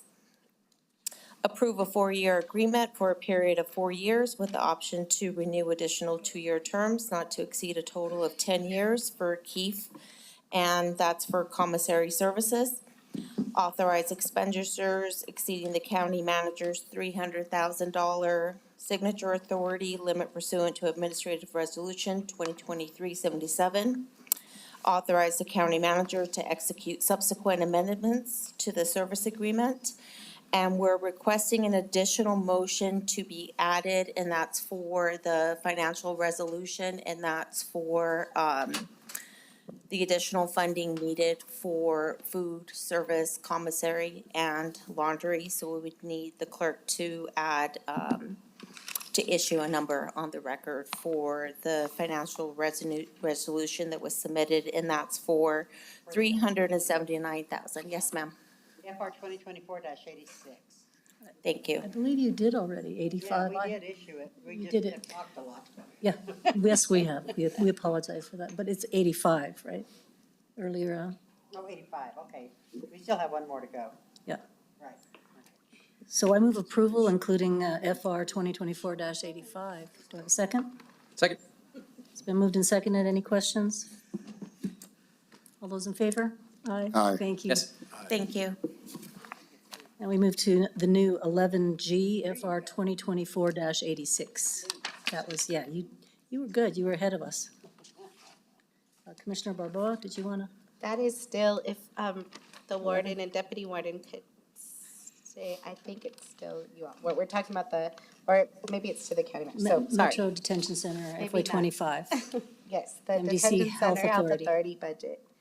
So it might not be you all, but you might want to stay close because I'm not quite sure. So I see on here the Detention Center, the Health Authority budget request. And I know that we do, this budget request is new in addition to the increase we had given to UNM in the first ask. I want to remain eternally grateful to UNM for taking on the work that is so desperately needed at MDC. But I just want some clarity on this additional funding. This is over $4 million to support the medical assisted treatment program at the MDC Matt's Care Clinic. And then another 300,000 or another 4 million MAP program and 3 million for risk insurance, the general fund. So these are in support of providing the services we've been providing, maybe at a lesser rate. I'm not sure if this question is for you or county manager or who, but I flagged from the beginning that, and Rodney McNeese had attended one of our public meetings saying, you know, the need for a clear handoff. If we're facilitating, if UNMH is getting, we increased the money from what we had said would have been enough, and maybe we didn't totally know, even though we had been running the MATS program, maybe we hadn't been running it at full capacity. So we had already increased the amount previously, and now this looks like it's an additional 8 million. I'm not totally sure, because both of these say MATS, Medicaid assisted treatment. One's for insurance, maybe. I just wanted to note that, one, I mean, I support if this is what we need to make it happen, because we've heard for a long time that maybe it hasn't happened, or we got money coming, requests coming back to us in piecemeal. Can we get an extra 500 or an extra million? Or we went from only 30 people getting it to 300 people. Something changed because we were providing a clear access to service. What I do worry about is that we have not, while UNM gets to continue to advocate for what its needs are, we are not thinking about the providers that then hand off to the community. The community providers are at their met need, and there hasn't been sort of that same kind of negotiation about what are we doing to make sure that our community providers, who are then, when folks are exiting on medical assisted treatment, how they receive the care in the community. We have not negotiated what that means for increased funding for our providers that are doing. There's only a few providers in the community that actually do induction and the continuum of care for medical assisted treatment. So I don't know that this is to you. I said maybe to stay up just to, but I wanted to ask, and I don't know if this might be something for UNMH or. Part of it, yes, Madam Chair, Commissioner Barboa, some of that would be directed towards UNMH, but some of the funding is for reentry care. It's for providers within the Metropolitan Detention Center to administer Suboxone, and now come January, they will be taking over the methadone as well. Part of that reentry is to ensure that they do have access to a clinic once they leave. So they'll be able to choose the provider that they want to go to, or somewhere within their district or where they leave. So that is being incorporated into the plan. But for a more detailed, we can get with UNMH, we can set something up, and we can have those discussions exactly what their plan is, how that's going to be done. But a lot of the funding is for reentry and for providers at the facility and for administrating both MAT for the Suboxone and for the methadone. Thank you so much, Warden. One more. So I understand, and is Suboxone new? I always forget that we have been administering one, but not the other, and is that why this is? So Suboxone originally, it was administered through Recovery Services of New Mexico. Suboxone, and they were administering the methadone as well. UNMH then took over the Suboxone, and they were taking over continuation, and then they started induction. So come now in January, then they'll take over both services. So they'll be providing both services, the methadone and the Suboxone. And so these two requests are going to both UNMH and our facility to be able to do that, and it includes for the providers that provide care with it. Well, it doesn't provide funding to care to the community providers. It doesn't provide that. It's for reentry, so it's for UNMH staff that is providing services out into the community. Okay. And when you say folks can choose their community provider, I guess that's my concern, and I'll bring it up again, and maybe I can have some direction about where I can seek that funding for our local providers. Madam Chair, Commissioner Barboa, I just wanted to explain to you that $4 million, that was already budgeted within the Behavioral Health Initiative Fund. And so because, as you know, we have the Health Authority budget, and those UNMH's expenditures are drawn through that Healthcare Authority. We just wanted to be transparent and let you know that that's where that $4 million would come from. And then on item 2, the, let's see, where is it? The $3 million for the risk insurance, that's actually from the general fund, and that's through our reserves. That's going to be going into the Healthcare Authority Fund. So we just wanted to Actually, risk management, state risk management gave us a great deal. We negotiated that, and they gave us a great deal on our risk insurance. So I just want to reassure you that we're just trying to be like totally transparent. And Deputy Warden Otero, thank you for your explanation on the Suboxone and the methadone. And we're really glad that UNMH is taking over both. Thank you, Madam Chair, and Commissioner Barboa. Thank you, County Manager. Thank you, Madam Chair. That's all. Thank you for your answers, Warden and Deputy Warden, for the work. So you want to make a motion to I make approve? a motion to approve. Second. It's been moved and seconded. Any further questions? Discussion? All those in favor? Aye. Yes. Thank you both very Thank much you. for being here. We now, almost there, move on to 12C, Human Resources. Whoop, whoop. Collective bargaining agreement between the county and AFSCME 18 Local 2260 White Collar. Ma'am, you said white collar first? Yes. Good evening, Madam Chair and Commissioners. I'm Don Hill, Senior Manager for Labor and Employee Relations here at the county. Human Resources Department is seeking commission approval of the negotiated changes to the collective bargaining agreement for AFSCME Council 18, Local 2260, the White Collar Union. Negotiations between the county and the local commenced on February 16th, and our final session was on June 6th. The union membership ratified the new contract on the 20th of June. This is a 2-year agreement that will run through June 30 of 2026. The key element here was an across-the-board increase of 10% for all white-collar employees, along with several non-financial adjustments to work rules. White-collar staff work throughout the county in unique positions across several departments. We believe this increase in pay properly recognizes the important work of our white-collar staff and will assist in retention and recruitment. I'd like to recognize the management negotiating team, outside counsel Dina Holcomb, Deputy County Manager and soon-to-be Acting County Manager Shirley Reagan, Deputy County Manager and Chief Greg Perez, and along with HR Director Perez and myself. I'd also like to thank the negotiating team, Local 2260, led by President Tyler Leaf and Joel Villarreal. Jolly was with us earlier. I think he had to go off for a midnight shift as a communications 911 guy, so I'm sorry he wasn't here for the moment.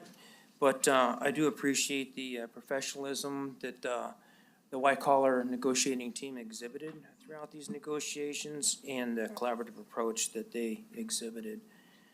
Lastly, thank you to County Manager Julie Morgus-Baca and the Bernalillo County Commission for the support.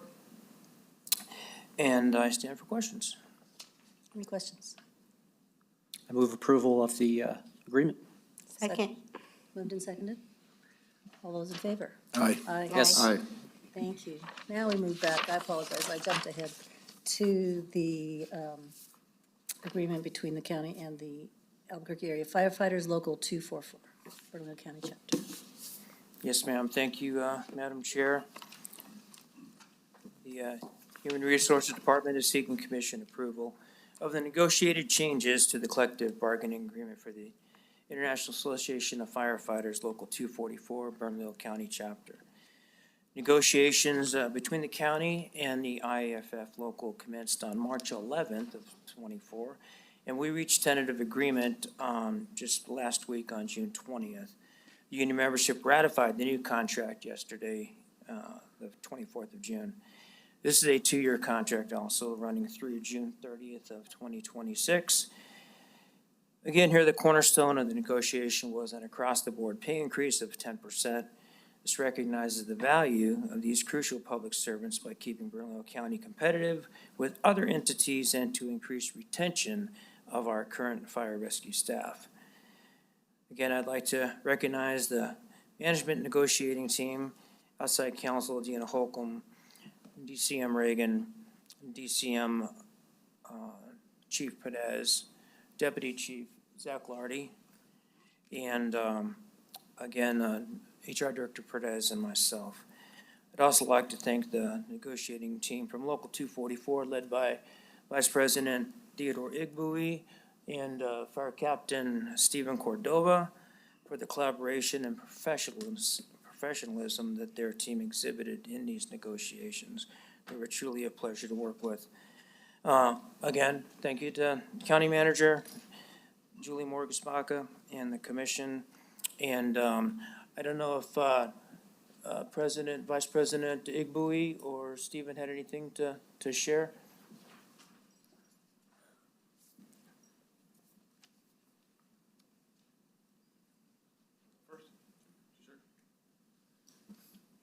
Madam Chair, Commission, just want to thank you for this. It's always a good opportunity to get in front of you, and thank you for your open door policy. All of you meet with us. You're always very generous with your time, and you lend an ear to the fire department and labor in general. So we're very thankful for that.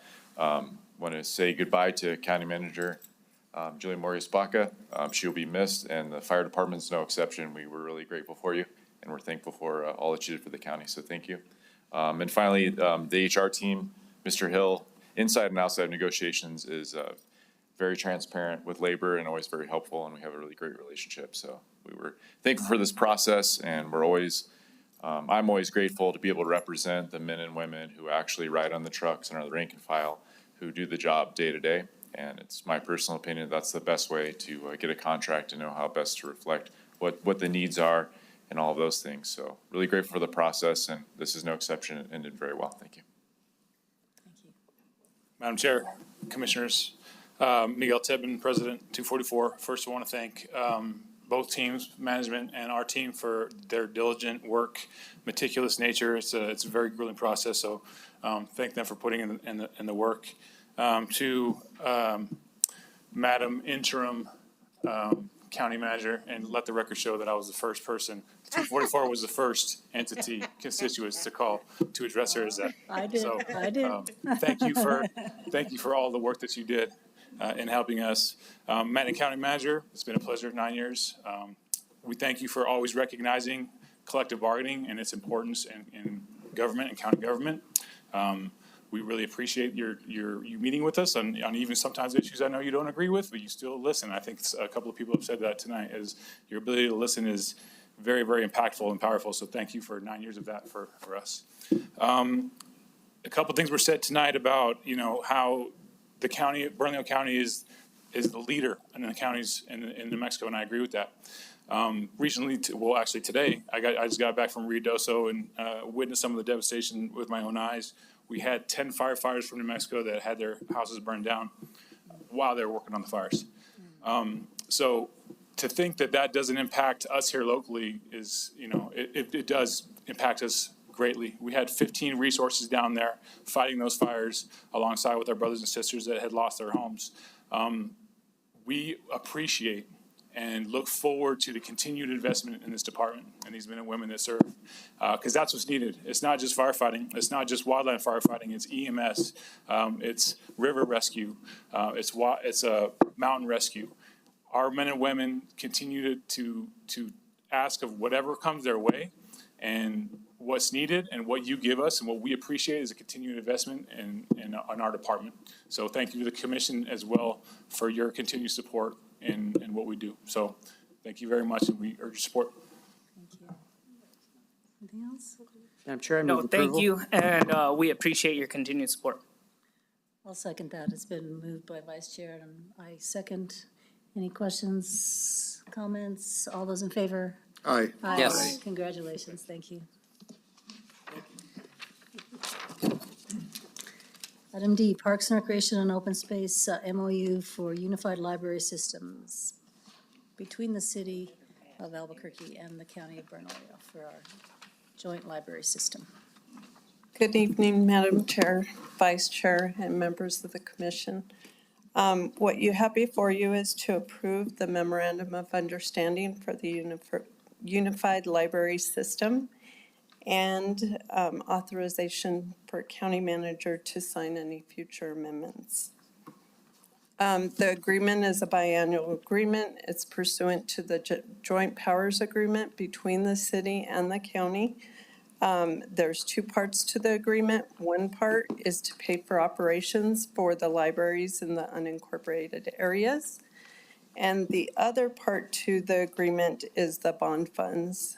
Bernalillo County allocates funding to the city to purchase the materials that is needed throughout all the libraries, and they're able to circulate it through all the libraries. So I will stand for questions. I move approval. Second. It's been moved and seconded. I will just reiterate what we've already talked about, of the importance of our Albuquerque-Bernalillo County library system. It sets an example for joint service of a regional system. So thank you for bringing this forward. Any other comments, questions? It's been moved and seconded. All those in favor? Aye. Yes. And that Thank you. passes. Thank you. And did I miss introducing myself? I'm sorry. Diane Chavez, Operations Manager for the General Services Division. Thank you. Ms. Sorry about that. Thank you. Final discussion item, Commissioner Quesada. Thank you, Madam Chair. So as I speak often about the tires and Pajarito Mesa, we meet monthly, as I stated publicly, that it is a very tough job, just that part of my district alone. We call it the Wild West, and it truly is that. And so we just wanted to show you a quick kind of mini documentary on the great work that the Bernalillo County staff does up there. I'm hoping by the time I leave that they have a drone that could help look at that huge area and look at some of the problems in that area.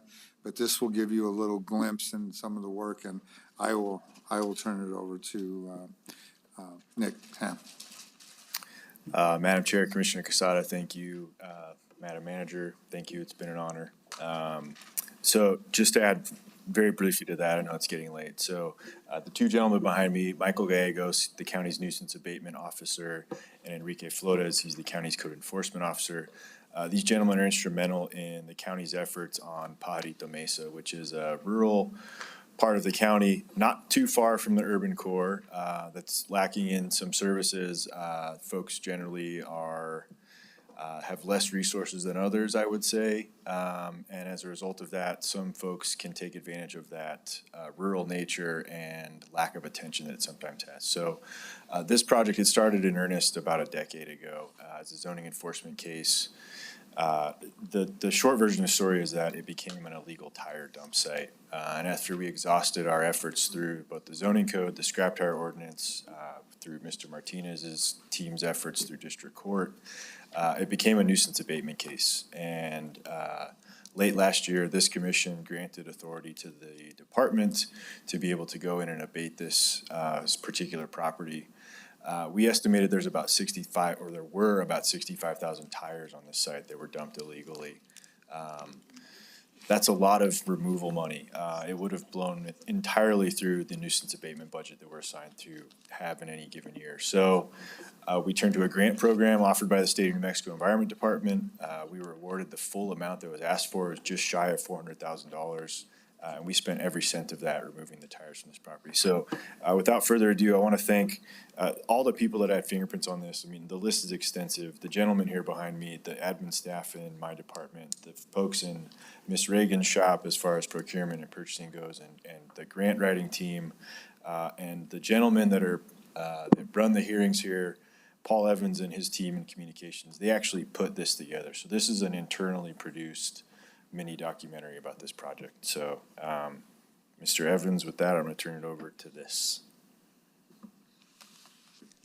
Of Albuquerque lies Pajarito Mesa, a landscape admired by its residents for the vast open beauty.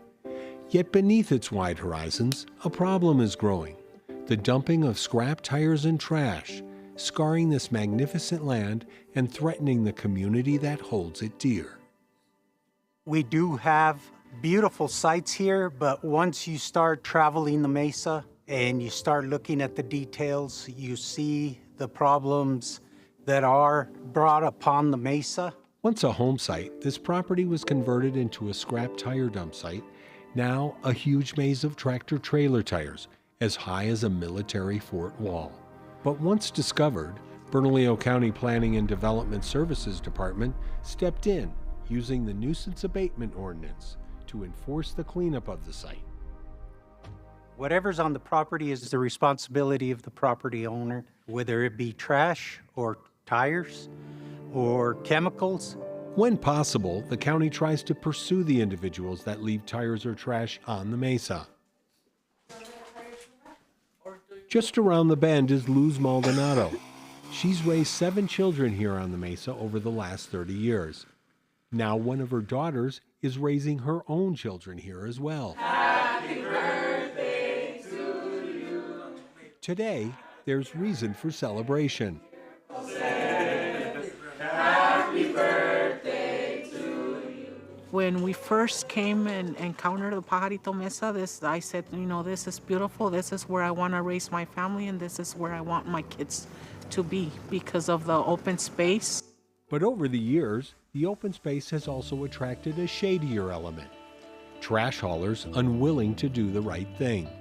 So that makes me feel sad, you know, because they're not taking into consideration that there's families out here. There's kids being raised out here, causing harm to our environment, causing harm to our family, and making our mesa, you know, ugly. Luz's story echoes throughout the mesa, a community once marked by natural beauty, now facing the encroaching blight of carelessly discarded waste. Sí, no, pues es que yo como ahorita pues tengo diabetes, ve, y me impresiona mucho tener todos estos problemas con la basura. Coraje y desesperación porque pasa uno y se ponchan las llantas del mueble y hay veces que echan la basura a medio camino y ahí anda uno batallando para pasar. That's where the State of New Mexico Environment Department comes in. Like Bernalillo County, they take the problem seriously. They were able to help the county with cleanup of the site through the Recycling and Illegal Dumping Grant. Collaboration is extremely important with public agencies and the state of New Mexico working closely in hand, because it is extremely important to talk about what's going on so we can look at the trends and get data. And when we look at that data, we're able to apply enforceable actions that can lead to solutions. At dawn on a recent morning, the contractor Envirotech is loading up 70 tons of tires that will be hauled nearly 1,000 miles for recycling.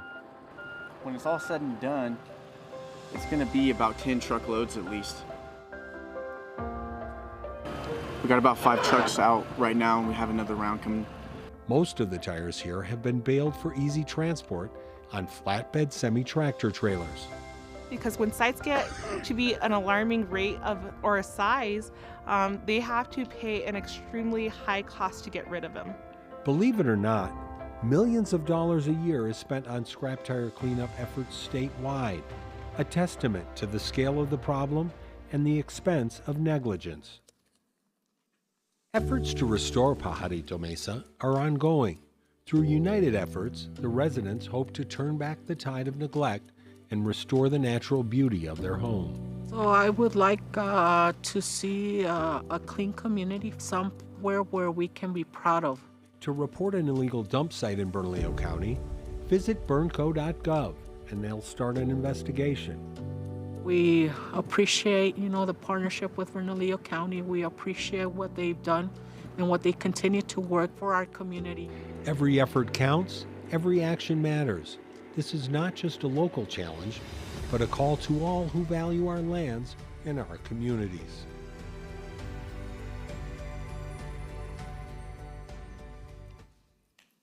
Beyond the hustle and bustle of Albuquerque,